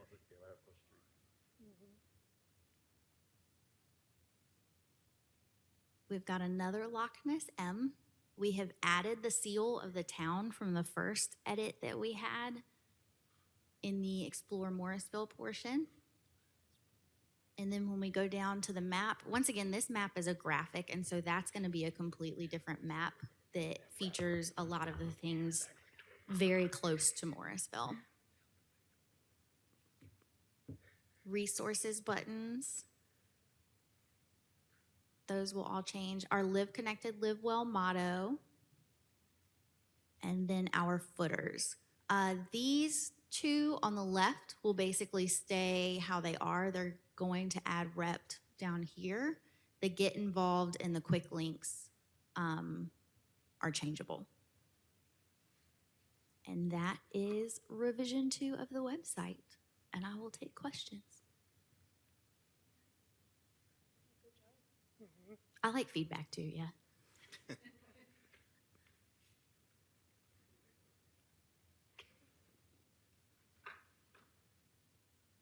Go ahead, Squadron Johnson. Go ahead.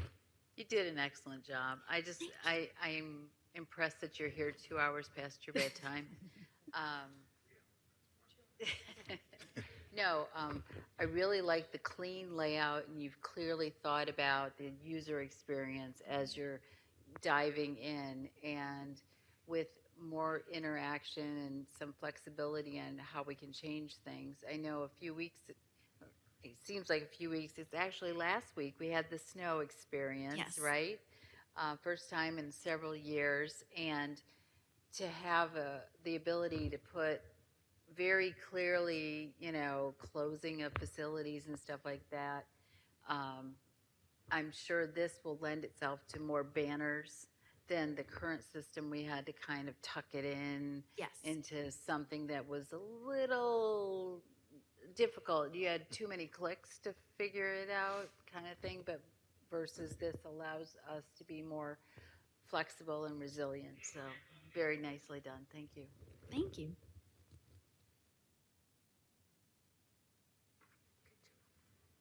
All done? Good job. All right. Thanks. So, any more questions about anything at this point? That's our last presentation right there. So. Oh no, just the whole thing. No. Thank you, Mayor Coley. I just had some notes about I like the data. Are we tracking how many people are subscribed to Next Week in Morrisville? How many opens and engagements each week and things like that? Are we tracking that? That is being tracked. Downloading our app, how many people are engaging with our app, how we can because those are things that are in people's hands, just like our other social media, which is, you guys have really upped our game across all the platforms, which is wonderful. But some people are just used to having a newsletter. Yeah. So are we getting good click rates through that? Are people really learning about our events? Stuff like that. So I was just wondering if you don't speak to it now, just maybe give us a report or something about how we're doing, what your goals are, or about increasing that. Yeah. And there's probably no way to really check how many Instagram followers are in Morrisville. Can we geocache and know? No, I don't think we do that. Okay. So, just a thought. Right. And what your plans are to keep on increasing that engagement. What are your goals? How are you looking to grow it in the future? So we have something to compare to, and how can we help do that?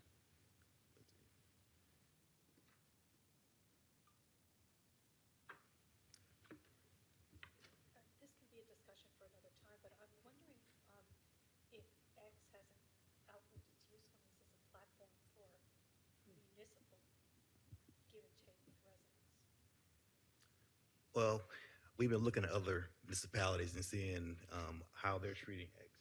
And I guess it was more so 6 months ago when that issue happened. So we haven't made a decision on that right now. But continuing to follow best practices and see what people are doing as well. Because I'd like to see us also have a Blue Sky account. Blue Sky? Yeah. Correct. We'll look at that.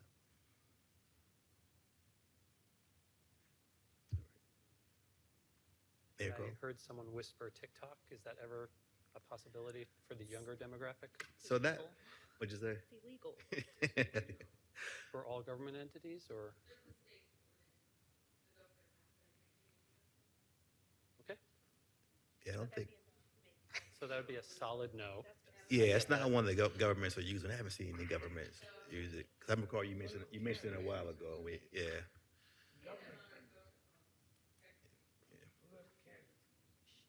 Yeah.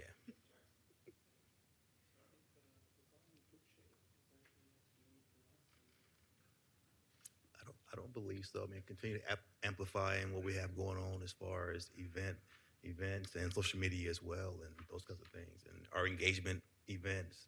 Helpful when you guys can help out as well. Thank you very much. Keep up the great work. All right. Thank you. Thank you. Town Manager Zudema, anything for the good of the order? Adjourn, please. The town manager says that I should entertain a motion to adjourn. Second. I have a motion from Councilmember Fender, a second from Councilmember Rabadi, I believe. All those in favor of adjourning, please say aye. Aye. Any opposed? Hearing none, that carries unanimously 7-0. It is 10:34. We are adjourned. Thank you all very much.